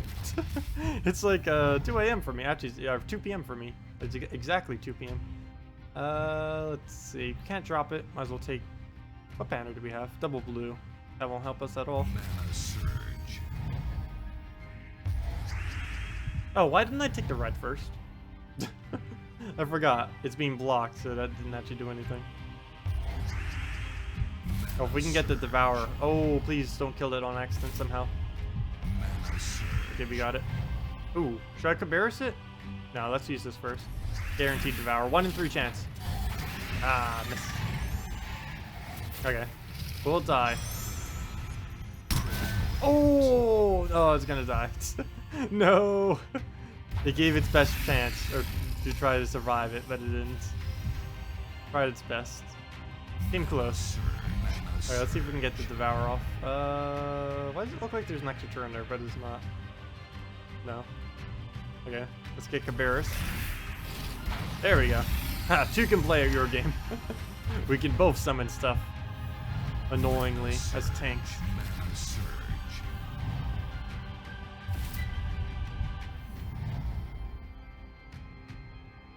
Oh, you got a Dragon Soul and you were able to fully trade it immediately? Nice. Yeah, the only thing Dragon Soul really gains from being traded, though, is tankiness. You don't need it for speed, which is kind of nice, because even if you don't have the trade stones, you kind of don't need them. But if you do, or can't afford the trade stones, it makes it excessively more tanky. So in case you accidentally lose it, you'll still be able to either revive it or have some kind of backup for it that will help it to keep progressing. Okay, we have like no souls, so there's almost no point in casting this. I guess we could tap it. That'll be enough to kill. We're not even using the boost ratio. We'll have 2 additional damage, but at least it's enough to still kill. I wish they would have made Warg slightly better. Like maybe a 1-to-1 boost ratio. Then again, that might have been too strong. That's basically what what's his name is. Ferris Raw. Let's see. I don't think we have alignment. Doesn't look like it. And I don't want to get rid of purples because we need those. But then again, he's going to take them anyways. Yep. Maybe I should have just taken it. Oh, I can't take the... Oh, never mind. I kind of need to. If I don't take it, he will. Mana surge. Okay, we'll just throw this down.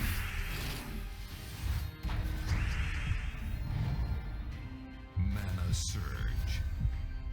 Doing that actually denies all of his mana, which is the only reason why I end up doing it. It removes all brown to green and all purple to skulls, so he won't actually be able to get any mana whenever I keep doing that. Only problem is I don't have enough mana to get it back up. If we had a Wolf Garrick right now, this would be as easy as taking 1 skull, but unfortunately he died. And speaking about dying, 2 down. All we need to do is to get Cabarrus at this point. And to do that, I just need a giant spider cast. Mana surge. Mana surge. Oh, or we can just skull him twice. Oh, come on, I can't even sturdy him. Or poison him because it's sturdy. Oh, ouch. Kinda need to throw this down. Or else he's just going to kill our spider. You can kill that one, it's just not our main one.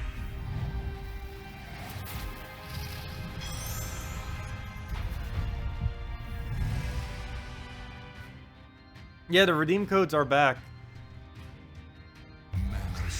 I did a video on how to claim them if you don't know already. I think the one below should still be active as well if any of you haven't claimed it yet. Okay, there we go. Well, that was a lot harder than it needed to be. Didn't end up failing a bit.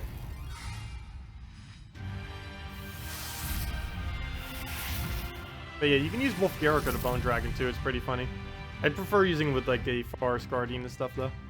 But Bone Dragon's overpowered enough that you can use it with pretty much anything. Okay. Speaking of that, let's go use the mirror. Well, kind of mirror. I'm using the protective version of it with Impervious.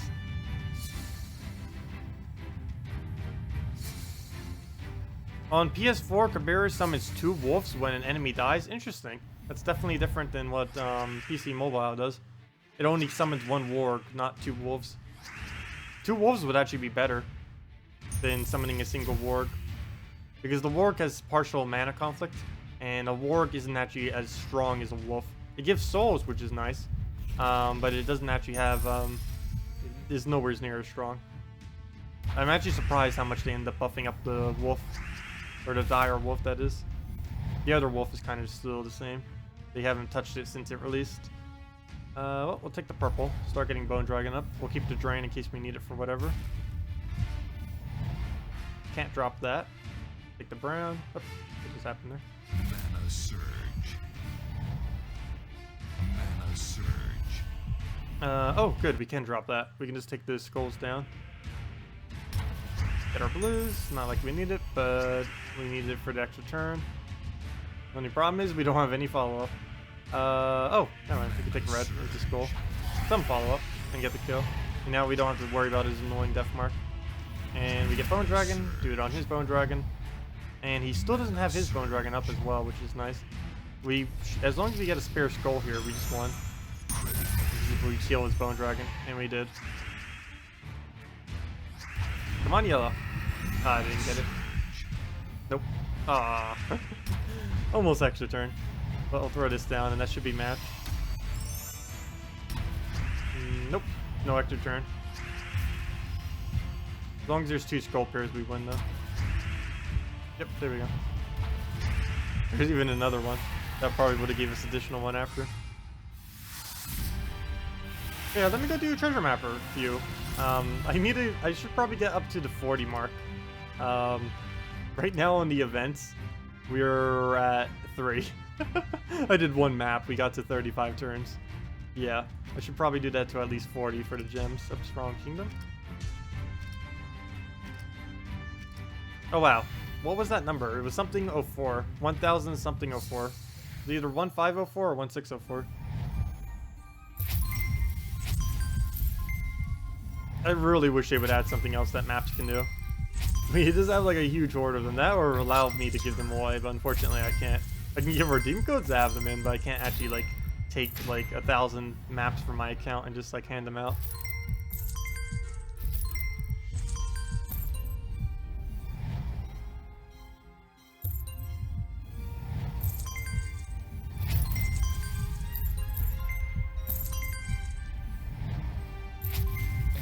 Yay! Need that turn. Oh, should move that the other way. Because now we're gonna have a bunch of great coins stuck. That's always probably the main thing that kills me whenever I do these maps, is having too many low value coins stuck at the bottom. I haven't seen anything end my maps more than having too many small coins at the bottom, which ends up blocking you from not being able to do anything down there. Oh no, no, don't you dare, don't you dare. Good. Oh, yes, good, perfect. I'll keep this intact. Perfect. Perfect. Good. Ah. Okay, good enough.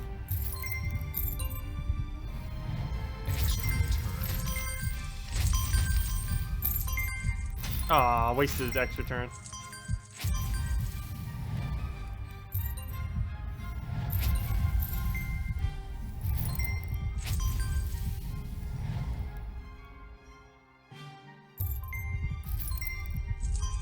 You finally got the 75 event gems. Oh, nice. And you had absolute or abysmal luck on your maps this week. Mine, I don't know how mine are going so far. This one's going pretty good. The previous one was pretty bad though. But right now we're at 28 or 29 with 10 turns left. Board setup looks like it's getting pretty bad right now though. Up there goes the event gem. I was wondering why that little thing was just occurring. But that was from the event gem. Let's see. We'll just move that over, I guess. Yeah, I'm starting to fail right here. I'm running out of areas to do, and we don't have anything we can do down here.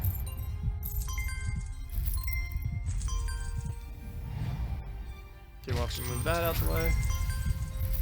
Because the main thing that accumulates you more turn is having a nice nice area on the top where you have plenty of space to get extra turns. Once you start getting too many big stuff towards the top, you end up losing a lot of turn potential whenever you do maps. Another thing that can reduce that is having too many low resources towards the bottom. You need to have as many big resources towards the bottom and as many small ones towards the top will get you the most amount of turns. Anything less than that and you're going to lose a lot of turns. Because any turn that's not getting either an extra turn or preserving a turn is basically losing in a treasure map minigame. Like that one. Oh no, never mind. Lucky Cascade. And there comes the luck factor. There is so much luck involved in treasure hunt. Let's see, move that up.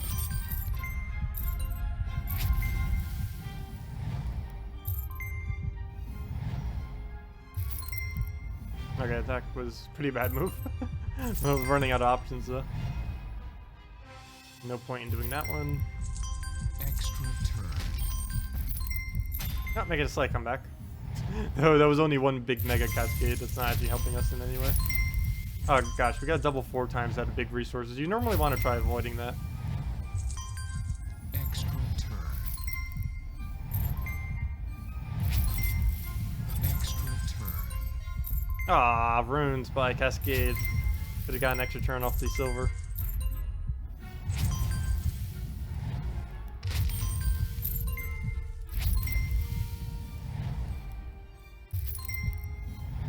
Come on, there we go. Needed that bag. Okay, we're pretty much out of turns now. Extra Oh, turn. nice. Wait, oh, there's another one.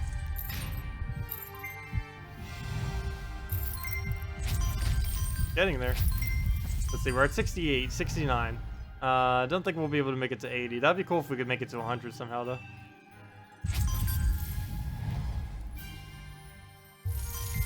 That was probably a bad move.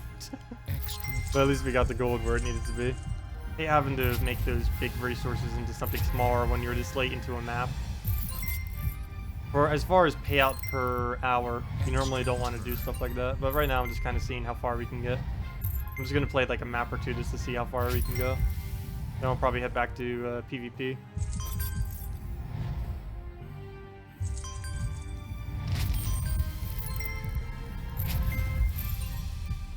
Also, I'm really curious if they're ever going to get around to real-time PvP in this game, as far as like being able to battle your friends and stuff. Because I'm pretty sure that's why they've been delaying the friend list, is so they can do real-time for it. They haven't confirmed that's the reason why they're delaying it though. But obviously, they wanted us to know about it though, because if you check your profile or anyone's profile, there's a thing right here that says coming soon. That's the add button to be able to add them to your friends list. But it's been there for over half a year now. It's almost been there for a year, and they haven't done anything with it. Makes me assume they're waiting until they can implement real time before they add it. Okay, we just lost the map. Or did we? Yeah, we did. We got a vault though. Gotta get that vault. Oh wait, oh, okay, good. I can swipe it the other way. I was gonna say we're blocked by vault because we actually can't do that because the vault can't be moved, but we can do it that way. And that is, nope, still in it. Still in it. Oh wow, are we really going to, can we reach 100? Oh, I hate when it goes this close and it doesn't actually reach it. Looks like we're gonna get that to happen. Oh, I probably should grab the gold right there. Oh no, we still got that going for us though. Okay, now we're at the end of the line. Come on, 97. I hate when it gets that close. Let's give it all the way. Well, what can we do then? I don't see any extra turn. I don't even see somewhere where we can luck it. Even if we do that, that won't work. That would only work if we get double gold, which is almost impossible. What would be our chance to get an extra turn here? I don't think anything. Gold can't be moved. Nope, I think this is the end of the line. No. Came so close to 100. Yeah, I don't think this actually do anything. Let's try this and get double gold. Go. Nope. We got one of them. If that would have been a gold. Oh, that would have been perfect. Oh well. Oh, there we go. 9 event gems. Oh, whoa, whoa! 63 glory. That must have been our gem chest going glory. I forgot to check to see what it actually did, but there we go. So I got some gems. But yeah, the vault definitely went on glory. 63 glory for a treasure hunt. Not bad. That would be like, that would be about 30 minutes of PvP. Like 15 to 30 minutes of PvP to get that much. What on earth am I looking at? What? Oh gosh, what is this team? I should have caught whose name this was. Actually, we could check after the battle. Who is doing his team right now? With 4 Princess SBFs. Well, if you want to talk about random teams, there you go. You literally just create, it's literally a full random team that you just get spawns off of as soon as you start. I hope each one of them kills himself, and so we can see, so we can just see a full team of random knights. That would actually be a pretty cool fight concept. Maybe I should fight them again, if I find them again, and do 4 Princess SBFs against 4 Princess SBFs and see who wins. Mana surge. Mana surge. Oh, so I shouldn't underestimate them. Luckily, they're actually doing good. And they actually get a lot of gem spawn, too. Oh, I did it on the same one over again. Are they all just going to aim at last slot? Nope. Kill self. I wish all of them would have done that so we can see what kind of team we would end up getting. I should do that as a challenge, though. Make 4 times Princess SBFs and have every single Princess SBF kill itself from top to bottom. That would be a really weird battle. Will I do a random troop challenge? Sure, I can do random troop challenges. I'll probably do it like I did last time. How about for like the last hour of the stream, we just do straight random troop challenges, which will be in about like 50 minutes or so. Or probably more like 45.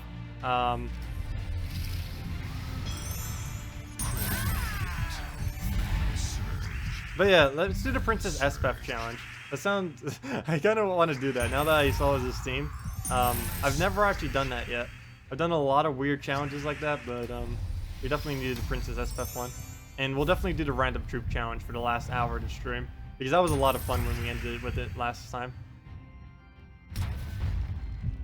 It's great to see what kind of teams you just randomly get when you get complete random generation like that. And I'll do it off of glory keys. I can't do it off of gem keys. Plus, doing it off of gem keys would be easier anyways, because you get higher rarity. Glory keys, you get lower rarity, like rares.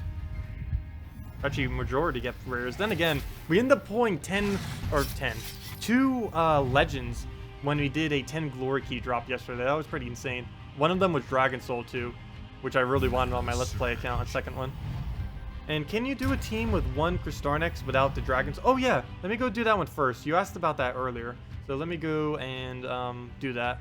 The Dragon Soul without a Kristarnex. I was explaining like teams that you could do, but I didn't actually do a team. So I'll go do that first. Then we'll try the Princess SBF thing. And then maybe I'll just do random troop challenges. Because I can throw those in whenever. Already have everything here. Pencil, got a sticky notes.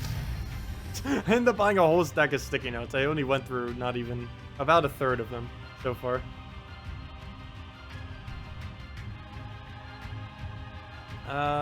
Let's throw this now.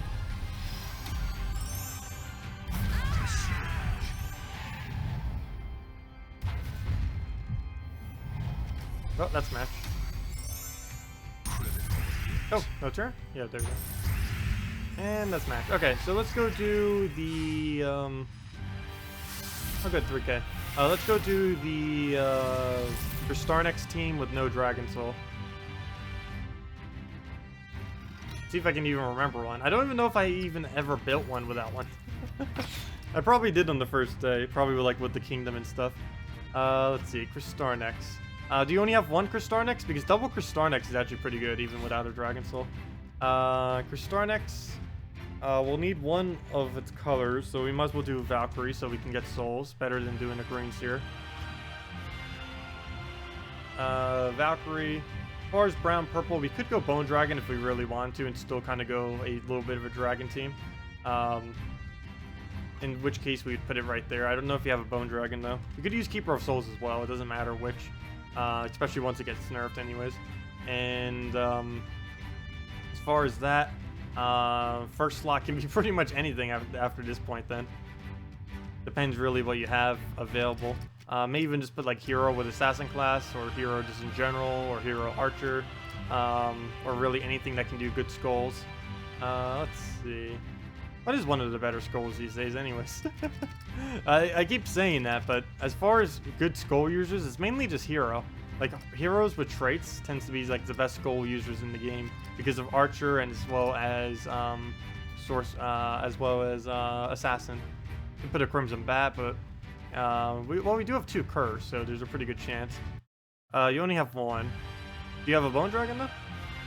We could put Crimson Bat fully traded, but I don't know if you have fully traded bat. Probably not. Most people don't bother trading their bats. Could do a Mantis, actually. Yellow and blue.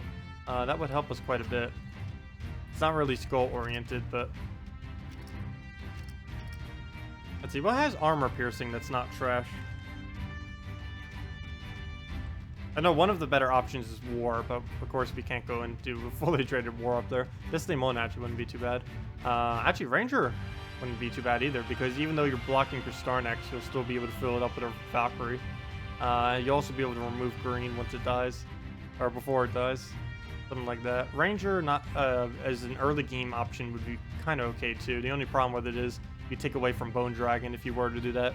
You'd want to go, oh, Wolf Knight. Oh, duh. Yeah, if we're going to go that color, you would want to go Wolf Knight. Because it does have armor piercing. Only thing it really has going for it for skulls, but that would be pretty useful. Only problem is well, I guess true damage, so we don't interfere with the Bone Dragon. Only problem is if we end up getting the Bone Dragon after. Never mind. Let's use Keeper of Souls. I forgot. Starnex actually does. There we go. Because Keeper of Souls does doesn't care if you take physical damage. Let's just go red, brown. Actually, we could even go yellow, brown. Let's go red, brown though. I want to make sure we get Valkyrie up. You could even go red, yellow. Actually, let's just go red, yellow. Commit to it. Get that Valkyrie up. We need that Valkyrie for our Starnex. Okay, there we go. This should end up being sufficient. Oh, you do have a Bone Dragon. Well, oops. Hopefully you have a Keeper of Souls too. If not, you technically could use it with a Bone Dragon. The main problem with it though is Starnex does hit everything. Not really a combo you may want to do. You can do it, but you have to make sure you do it in specific order. With Bone Dragon first and then for Starnex. In which case you'd probably want to set your banner to brown purple, or at least purple, or even double purple if you were using like a Wolf Knight, because you'd be blocking on a color. Mana surge. Oh, should have taken brown first. Ah. Oh well. Let's see. Yellow Surge. Oh, never mind. I need red Surge. Well, maybe we'll get it off the top. Mana surge. Nope. Well, we got Wolf Knight. Let him do his thing. For Starnex now. What do we need the least on the board? I think brown for now. Also don't want him behemothing. Mana surge. You have everything in this team. Oh, no problem. Yeah, this will end up working decently. Let's see. Let's actually let him bait out the skulls. We'll take that and should be able to get a skull spam on green. And that's pretty much going to true damage kill everything. Armor piercing, dead. Oh, didn't kill it. There we go. Yeah, armor piercing isn't really going to come in play too much. Because armor piercing, unless you have attack buff on them, don't really work that well. Mana surge. Mana surge. But better than nothing. Yeah, as far as first slot here, we might want to do something other than a Wolf Knight. But if you were using a Bone Dragon, Wolf Knight may be one of your better choices because he does do mainly true damage. Whereas if you're using a Bone Dragon, you'll need that to make sure you can actually tear armor. Okay, let's take away red. Need that for the skull.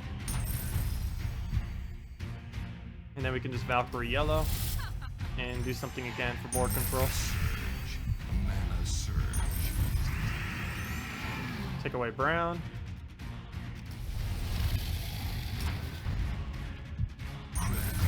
And that's match. I love Starnex for board control. But yeah, you use Starnex kind of like what you would do for a Tyree, except it does damage. And it just takes a lot more mana because it does do that damage. 3 Death and a Famine. I have done that before. And we're actually up against a Death right now. Interesting. What are we up against? Ah, it's Bone Dragon and stuff though. That'd be a little bit bad to use against. I don't know if I could do 3 Deaths and a Famine against that. Actually, let me just use Guard's Avatar team against it real quick. We'll try 3 Deaths and a Famine against the next one. I have showed that a couple times, but we might as well try it again. It's pretty funny.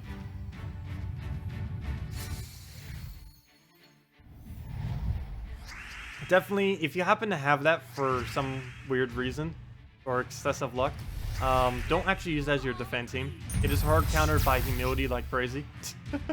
You'd just be feeding a humility the most easiest instant win ever if they happen to have a fully traded humility. Which if you have 3 Deaths and a Famine, they likely have a fully traded humility at that point.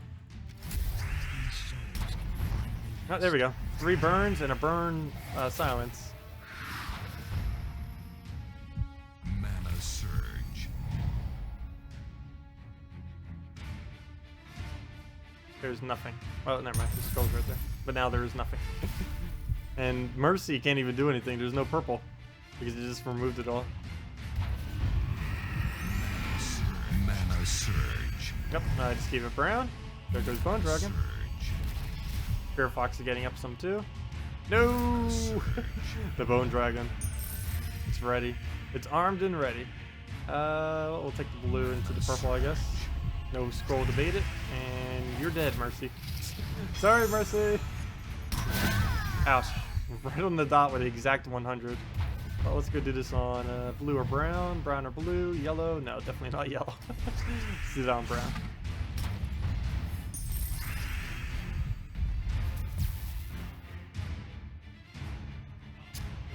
Yeah, I'll take it. Okay. We'll Hellcat the green.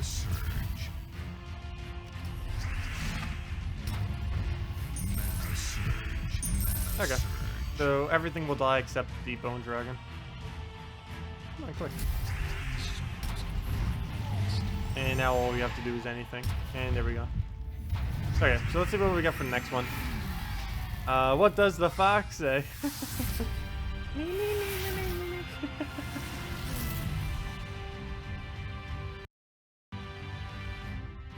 Okay. Not this team. Well, let's actually try it, because there's a chance that we can rush him out because of the team that we're using. Oh, this is gonna be weird. We're either gonna win really well or lose instantly. Well, let's go get triple death and a famine. Death, death, death, famine. Oh gosh. The 4 horsemen of the apocalypse. 2 of them died. Okay, let's just go famine banner. That's the only banner that's worth doing here. If I can find it. Okay. Famine versus famine. Who will get up first? Luckily, our banner's set to a full famine. Okay. So yeah, we're doing 6 HP damage to him every single turn. So as long as we can keep taking his brown and his purple, we can't really lose. Well, unless he gets famine. But our famine's already beating him in time. At least at this current moment. We have 9, he has 2. Okay, and we'll let him take skulls. Mana surge. Oh wait, he has a -1 on yellow? There's only one banner that can do that. Why is he using +2 purple, -1 red? That's a really weird banner to use with that team. Oh, I probably should have let him take that skull. Plus I got frozen from doing that. So with this team, we don't have 0 board control. So it's not that likely that we'd really be able to do anything with it anyways. Okay, so we can drain him whenever. The only thing that he could possibly do is miraculously get some kind of weird turn, so we should be safe for now. Need to start poking our mana up. And just save famine until one of them get full mana. And hopefully get a death cast off. Do I keep letting it take skulls? I think I do. There's almost no point in me taking skulls because he has armor. We're just gonna kill him through time anyways. That doesn't matter. Mana surge. Ah, really? How on earth do we manage an extra turn? 0 board control and we get an extra turn. Okay, we need a famine now. Let's famine his famine. That dies in 2 turns. This turn if it hits HP. Nope. Next turn. Let's see. Well, let's start back on famine. Make sure we get his ability up so we can counter out with it. We're doing 6 to 9 to his front troop every single time. One pretty interesting thing about these deaths and famines too is if the first troop dies from the HP reduction, it actually starts doing it to the next troop, which is kind of nice. It's like one of the only things in the game that actually leaks to the next troop. The only other thing that does this is Sylvania Mora, which is one of the reasons why Sylvania Mora actually has one of the better legendary traits, because it can leak to the next troop. When using it with skull spam and stuff, it's really, really effective. Go, Death Mark. Kill all 3 of them next turn. I've yet to see a triple Death Mark kill in the same exact turn. I've seen a Death kill 3 troops, but I've never seen a kill 3 on a single turn. I've seen double die on a single turn, but never 3. Up there it goes on Cleanse, already ruining that chance. It's really, really unlikely that it would ever occur. Especially, I wonder if anyone has ever seen a 4 Death Mark kill. That would be the most insane thing ever. Mana surge. I think the chance... What would be the % chance of that? I'm pretty sure that's a decimal. Probably like 0.001% or something. Okay, let's throw this. Actually, none of them have mana. I don't need to throw it yet.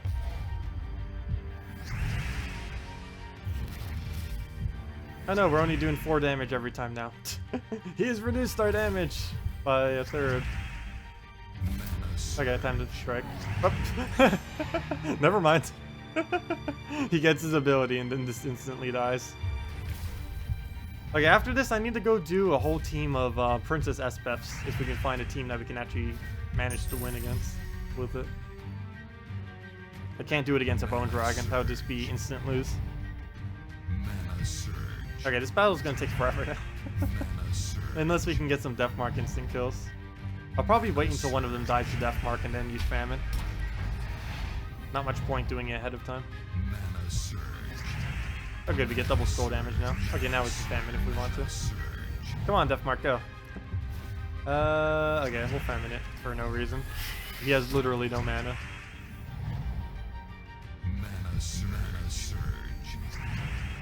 There we go. We can drop it, and that's max. And we get the extra turn. The whole team died to Mark at the same time. You've seen it. It's really weird. Oh, wow. Yeah, I wish I could get that on recording. That would be a very, very interesting moment. It is very, very unlikely that that can ever occur, though. Okay. Neither of these. Try finding another one. Something without Bone Dragons or really weird instant kill. Oh, come on. That's the exact same team. Mongo. Hello, Mongo. Single Mongo. Oh, hey. True damage. Okay, this will be fine. Okay, let's do this. Princess SBF. I don't think I'm going to have them all kill themselves. I don't know if I should or not. I think I'll just kill whichever ones I want to kill. But the first one will obviously have to kill itself. So here we go. Princess SBF, Princess... Oh! I can't do it! No! The struggles of ascending troops. I don't have 4 copies. No! I didn't buy extra copies of her because I didn't think I'd ever use 4. Well, let's do random troop challenges. Maybe I'll randomly get her 2 drops of her. That'd be very unlikely. I can't do it until I get 2 more copies. Because I ascended her to Mythic and I didn't bother getting 4. Fail. Never mind, I can't do 4 Princess SBFs. Oh well, let's do the random troop challenge then. Because that's not possible, unfortunately. Until I get 2 more copies of her. Hey, we're almost level... oh, we won't be able to get... Oh, nice, a 9 tribute. We won't be able to get level 1,100 by the end of this stream. But by tomorrow, or not tomorrow, by either Monday or Tuesday, probably Tuesday, we'll hit the 1,100 level mark. But let's go and... Oh, wait, let me check my guild. I think my guild might be... Before we go to random troop challenges... Oh, I know what we can do random troop challenges off of. It's something I've never done random troop challenges off of. If our seals are maxed out, and they are... Oh, no, they aren't. Come on, someone in guild. Anyone here in my guild? Anyone who hasn't done it yet? I was going to say, we could do it off of guild keys. I've never actually done a random troop challenges off of guild keys yet. But let's go do our... actually, I should probably save my gold keys for next kingdom. Let's go do it off of these glories. Okay, 4 rider. Good start. Great board control. Great damage. What's next? Resource, more resources. More resources. There we go, Saber-Tooth Tiger. Dragontar is horrible in this kind of team. And Wolf Knight, interesting. Oh, nice! Arcane. That's better than everything else we got combined. Nice. Red, purple, arcane. I don't think I need any more, but... Actually, I don't know why I'm so happy for arcanes anymore. I actually have so many arcanes I don't need them anymore. They're about as useless as everything else at this point. But there we go. Oh, it's literally the only 4 troops. That's almost the right order, too. We got Boar Rider, Saber-Tooth, Dragontar, and then Wolf Knight. Okay, well, let's go use those. Let's go make that team, see what we get out of it. Clear this out. Troops. Boar Rider.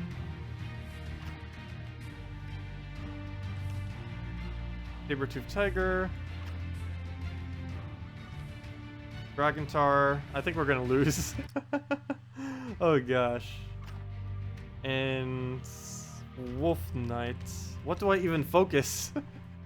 Let's see. First things first. How many colors are we covering? 1, 2, 3, 4, 5. We're just not using red. What's Frozen Banner? Actually, Frozen Banner wouldn't be horrible. The only thing we'd really use it for is Saber, though. So I guess we could spam the Saber. Okay, let's see how this goes. There's not. We really can't use the purple though, unless we get like. Oh, actually, never mind. We can. If we keep forgetting, Boar Rider takes 11 mana, not 9 anymore. So actually, never mind. This banner would work pretty well. Okay. The troops won't. The troops won't work that well together, but the banner will. Okay, let's see what happens here against the 3 trophy battle. 9.5k rating.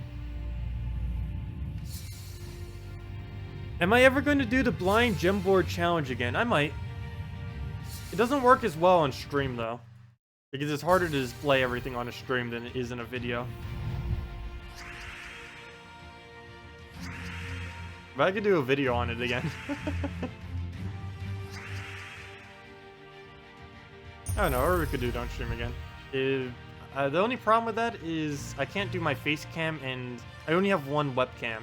And for some reason, well, technically I have 2. I have my built-in one in my laptop and a separate one. But for some reason, they don't like to both work at the same time.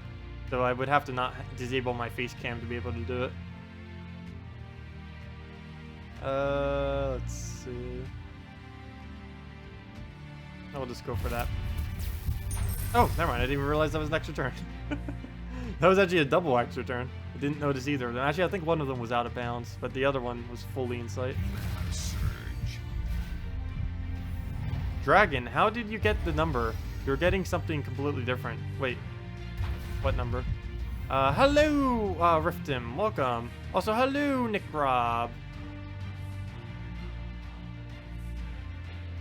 Oh, it's a, oh yeah, it's a, on the chance that we will get, Death Mark to kill every single enemy at the same time, Dragonfire ended up getting it to, under 0.4%. So yeah, it's pretty much impossible, like I said. It is excessively unlikely. Oh, that was there too. Keep looking over the chat, not noticing it. Wait, 25% time to the 4th power. Wait, how did you get 25%? Because it's only a 10% chance that Death Mark will kill them each turn.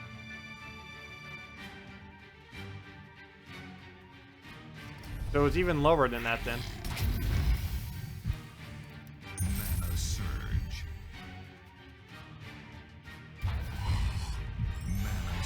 Oh, I probably should have Sabertooth Tiger killed that, because we have the banner set up to spam the Sabertooth. Oh well. Yellow gem destroyed.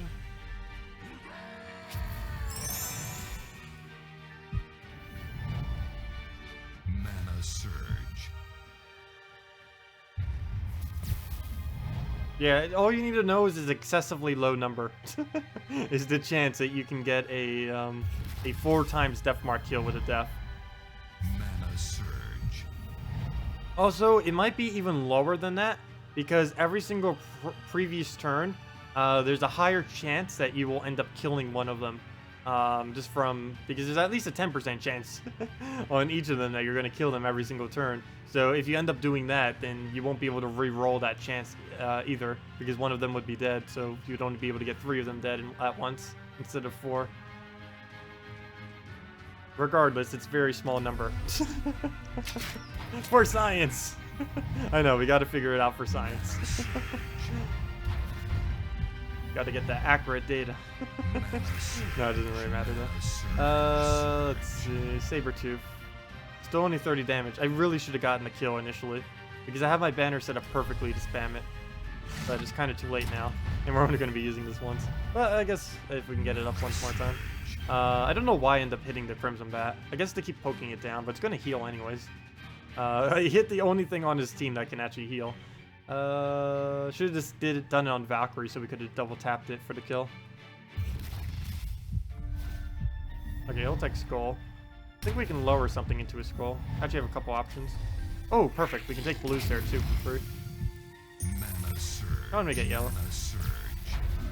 Nice. Do we bother with the skull or do we waste his turn? We'll waste this turn. Maybe we'll get a skull off the top. You never know. Nope. Okay. I could distract again, but we don't need red. Too bad we don't have anything that can do true damage right now. Mana surge. Oops, that's blocking. Ah, yeah, there it goes. Well, that's still enough for it to kill. Oh no! I didn't realize I had enough damage. That's not good. Well, might as well throw it. Tap it down with 30s. Yeah, I should have went for the Valkyrie. Valkyrie would be dead right now if I went for it instead of Crimson Bat. Though Crimson Bat would have like a huge amount of HP, but better to have the Valkyrie killed than both of them alive. Mana surge. What do you think of this team? Knight Coronet, Ragnagord, the Magician, and Kraken. Seems pretty good. It seems like it would be pretty decent. You're using that for your PvP team right now, I assume? Has a nice little bit amount of disable, has plenty of damage, has the mana generation. It doesn't have any board control, but I don't think you really need it with a team like that. So why am I going for Valkyrie now instead of the thing? So many mistakes are being made. Well, not too many. It just if I was to play this, it's just weird playing different teams because you don't know the play style that you need to do initially whenever you make a random team like this. But there's definitely a few pretty major mistakes I should have been making here. Should have went for Valkyrie with the Wolf Knight, and should have definitely been tossing the Sabertooth a lot more so we could get those magic buffs. Okay, at least it doesn't kill anything here. The only problem is I can't really go for the what's him called? The Dragon Tar right now, because if I do, any armor buff he does is pointless because he has true damage.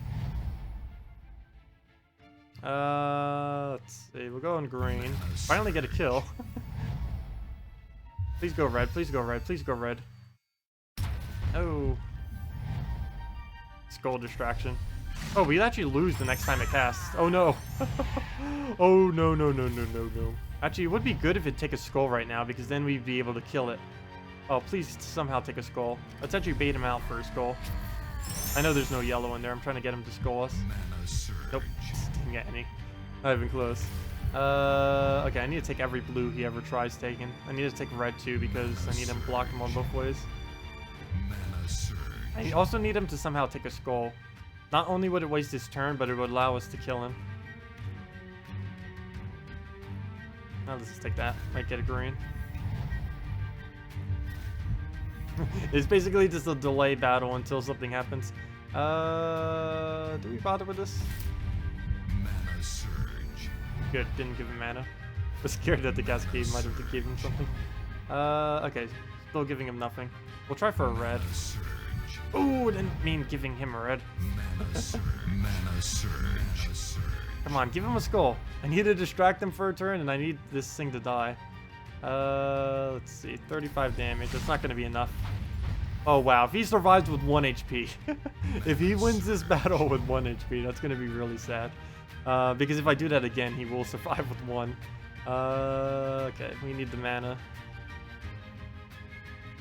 Oh, reds. Oops, don't give him that.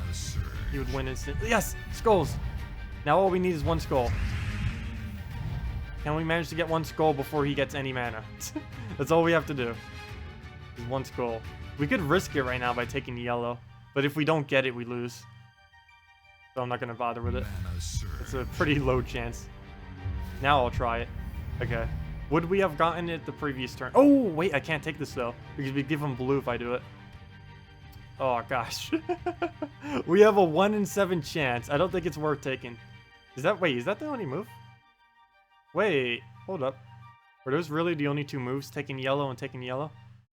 Oh, never mind. I don't think we have a choice. Please, skull. Skull or we lose.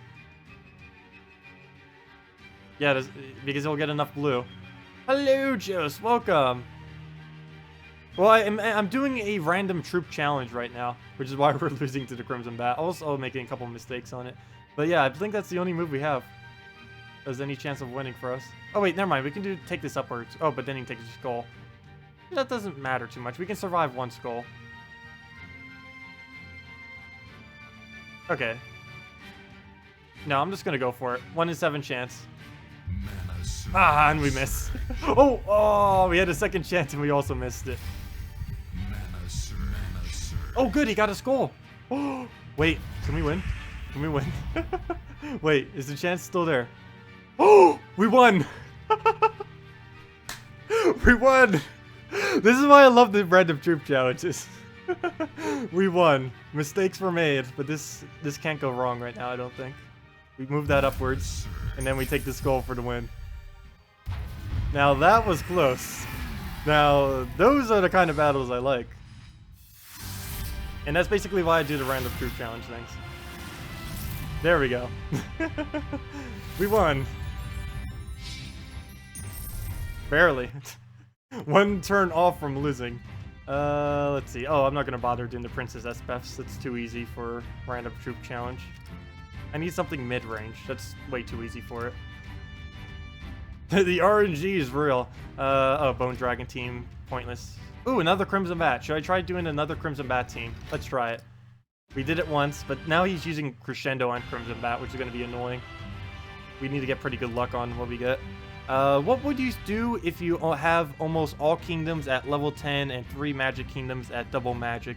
You're level 360. What do you mean as far as what you would do?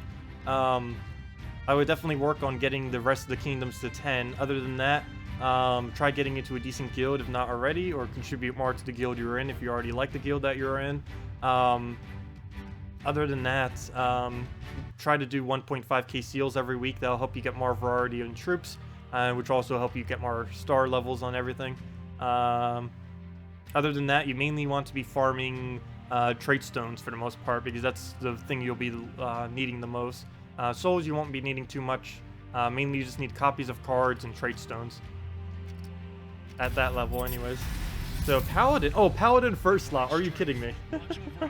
He needs as much armor as possible. Now, if we could have gotten Winter Knight first slot, that would have been interesting. Are we going to get all Knights?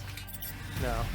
Winter Knight, Banshee, and Alchemist. This is a weird team. We actually got Banshee Alchemist combo, though, which is kind of interesting. That would have been even more interesting if we got Dark Maiden, but that's not in the team. Wow, every single one's been in troops so far. Okay, there we go.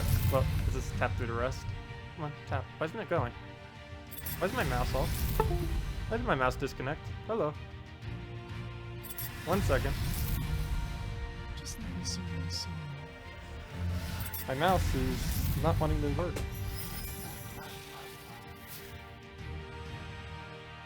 Hello, mouse. What are you doing? My mouse is just like, nope, doesn't want to work.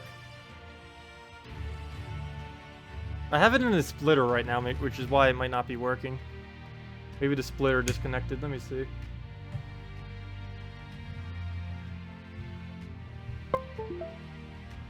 Come on, mouse. There we go. Cheap splitters. No, actually, that's a $10 splitter, but I assumed it would be good enough. I was using a $1 made in China one earlier. Then I partially upgraded. I might need to upgrade it again, it seems. But let's go Paladin. What else do we had? Paladin, Winter Knight.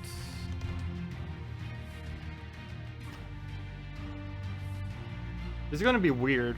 Banshee and Alchemist. And Alchemist. Are we actually covering every color?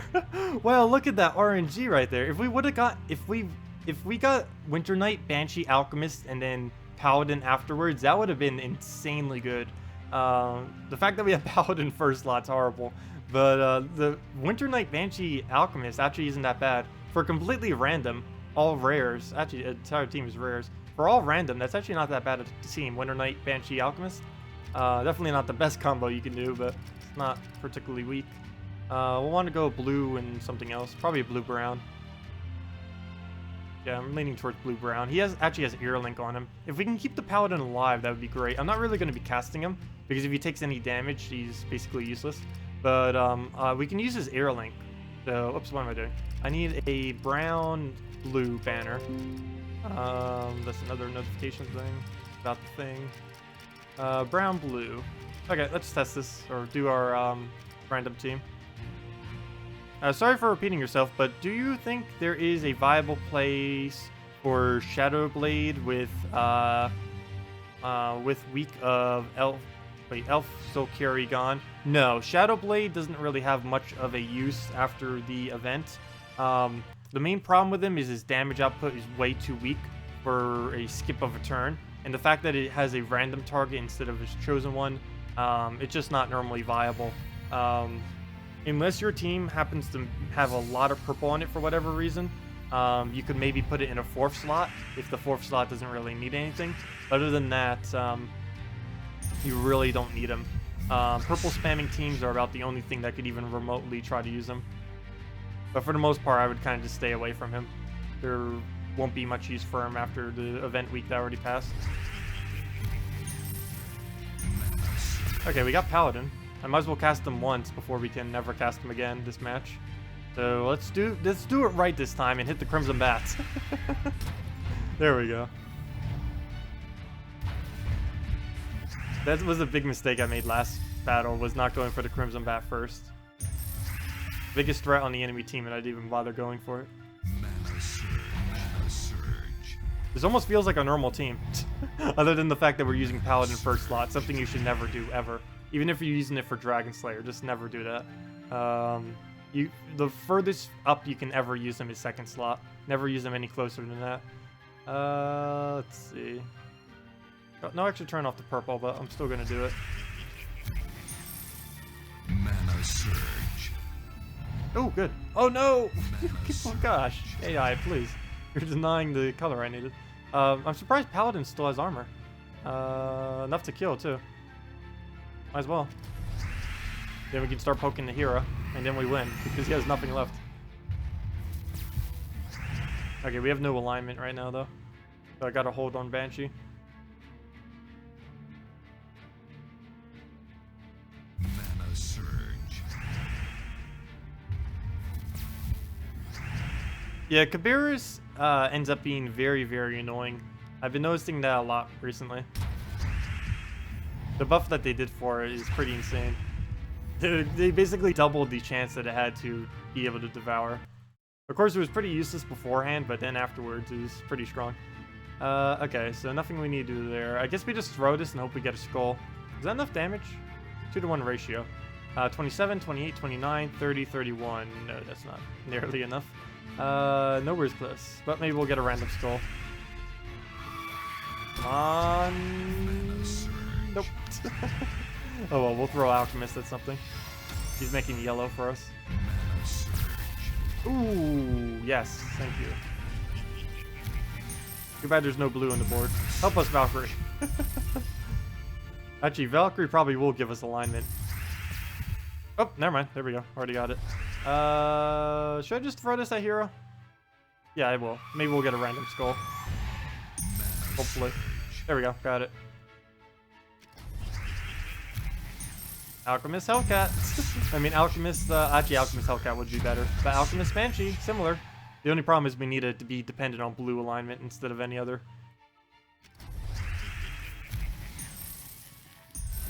But if we actually can get the blue alignment, this is more damage than Hellcat. Plus we get to target where it goes, which Hellcat cannot.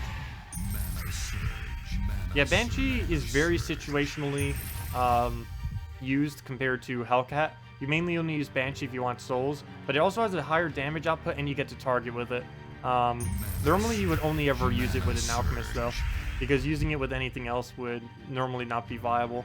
Alchemist, you can end up manipulating the board to get alignment, and you can just keep looping it if you can get it rolling good enough. And the fact that he has a Valkyrie is actually helping us out quite a bit too with it. Okay, how does Paladin still have armor? I can't believe this. First slot Paladin, and it still has armor. Literally the worst slot you can put him in. And he still has it. Oh gosh, why do you do it on red? If it would have done any color other than red, that would have been perfect. We can still get the boost ratio off it though. I don't think that's enough for a kill. I can take that next turn if it doesn't interfere. Actually, I probably should have done this turn. But he won't go for it, so... Yep, don't even need to. And I don't think the AI is going to be smart enough to go for it. Nope. Mana surge. Mana surge. Paladin's still with full armor. Or not full, but he doesn't have 0. Mana surge. First, technically, he would never have 0 because of reinforced, but we'll use that for the lower. Get the extra turn. And that's match. That was a lot easier than another one. Oh, there we go. Another random troop challenge now. I still have enough room on this paper for 2 more. If we want to go all the way. Unless you guys have any teams or questions that you want me to do. But, oops, what am I doing? Let's go back to chests and see what we roll. Glory! For glory! I wouldn't mind getting 10 glory rolls. Major trade stone, useless. Ooh, little Johnny. Stand and deliver. Interesting. That is a really weird first lob. At least he has impervious, though. Come on, major trade stones. I might have to, for the first time ever, go for another 10. Come on, major trade stones, stop it. There we go. Winter Knight again. Interesting. We got Winter Knight second slot last time, too. Oh, Celestial. I don't need it, but... Okay, little Johnny, Winter Knight. What on earth is that drop pool? Look at all the majors. Well, at least we got little Johnny and... Actually, I didn't need more copy of little Johnny. Okay, there we go. Poison Master. Another Glory. I don't mind, though. That's like one of the best drops I can even get off this thing, other than Mythics. And Pegasus. Oh, come on. Why couldn't we have gotten Bombardier? We were 1 off. No. Come on, Elf Bard. We're getting all the good ones after the fact. Bombardier with Elf Bard and actually Dragon Knight isn't that good, but the first 2. Those other 2 would have been amazing. Cockroaches wouldn't have been bad. Oh, Sacred Guardian would have been great. Dragonian Rogue would have been great. Gosh. We got all the better ones afterwards. Oh well, it's probably going to be a lose. But let's see what happens. Then we'll probably go back to normal teams. If we can find one. Oh, there's someone using Shadow Blade. I would not advise using it in that setup. Can we get something that won't completely demolish us, like nothing? Maybe. More so. Ooh, Wraith though. I will try it. A little bit more towards mid tier. Okay, so let's clear this out and see if we can get these in. So we need little Johnny. At least he has impervious. Oh, I don't need to worry about the okay, never mind, that will kind of work. We don't need to worry about the Wraith because we have little Johnny. Winter Knight. And what else do we need? Winter Knight, Poison Master.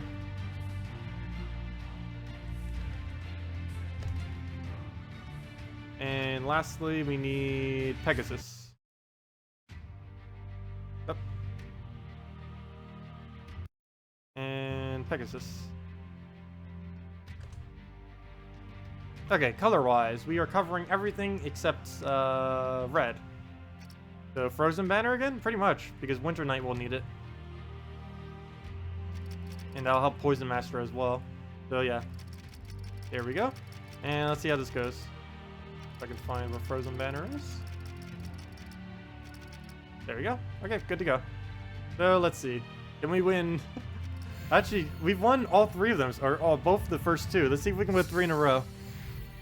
Can we go 3 and 3 on random troop challenges? Let's see.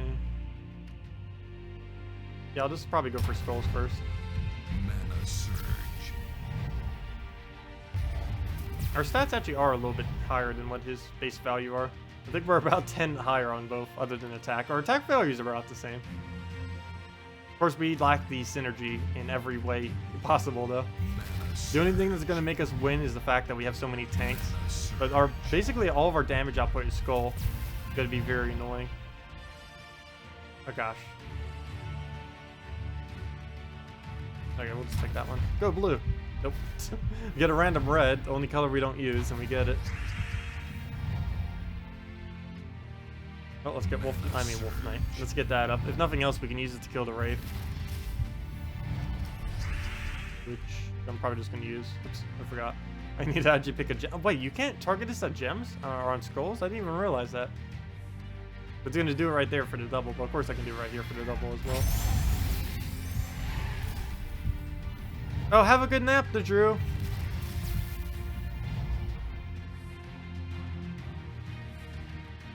There's probably another mod. I can always mod more people. Also, we're getting close to the end of the stream anyways, so. Yeah, naps actually sounds pretty good. I ended up not getting as much sleep last night, so. We'll be streaming for at least another half an hour, though. Ah, I didn't get treasure map. First time you had a treasure map, re-randomize your gems during your attempt. Oh, nice. I've still never seen that yet. That's something else we might need to go do. More maps. Okay. Doing that. No. What I hate is we have like no damage output on this team. And I need to keep as many skulls on it as possible for us to take. There we go. The only way we're gonna win is through skulls. Luckily, he has a really high attack, little Johnny. That definitely helps us out quite a bit. Okay, so we can do one skull with another Winter Knight for the poke. Oh, that can do a lot of damage to us. It has higher armor than everything on our team other than Winter Knight. But that would be funny if it actually does hit Winter Knight. Oh, double skull. Sweet. Oh, there goes the whole team. 3 and 3. Oh, there goes 100. Yeah, anything dies pretty much that touches other than Winter Knight. We didn't even use the Poison Master at all. So I guess it didn't really matter that it died. It made no difference to our team whatsoever.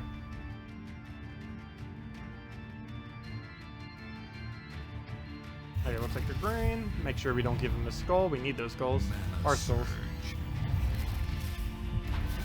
Okay, and we should pretty much win at this point. What does the boost ratio go on? Armor? Yeah, this is based on armor. Blue gems destroyed for armor.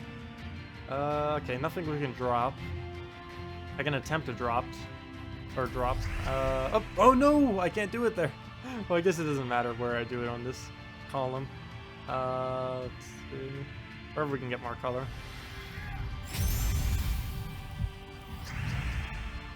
Oh, we give it skulls.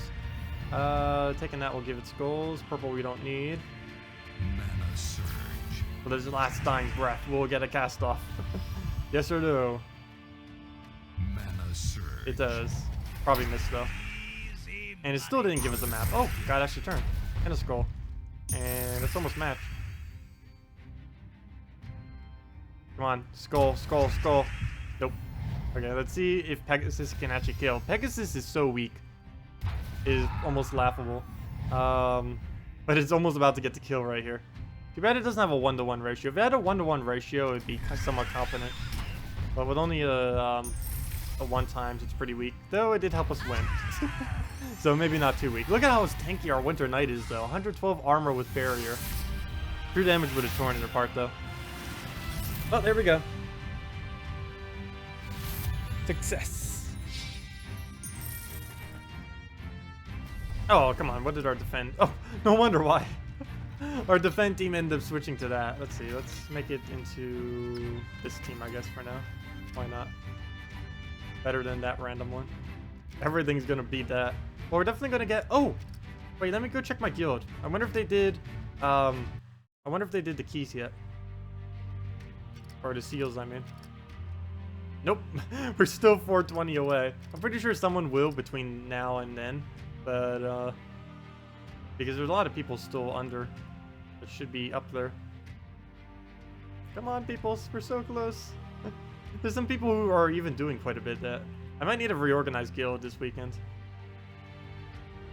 I don't know for sure. Because a lot of people are starting to slack. No, it's not too big a deal, though.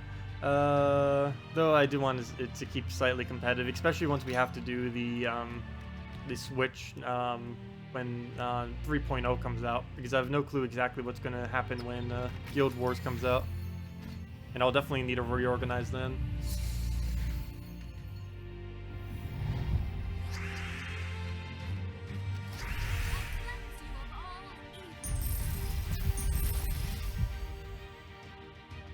Ah, if we had a way to remove green right now, that would be insane. That would be a really nice cascade. Why are these things stats so low? This is our revenge battle. I think it's our 3 trophies revenge battle too.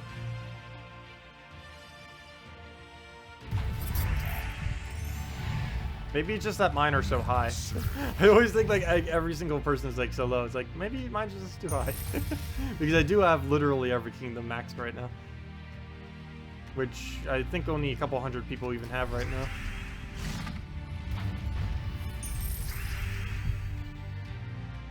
Mana surge. Mana surge. Oh, I really don't want to have to do this on purple. Because we go on green. But then we can't get any mana on it, so it won't even be able to cast. Gosh, too much extra. I hate when this team gets so much mana on the board. Because it keeps wasting time from extra turns. Just spend like 15 seconds here just taking turns before we can cast.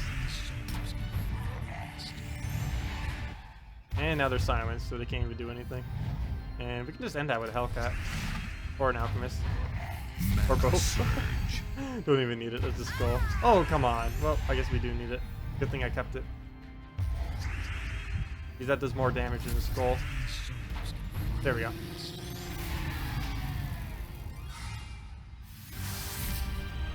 Too bad that wasn't a Damon week. That would have been 5 easy kills.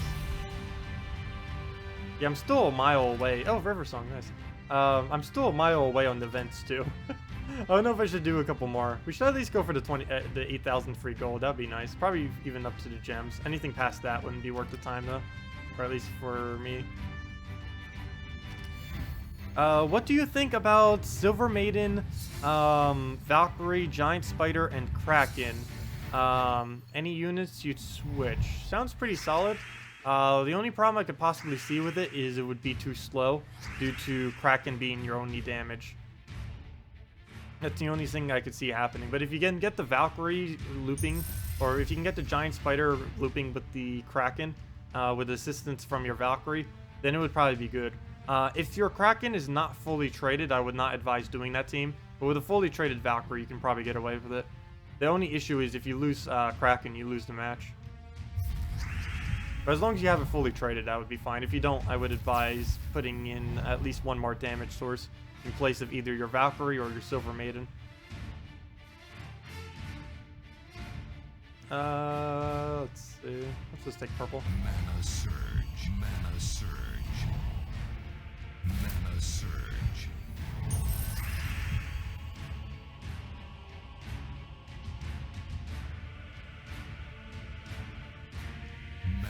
Can we get mana? We need. Entire board. Nope. Okay, we'll give it some blue. I need the mana. I've taken 3 pairs of him and he's still not up. He managed to get his surge 0 of the times. Mana surge. Oh gosh, I just gave it red. That's enough for him to cast. Mana surge. This team is so tanky because of the weak. He's using a whole team of 50% bonus. How on earth has this team not been able to do anything yet? Gosh. Now it surges on the last one when we don't even need it. Okay, it is traded. Okay. Yeah, then the team would be fine then. You do have to be careful though with the only 1 damage source. But if you do find it to be too slow, I definitely suggest replacing out either Valkyrie or Silver Maiden. Silver Maiden's also blocking your blue that you need for your Kraken to loop slightly. Gosh, we have no alignment right now. We have it on red or yellow, but I don't want to convert either of them out to the other. This board. I've almost never seen a worse board with this team. What? Just slapped my mic. Haven't done that for a while. An accident. Okay, well. Let's see. We'll let him skull. Not too worried. Only 44 damage. Yeah, it does have Monster Slayer, but we don't have any monsters. But we need to cast that like 3 more times because of how tanky they are. But I did that on... That was supposed to be on brown. Fail. I think I just lost the battle.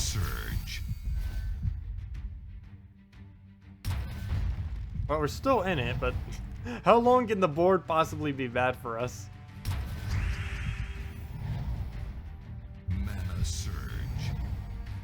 Okay, we can just lower that.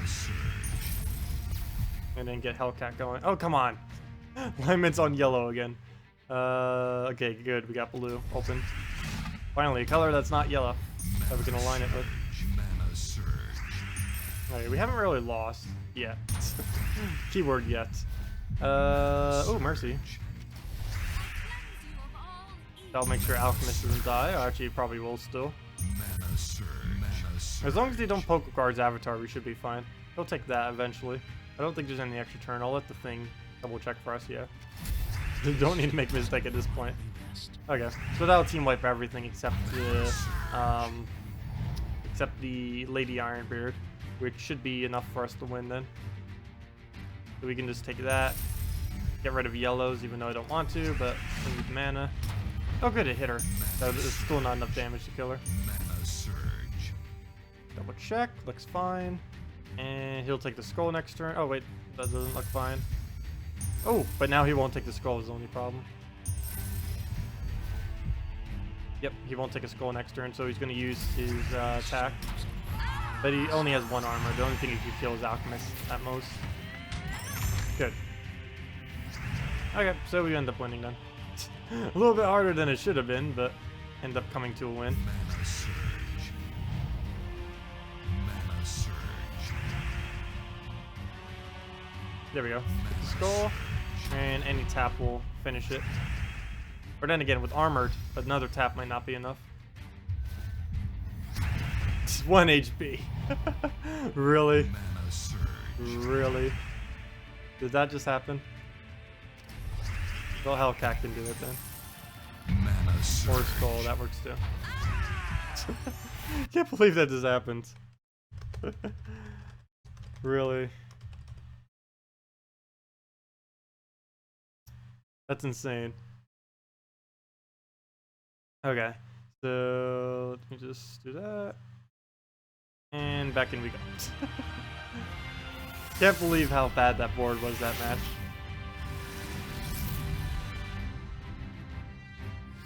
Hey, another lose. Did it switch our defense team again, or just because this team's horrible? Probably. Probably the later. Let's just set it as Bone Dragon. Why not? Troll everyone. We won't be able to use it too much longer anyways until next patch. Okay, Bone Dragon, fine. We'll Bone Dragon you too. We'll do it on defend, we'll do it on invade, we'll do it everywhere. If it makes us. I haven't been using it that much anyways. Normally I use it like for 1/3 of my battles. I think we only used it like 8 times this stream, if that. Alright, take it off for the skull. Okay, that skull I'll leave. The only problem is I don't have really any mana I can take around. And we don't get the surge, of course.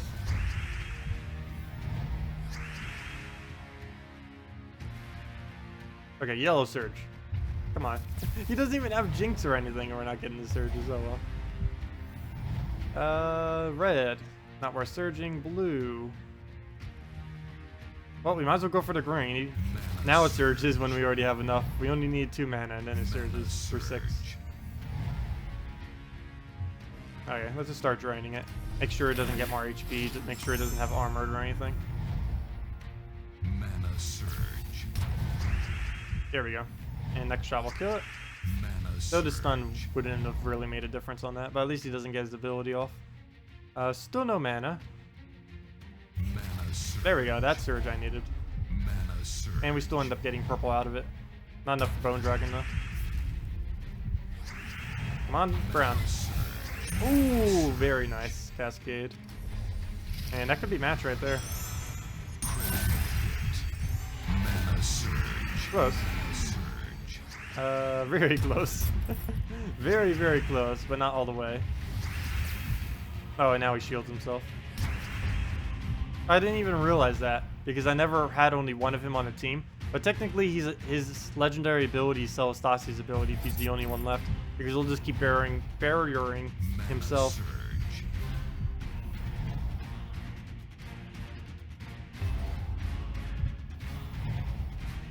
Mana surge.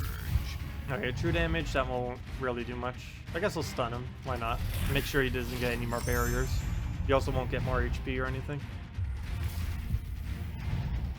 Take the extra turn, hopefully get a skull. Technically I could have taken a skull there, but I was hoping we could get something off the cascade. Come on. Come on. Twice, not a single skull dropped. Mana surge. Oh, there it is. Not where we need it though. He has no armor, but hopefully we'll still hit. There we go. And there we go, hitting for a barrier, because barrier does not work correctly. And if that is intended, then that needs to be fixed. We end up doing 2 separate piers, but they end up going in 2 different instances, which is correct. But because of that, one instance takes out the barrier and the other instance kills them. They don't have it so the barrier stops both of them.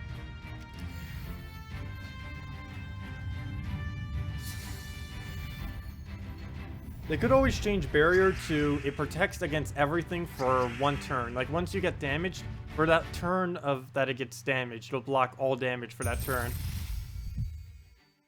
Then again, that might be too overpowered.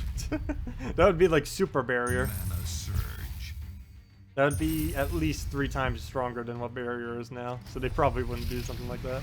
But that would be pretty cool. If it stopped all damage for a single turn from the turn that it takes damage on. Mana surge. That would make Storm Shield way too overpowered though. He would essentially be invulnerable to everything. Mana surge. Mana surge. Well, except Devour and Deathmark. Oh, actually would be immune to Deathmark. Devour and instant kills would be the only thing that could kill it.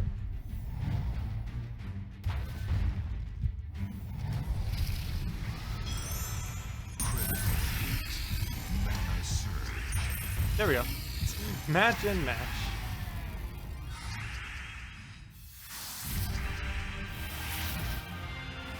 Oh, nice. A red-yellow tricks them too, Arcane. I think I needed more of them too.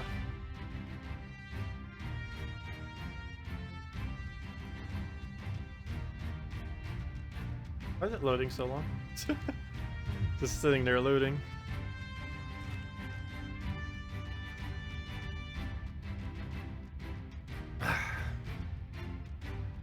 Okay.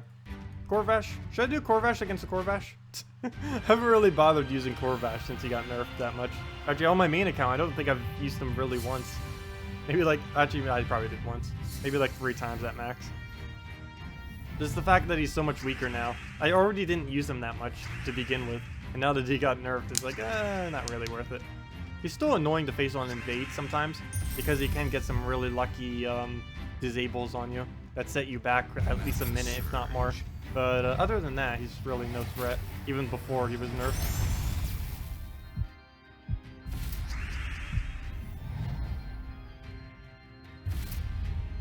Oh, we can Bone Dragon that.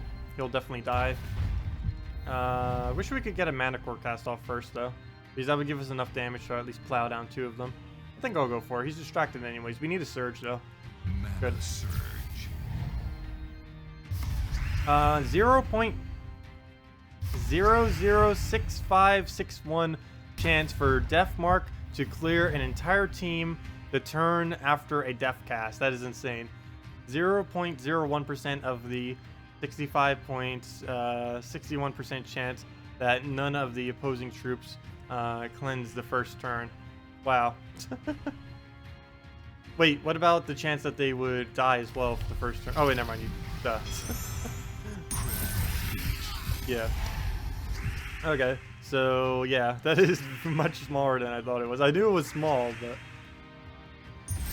that is essentially impossible. If anyone ever witnesses it, somehow record it. Go back in time and redo it. Let's see.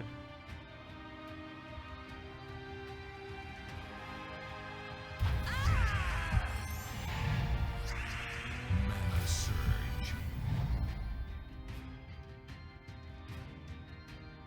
Gwyn guild members keep decreasing. Gwyn? Gwyn as in my partner guild, or Gwyn as in Mana I don't know what else is Gwyn we'd be talking about. But are you referring to the partner guild I have? I actually haven't been keeping tabs on it as of recently. The aura of the planet is shifting. The main reason for some of the loses too is because interest in the game is slightly decreasing as of recently, mainly because it hasn't had a major update for a while. The major update's coming in a few weeks. They already made a post on why it's been delayed so long, kind of explaining some of the stuff with it. But Normally, whenever the game goes a long time without getting a huge major update, it loses some of the people. Even right now, it's decreased by about like 1%. Of course, we're still the game's still getting a lot of new people into it, but some people are like just getting tired of it. But you can only handle so much match 3 anyways. This kind of game isn't really something I get bored of though. Of course, there's only so much you can play of it within a single day. But I've never really lost interest in this game. The RPG factor of it's normally enough, and the strategy that you can normally do with team synergies. Buy a lottery ticket, Dragonfire. Wait, what happened to him? Well, I was it, and and it was weird. Oh, you saw a 4 times death mark kill? Yeah, go buy a lottery ticket right now. That percent chance that was just said is about the chance you have of winning the lottery. So that could have been a lottery win right there. They're both about the same chance. Mana surge. Mana surge. Mana surge. Mana surge.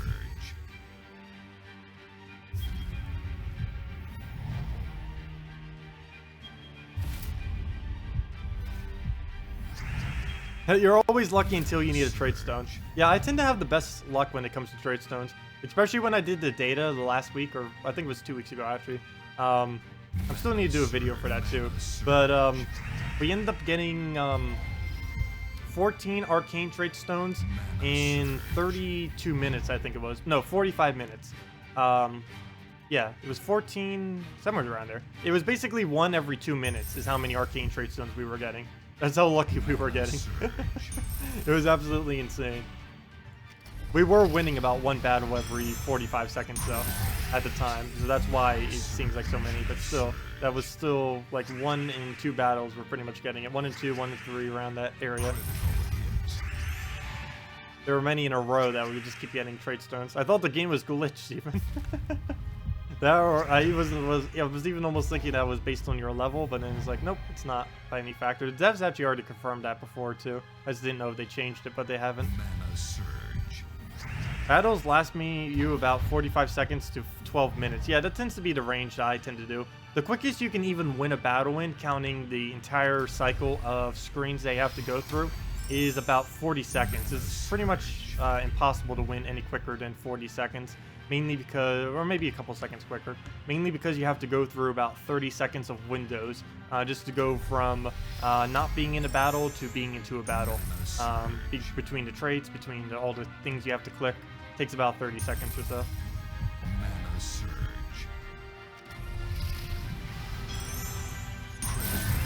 There we go, and that's Matt. Oh, nope. Mana surge. There we go, and that's Matt.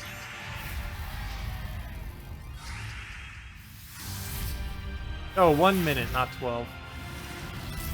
Wow, that's pretty quick. Are you talking about PvP teams too? If you're doing that in PvP, what team are you using? Gosh. My PvP matches are normally around 1.5 minutes to 3 minutes on average these days. Unless I'm using an extremely broken team like what we're using right now. That's the only exception when it kind of goes a bit quicker. Also depends what time you're counting from. Normally when I time the battle, I time every single second of it, including the loading screens and everything. Oh, arcane hunting. Oh, okay. Oh, 1 minute 12. Oh, 1 minute 12 seconds. That makes more sense. Okay. 1 minute 12 seconds is pretty good. Anything below 1 minute 30 seconds is pretty decent. I'll be showing a video soon that shows 2 or 3 teams that are sub 1 minute, or at least at the stats that I have. Of course, it could be slightly slower at lower stats, but I'll be showing those 3 teams soon. Well, I technically showed all 4 of them on screen, but I need to compile them into a video later with data and everything. I want to wait until a week that has the event for I'm waiting until a what's it called, a explore week. Any week that you basically have to mandatory do explore for whatever the event gem is, I'm waiting until one of those weeks before I do the video, because it would make the most sense to do the best explore teams video on a week that you actually need to explore on. If I just did it like right now or tomorrow, it wouldn't really make sense, because that's not what the event is. Well, technically the event is explore, but it's not. It's dwarf explore, which only gives you like 3 different options of teams. Oh, it still took you 3 hours to get that much? Or 2 hours? Let's see. The chance of getting is about 1 in 16. So 1 in 16 times that by that is... No. Okay. You should have gotten about 7 or so. 7 or 8 trade stones. Mana surge. Mana surge. Mana surge.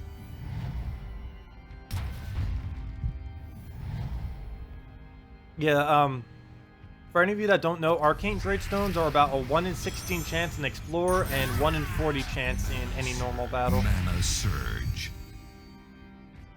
We had quite a bit of data on that in the past. There hasn't really been much data accumulation as of recently on the forums. Back in the day, we used to do it like almost every patch, accumulating data on keys, on trade stone drops, on everything. People kind of just stopped doing it though, because most of the data would come out to the exact same almost every single time. So we kind of just stopped, or I assume that's why it stopped.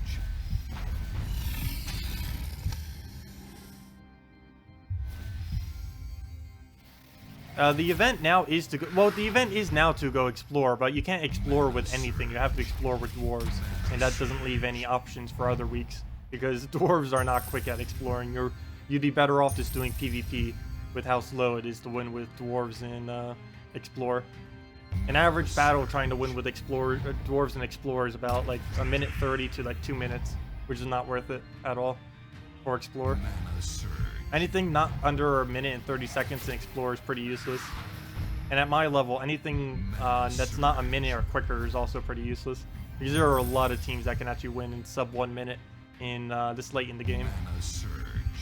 Because Explorer isn't scaled based on anything, unless you make your difficulty higher. It's based only on nothing. It's based literally on nothing. It's whatever their level is. The only thing that could possibly raise it is difficulty, but of course you can just keep difficulty at normal. Just because you're a higher level doesn't mean you need to raise it. And for trade stone farming, it's always best just to keep your difficulty on normal, because difficulty has zero effect on trade stone drops.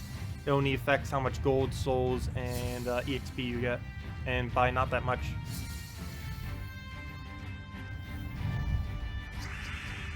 Okay, well, let's start on our green, get our bone dragon on.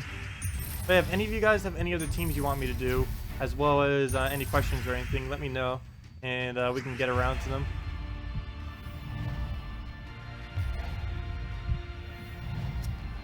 Okay, can we get lucky enough for a brown? Yeah, there we go. Nice to finally get those. We'll miss like 1 out of 7 times, but when it hits, it's nice. You've been farming trade stones to stream and got none. Really? 5? Excuse me. I've ended up getting about 4 to 5 during the stream, not counting keys. Like 4 to 5 just from PvP at a 1 out of 40 chance or so. I normally don't ever understand that. Like, how many battles are you doing per hour or so? Because I end up getting more than some people say they get when doing Explore. That has to be some really bad luck. That or I'm just really lucky, but 1 in 40 and 1 in 16 are still the rates. That's basically been proven through data. The exact number has never been disclosed though by the devs. They never disclose any of the exact numbers of anything, because they don't want people complaining if they don't end up getting it. Like if they confirm that the drop rate's like 1 in 40, and then someone does 40 battles, they don't want to get a bunch of support tickets like, hey, where's my arcane trade zone? They mainly want that for keys as well, which is why they don't disclose key drop rates. Something they've done in the past, which was I didn't really care for though, and a lot of people didn't. I think they ended up removing it. Is drips used to be weighted in their drop pool. Like some legends used to be harder to obtain than other legends and stuff like that. I don't know if they still do that. I hope they don't, because that was kind of annoying, because you never knew which troops were weighted and how they were weighted. And what they normally did is any of them that were weaker in the meta, they would normally make easier to get, and any of them that were stronger in the meta, they would normally make harder to get. But I believe they've removed that. I don't know for sure. I hope they did.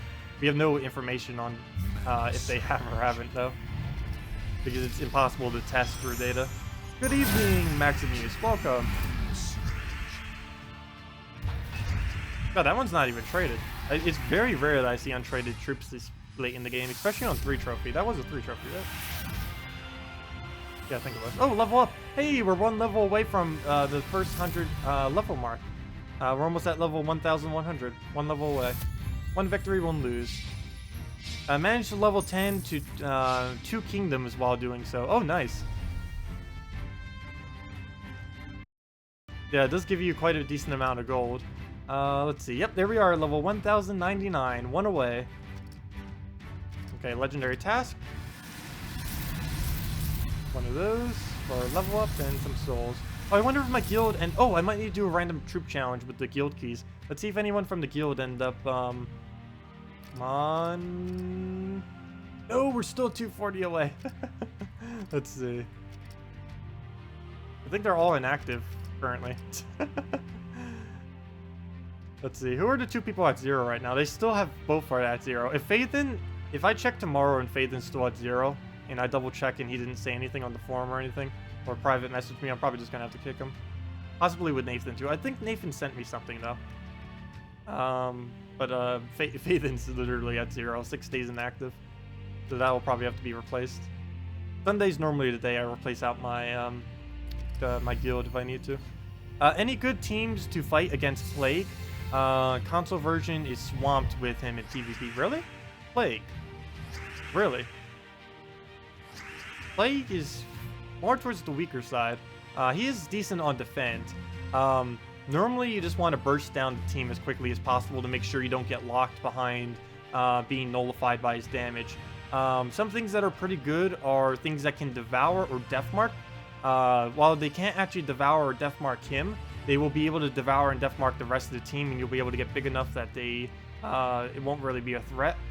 Something else that's also somewhat okay is if you have the assassin class fully traded, because that can hit through his impervious, so even if you get down to like 0 attack, you can still end up killing him. Other than that, yeah, Plague can sometimes be a little bit annoying if you reduce your stat all the way. Normally something like a Mana Core Bone Dragon or something is sufficient.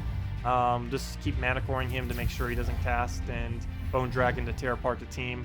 Because Mana Core still isn't nerfed on console, if I'm not mistaken. You guys still have him powered instead of fast, which makes him a lot stronger than what he currently is, at least on this version. But yeah, if he still has him powered, be using Mana Core. Mana Core is absolutely broken with him powered. Probably the most powerful troop on console right now if you still have him powered on Mana Core. Because he has impervious, he has empowered, he has a instant stun and instant drain any gained attack from the very first turn. But yeah, that's weird that Plague is running rampant on console right now. I do kind of understand why, because if you get behind a Plague, it kind of happens with Famine. Famine, if you get behind on mana against a Famine, you'll never be able to cast. But with Plague, he can end up disabling so much of your magic and so much of your attack that you can never actually do any damage. Normally, the best counters for this is just using things that have static damage. Like, even a Dragon Soul would be pretty good. Because Dragon Soul, doesn't matter if you get it to 0 magic, 0 attack, 0 everything, and just 1 HP. It could still do 20 damage to all enemies as long as you have 4 dragons on the team. Static damages like that are normally the best things to use against Plague and other things that can just reduce you like that. But you have plenty of options. But yeah, Plague can sometimes troll a bit. But there's plenty of counters. You're active, pick you. Surgeon IT. How many... The minimum requirement for the guild is 300 trophies, 1.5k seals, and 500k gold per week. If you can do that, then I guess so. I wouldn't mind. What level are you? And VIP level? Well, VIP level doesn't matter too much. I normally only ask VIP level, mainly because anyone with VIP level can contribute more gold. And it just makes it easier, because I know they'll more easily be able to reach the minimum. I could replace out both of them, and then just check afterwards. Kick now, ask later. Because I'll always have another one I'll be able to replace out if I need to. Let's see. Yeah, Famine is everywhere. Famine is really annoying because Famine doesn't really have a counter. It's either you drain it first, or it drains you. Or you kill it somehow with true damage. Actually, there is one counter. Desdemona is a pretty hard counter to Famine. That's about it, though. That, or it's a race to who can drain who first.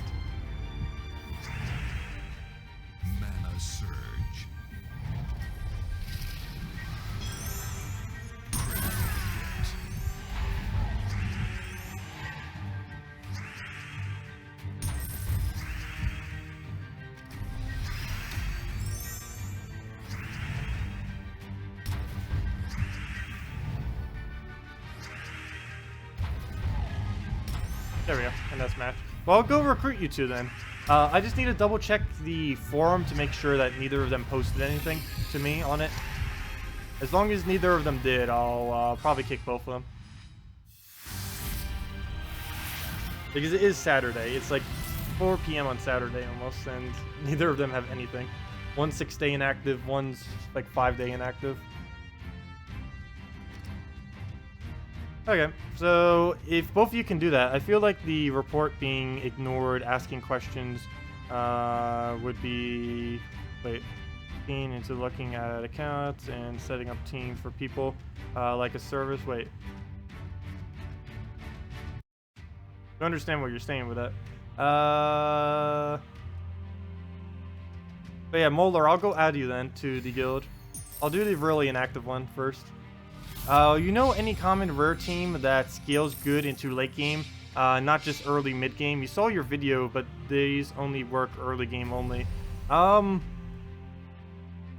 Most common rare only teams, unless you happen to be using Guardians, which are kind of late game teams because you need them fully traded, don't really end up working. The closest one I could possibly think of is triple Rockworm with Deep Borer in Rockworm, Deep Borer, Rockworm format.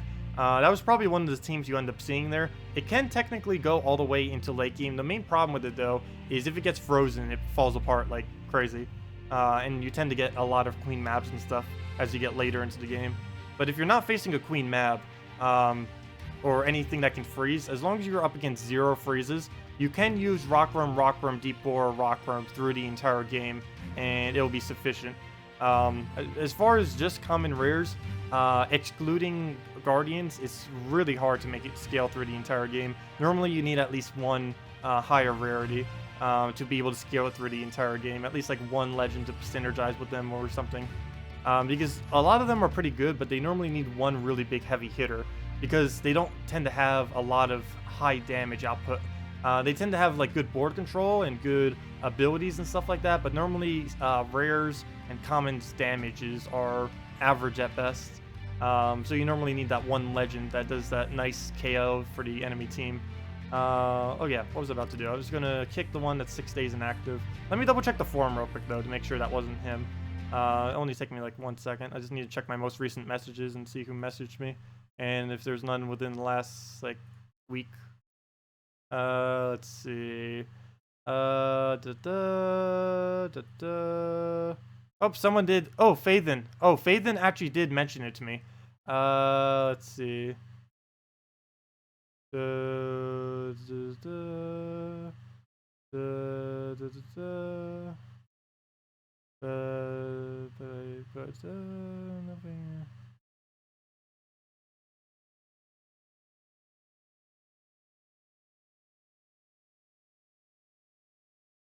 Oh, okay. I'll probably just kick him then. Let's see. Because he actually was low last week too. By quite a bit. And I ended up letting it slide, but I think I will have to remove it for now. The fact that he's 6 days inactive with absolute 0 is... if he would have contributed at least gold like the other one, that would have been slightly better, but straight zeros. And he was low last week, so unfortunately I think I will have to do it. Oh, he does have quite a bit of trophies compared to everyone else. He did... When he was doing trophies, he was doing quite a bit. Like, even compared to me right now. I don't know, I think for now I might just need to get rid of it, though. I don't know. I guess I'll do it. Okay, so let me go get in, where to go? Let's see.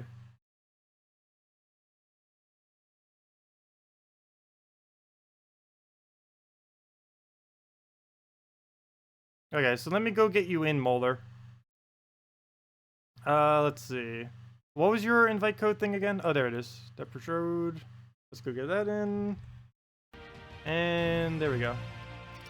Flare. I can always bring him back later when he's more active anyways, if he still wants to come back in.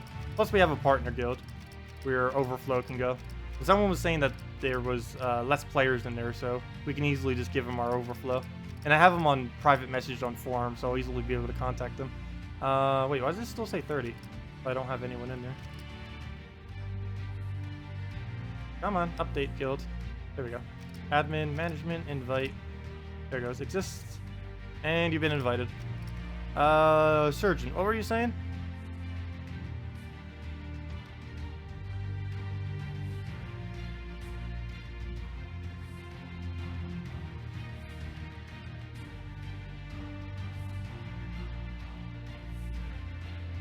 What was that? You feel like a reporter being ignored, asking questions, lol. Would you be keen into looking at accounts and setting up teams for people like a service?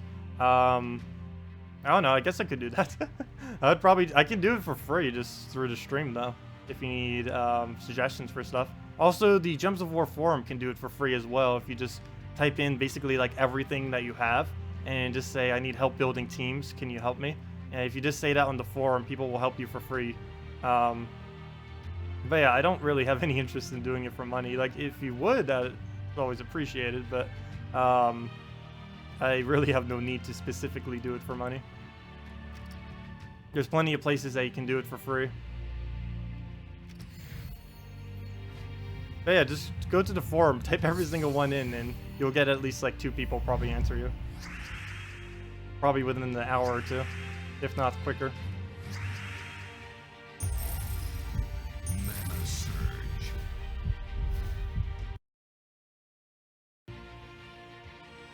Oh, no problem, Molar.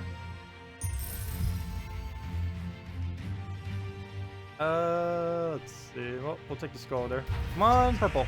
Hey, we got it. Got it on Surge, too, so we'll easily be able to get into whatever we need now.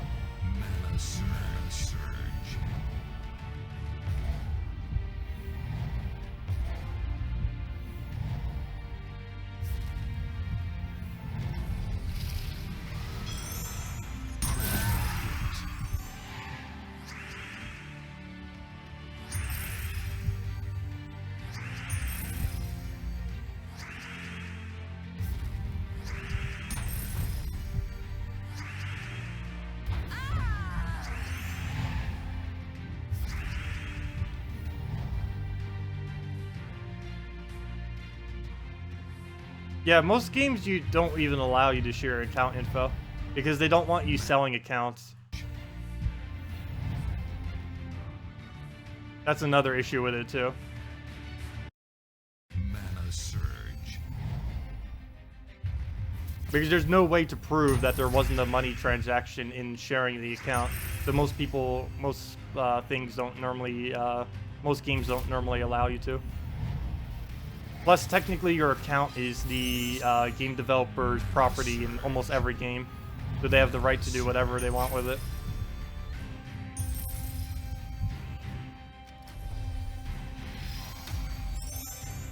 Mana surge. I haven't even read the Gems of War Terms of Service ever. Probably should have at some point. But that tends to go with like every single game in existence, those general rules.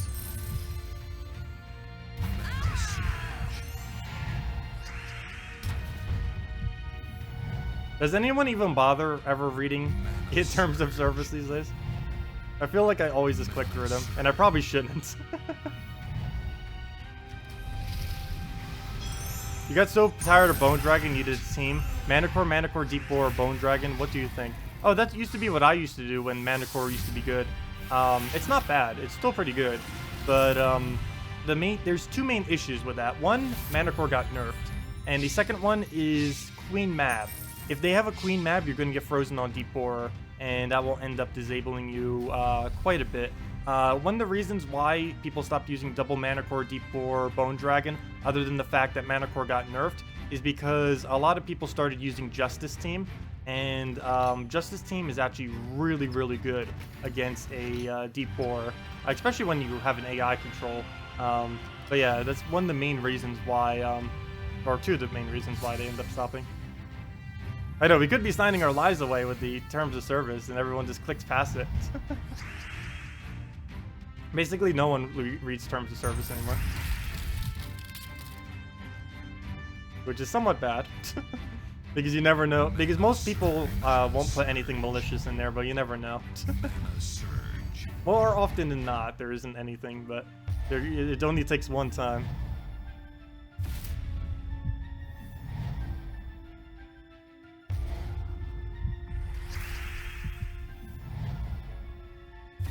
I wish you had full courage fully traded, but you only have one trait. Yeah, it is a little bit hard to get any of the guardians fully traded. They take 30 of their pure color to be able to trait them. And in the cases of some of them, not courage, but some of them are a little bit harder to do. Like if you want to, for whatever reason, fully trait loyalty, which you probably shouldn't do, it's really hard because you would likely go for archer class fully traded first, which is much better. And it would just take a lot more time because you would need to get the 18 you need for Archer, and you would need another 30 in order to lose loyalty. Luckily, the two worst Guardians, pure colors of purple and green, are actually the best two classes of Archer and Sorcerer. So it kind of balances out because the two classes that you would actually need to trait are the two Guardians that you would not need to trait. So I don't know if they did that intentionally, but I think unintentionally. I don't think they would have intentionally done that. I don't know. Maybe they did think through it. But it's kind of funny because the two Guardians that aren't good are the best two colors to use for your hero to trade up those classes. So it works perfectly for the player. If they end up planning that, that is genius. But I don't think they actually planned it that way. Mana surge.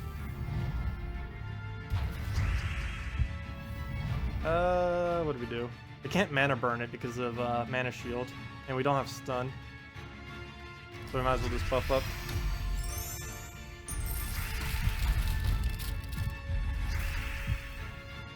Other than Tyree, who else has a chance to drop maps? There are two other troops that can drop maps. Lil Johnny and Merid. Merid is from Drifting Sands, and Lil Johnny is from Blackhawk.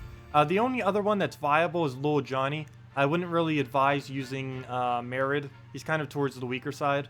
But you can use a Lil Johnny in your team. They're also both rogues. You can use something like a Pirate, Tyree, Bonnie Rose, and Lil Johnny combo if you happen to have it. It's a full rogue team, works pretty good, gives you a lot of maps and gold.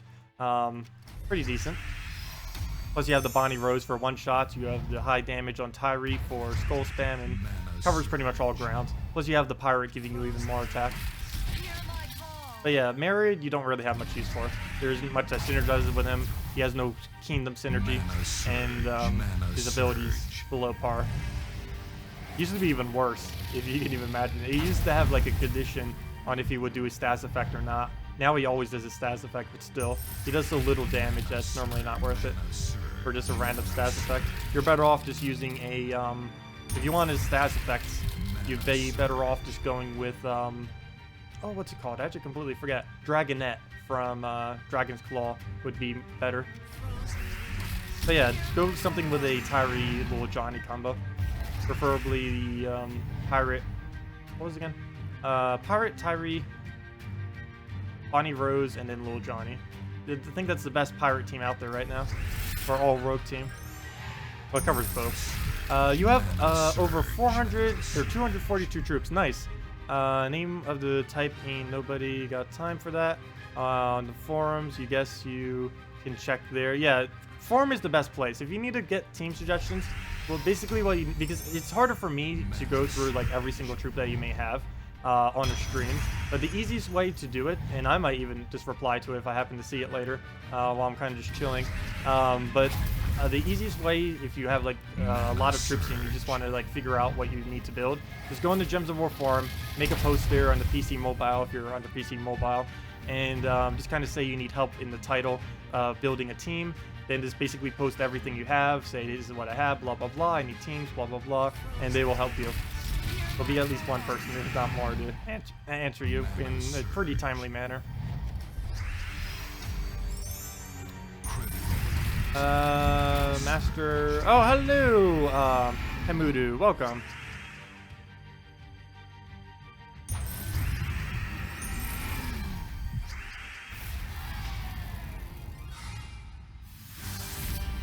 Oh, did we hit all 8s? I don't think we did. We ended up hitting all 7s. I don't think we hit all 8s, though. That was pretty lucky. I didn't even get a screenshot of that when we hit all 7s. I think I did it before. I don't know what the screenshot is, though. Wow. Seriously, the minimum keeps going up. The minimum this week to get on leaderboards, I think 15,000 again. Last week it was like 14,000. There's basically no payout if you do end up doing this, but still. Oh well. Anyways, well, might as well use this again. Yeah, no problem.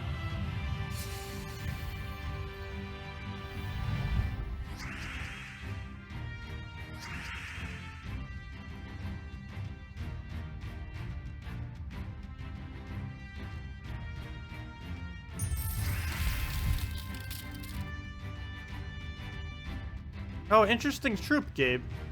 Wait, is that the one that's coming out, or is that one that you were just mentioning? Because I actually haven't looked at the spoiler for the upcoming troops. Or actually, never mind. Next week is Broken Spire. What colors are they? Let me actually go to the page right now. Next week is Broken Spire. A troop and a legend are coming out. Let me go double check the post on it. Let me see. Let me open up a new tab. Let's see. Where'd it go? I have it bookmarked. I can't find the bookmarks. There's an easy way to get the bookmarks, and I keep not doing it. There we go. And yeah, next week is Broken Spire on a purple-brown ultra rare and a green-brown legendary. And as far as everything with them, I do not know, and I'm not gonna spoil it yet. They'll post it tomorrow night. They do it on every Sunday night. I'll probably just wait till Monday morning though. Let's see. Oh, Brown Surge, go. Nope. Oh, actually, Brown Surge wouldn't even been enough mana. Mana surge. Can we get Valkyrie? Yes, we can. Mana Perfect. surge. Let me change my tab so I can see. Oh, a trip you made up. Great, stealthy, impervious, tricky. That would be kind of interesting. And if you ever do have troop ideas, make sure to post them on the forum too. While not all of them, or most of them normally don't get implemented, the devs do tend to look at it from time to time. And there actually were a couple troops back when they were like asking for a bunch of suggestions. Like they made a huge like suggestion thread on like what kind of troops they should make in the future, kind of like a community builder troop thing. And while due to their policy of the game company that they were published through, were kind of not really allowing them to do it, they did end up secretly kind of like implementing a couple of them that the community were wanting, like a couple of the concepts, and one of mine actually went in too, because we were still in the earlier phases of what it would look like, and I said we needed some kind of mech dragon, and then they made Dracos 1337 like soon afterwards, so they actually do listen for quite a few of them. And it wasn't just me that they listened to the idea, there was like dozens of people. Like Desdemona, the concept of Desdemona was actually suggested by someone as well, and a few others.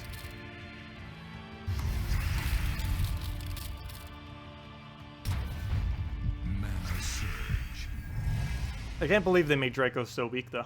I was hoping for like an epic mech dragon, and then they were like, nope, here's Dracos. I hope they buff it when they do the next Adana patch, which is in like a month or two. When you are exploring and they have the 2 times before the trait stone, what does that mean? It means that there's a 2 times rate of being able to get that trait stone. For example, on the 3 times on the arcane, normally in a battle there is around a 1 in 40 chance that you will get a arcane trait stone. Like right now in this PvP battle that I am doing, there's about a 1 in 40 chance that at the end of this we will get whatever arcane in the kingdom that we are in, which is Blighted Lands right now, which is a red-purple trait stone. When you're in Explorer, that's 3 times the rate of chance that you will be getting it. So in Explorer, if we were in this kingdom, and if this was the Explorer battle, we would have about a 1 in 16 chance of getting an arcane trait stone. So that's basically what it means. The one with 2 times are twice as likely that you will get it, and the ones with 3 times, the arcane and the celestial, are 3 times as likely that you will get it from the battle. That's what those numbers mean. It's also why the common and the rare ones are at base rarity, because of course it's meant to give higher chance for rare trade stones, which is why it has the 2 times at the mid-range ones and 3 times at the higher tier ones. Mana surge. Yeah, no problem, Mitchell. Yeah, if anyone else has any other questions, feel free to leave them in chat. I'll probably be wrapping up in about 5 minutes or so, probably right at the hour. So probably like one more battle after this. We will be streaming again on, next stream will be Monday night at 8 p.m. Eastern Standard Time. Full schedule is 8 p.m. on Eastern Standard Time on Mondays and Tuesdays nights. And of course, 10 a.m. to 4 p.m. Eastern Standard Time every Friday and Saturday. And we will have redeem codes now. Now that redeem codes are back, we will have redeem codes every single stream from now on. Friday and Saturday streams will have 2 redeem codes. Monday and Tuesday streams will have 1. And I may occasionally put them in other various videos, not quite sure. Depends how many they really permit me to give out. If it was up to me, I'd do it like in almost every single thing. But of course I can't like overdo it or else they lose their specialty. And of course they can't just let like one person give out so many, and then if someone else comes around wanting them, then they have to give them a similar amount, and that wouldn't work out. Did you ever push over the RuneScape money-making thing? The video you showed in 400k. Any updates? I end up hitting about 10 million. I have about, I only end up doing it casually, like, between just everything. But I end up hitting about 8 million, I think, right now, with about 10 million's worth of supply as far as RuneScape. Right now, I'm actually working on a video for RuneScape, which is going to be basically a full free-to-play guide on the skills that you need before you become a member, or the skills that are helpful to get before you become a member. And I've been working on that for like 2 weeks now. It takes a while because RuneScape has like an excessive grind towards it, but it's a fun grind. And I'm basically making a guide on how to do it all in free-to-play. Or at least the initial numbers you should kind of get before you're going and wasting money on membership. Well, not wasting, but you know, like to more efficiently use your time in membership. Because some people just buy bonds for free, which only lasts 14 days. So if you're going to do something like a bond, you'll normally want to have a decent setup first before you just go straight into it.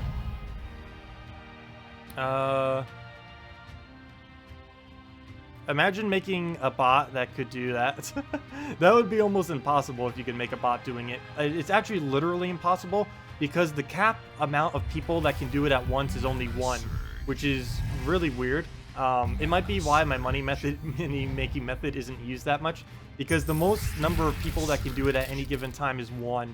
If any more people than just 1 try to do it, it would be impossible. Unless you were a member.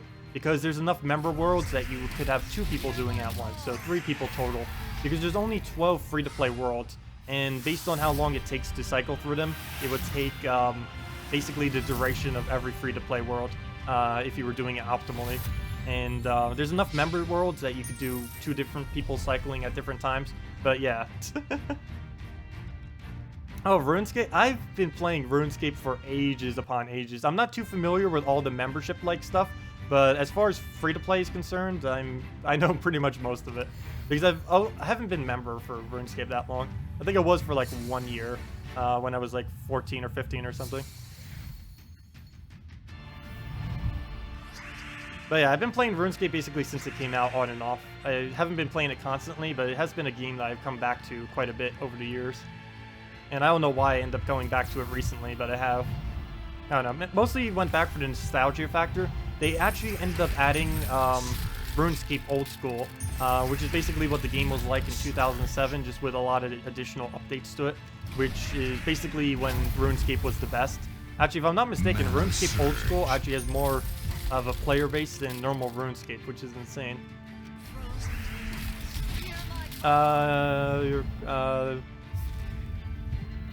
You're an idea machine. You can pump out troops concept. I know, I really love concepts for troops and stuff like that. I really love making stuff like that. The only problem is they can only implement so much, and they normally only take pieces of ideas. They normally don't implement full ideas. Like, that's one thing I really hope. Like, when they do my troop, I hope they let me actually do all the input on it as far as, like, what it will be. Because, if they end up making it like whatever they want, then I have no clue what they'll end up making it. It'll probably be, I have no clue. It could be really anything, so we'll have to see what they end up doing. I should be able to talk to them about a month or so on what the troop will actually be. Oh, come on, we were 1 off from all 8s. On what the troop will actually be.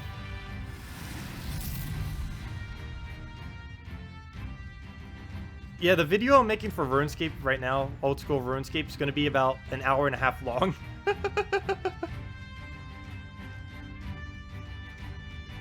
I know, it's RSOS. Yeah, I thought that was wrong. Because he did it in the wrong order. I was like, wait, RSOS? Yeah, it's old school RuneScape. You have to do it in reverse order. Or everyone will call you noob. Oh, with 4 times... Oh, I know a perfect way we can end this stream. Wait, we gotta do this. 4 rock... We have to do this. I've never actually done this before. What banner is he using? Probably double brown. Okay, we're doing this. Who is luckier? 4 rockworms against 4 rockworms. This has to happen. Final battle of the day. Here we go. 4 rockworms versus 4 rockworms. I've never done this before. Here we go. Who has better RNG? Let's see. What are our stat difference? I'm pretty sure I have more than him. Not by much, though. Yeah, we have 30 attack. Oh, I have actually a decent amount of stats higher than him, but... Oh, well. This is as close as we can get. Let's do this. 4 rockworm versus 4 rockworm. How would I fix the disease mechanic to make it viable? There were a couple ways that you could do that. The one that I tend to like the most is a diseased troop would automatically randomly lose 1 random stat every single turn. That I think would be the best thing that you can do for disease.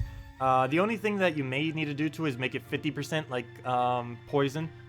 Because if poison doesn't get buffed to make it more fair towards poison, it would probably have to be a 50% chance to reduce the stat every turn. But it would synergize with plague, it would synergize with quite a few things that have the disease mechanic, and it'd basically make it better than, well, not better than silence, but it'd make it like an in-between version of half silence and half poison, just randomly reducing a random skill at 50% chance or 100% chance. But if it is 100% chance, that would be a little bit powerful compared to poison. But then again, it's only for a short duration, so it probably could be 100% chance of a 1 reduction.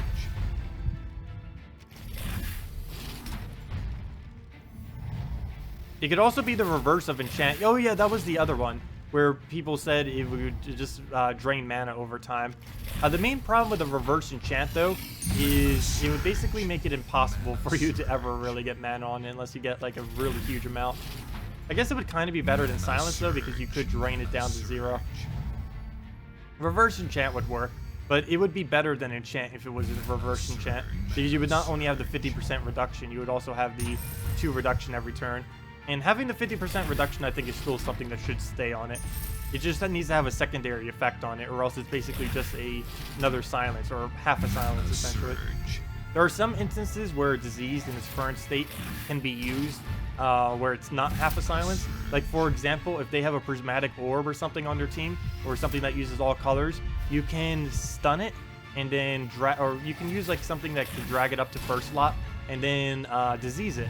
And then you're basically blocking the entire team's mana. That's about the only way you can really use disease right now to be viable. And you need to have 2 troops to set it up. One with disease, and one that can actually move the troop to first slot. Other than that, there's basically no option for it. Also, we're completely destroying it right now. I thought this would be slightly closer, but not even close. Unless you get some kind of insane rockworm loop, which is actually possible. But I think we won at this point.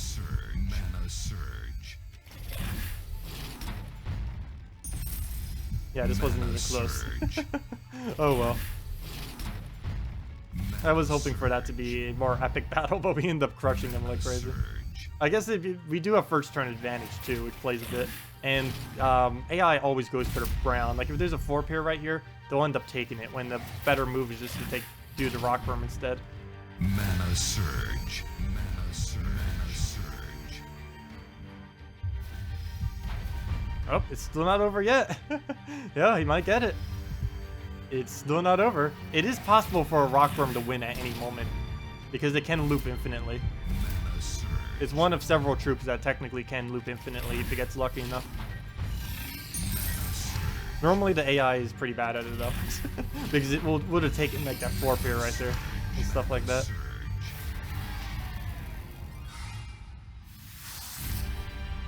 Poison should be 100% and you can't heal or devour. Actually, I wouldn't mind being able to heal with poison on, but not being able to devour when you're poisoned would actually be pretty cool.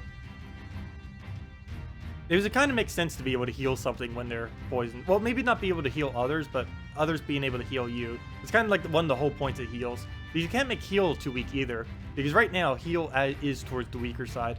There's basically almost no troop in the game right now that has a heal that's actually useful. The closest heal in the game that's somewhat useful is Emperina that can fully heal a troop, as well as the hero class. I don't normally talk about that much, mainly because it's not that offensively quick and there's no weapons that really synergize with it at the moment. Oops, wrong tab. But Priest class is actually a really solid healer. It does 2... It heals all allies for 2 every single turn. I would definitely advise getting Humility fully traded first. But it has Ear Link, it has the Divine Aura, which gives all allies 2 points per turn, restoration towards their health. It is insanely good against like Scion, Crimson Bat, stuff like that. Only problem is it's completely defensive, not offensive, which is why it tends to not be used at all. I used it quite a bit when it first came out, but the main problem I found with it is there's almost no synergy as far as weapons with it. The only weapon that comes even close to synergizing with it is Sun and Moon, which a lot of people don't have because it's a event-related weapon. Oh, thank you! Oh, that was someone from who just came in, too. Thank you for doing the last of the seals. We can actually end this stream out then with the seals. So let's go open them all. See what we get. We do have a 6 chest. Yeah, we have a maxed out chest, so let's go do that. Hey, Groshnak, you useless troop. Got a legend, though. Okay, well, let's do a 10. The Queen Map. Wow, what is this luck? Can we get a mythic? Ah, Mirrored. Yeah, this was the other troop I was talking about that can do a map. Whoever asked earlier. Deals damage to an enemy, causes a random stats effect, 20% chance to gain a map. Every single one has a chance of getting map, or all 20% chance. Come on, let's see those mythics. Let's see that mythic drop. Let's also see if we get any Guardians upgraded. It'll have to be saved till Monday, though. For any of the teams that we do. So let's do it. Let's end this stream with a full 1,000 drop. 50 keys. Oh, Humility, that's nice. Nothing good in there, but let's see how many Guardians we're getting here. Only 1 Justice, you gotta be kidding me. Really? I think I have the least copies of Justice right now of any of them by like a pretty huge margin. But let's go see if we can upgrade any. Not gonna bother using any now, but we'll probably do that first thing next stream if I remember. Or definitely in next stream at some point. They don't get that big of a difference though. They're pretty much the same concept, just slightly stronger. But Guardians do buff up quite a bit from Ascension. Ooh, we only have 1 additional one, but it is a pretty strong one. Honor. I already have a perfect team set up for him too with Guard's Avatar, but we finally have a fully upgraded Honor, as strong as he can possibly get. So let's level that up. Wow, look at his stats. Let's see what his final stats come out to. I think those are his final stats. Let's just check on the card though. Yep, 31 attack, or actually I should probably add the 10. So 41 attack, 65 armor, 53 HP, and 29 magic for a 32 armor buff. That is insane. I might need to start using the other Guard's Avatar team. Actually, how about we do? Never mind, let's do one more battle. Let's do it with a fully upgraded Honor with the Justice team I normally do. So let's end it out with that then. Honor Guard. Honor, Dragon Soul, Guard's Avatar, Set Type Warrior. Let's try it.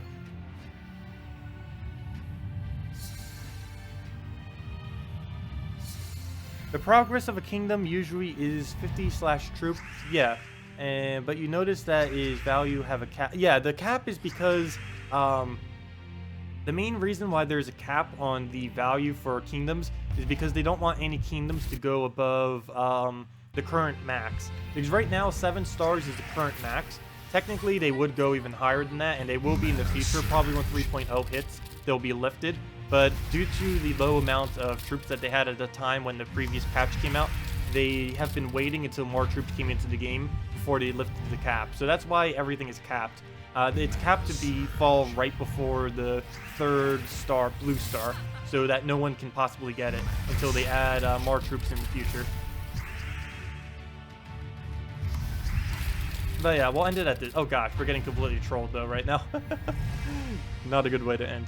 Let's see. Well, it's not going too horrible, but oh, Corvash will. Gosh, don't make me retreat. Oh, if it drains it right now, it's probably going to.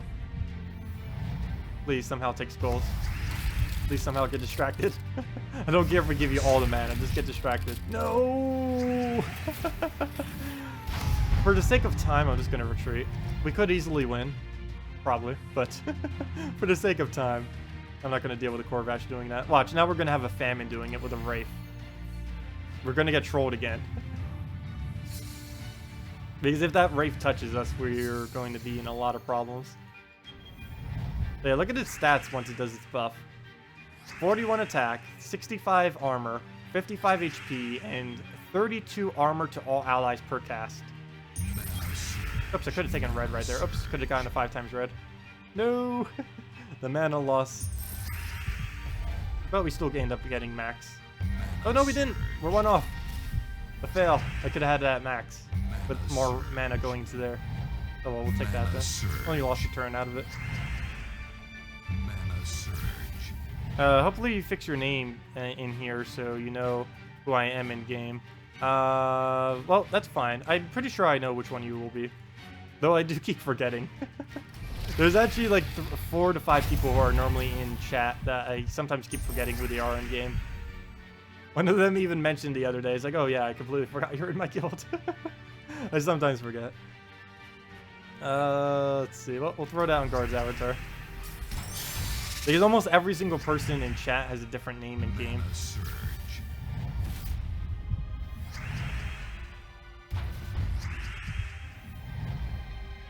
Oh, we gotta give him blue. Oh! No, no, no, no, no. What are you doing, Honor? Don't get... Okay, he might have to die. Gosh, I made this team for Honor's sake, and he might die to a Wraith. Please don't drain. Please don't drain. Good. Don't die. Don't die. Cleanse already. Cleanse! Don't you dare die next turn. We need at least 1 cast from you, so we can win instantly. Okay. Oh, it's refreshing it. No. Please, don't die. Don't, gosh, end your turn.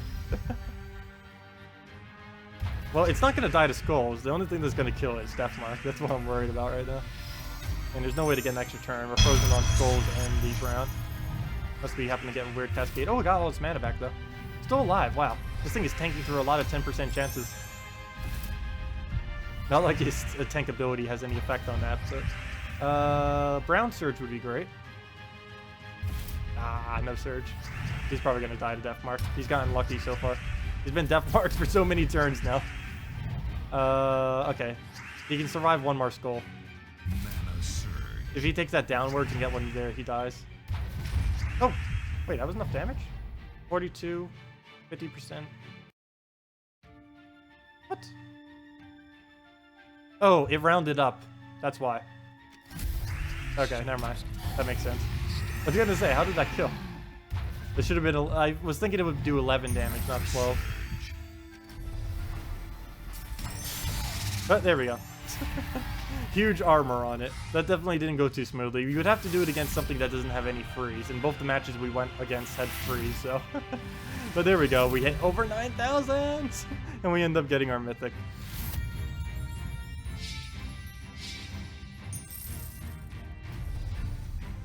Have you played Path of Exile? I've heard of it, but I've never played it. I may play it eventually. It's just I've had so many suggestions for games I should play that I don't even know which ones I should even get into.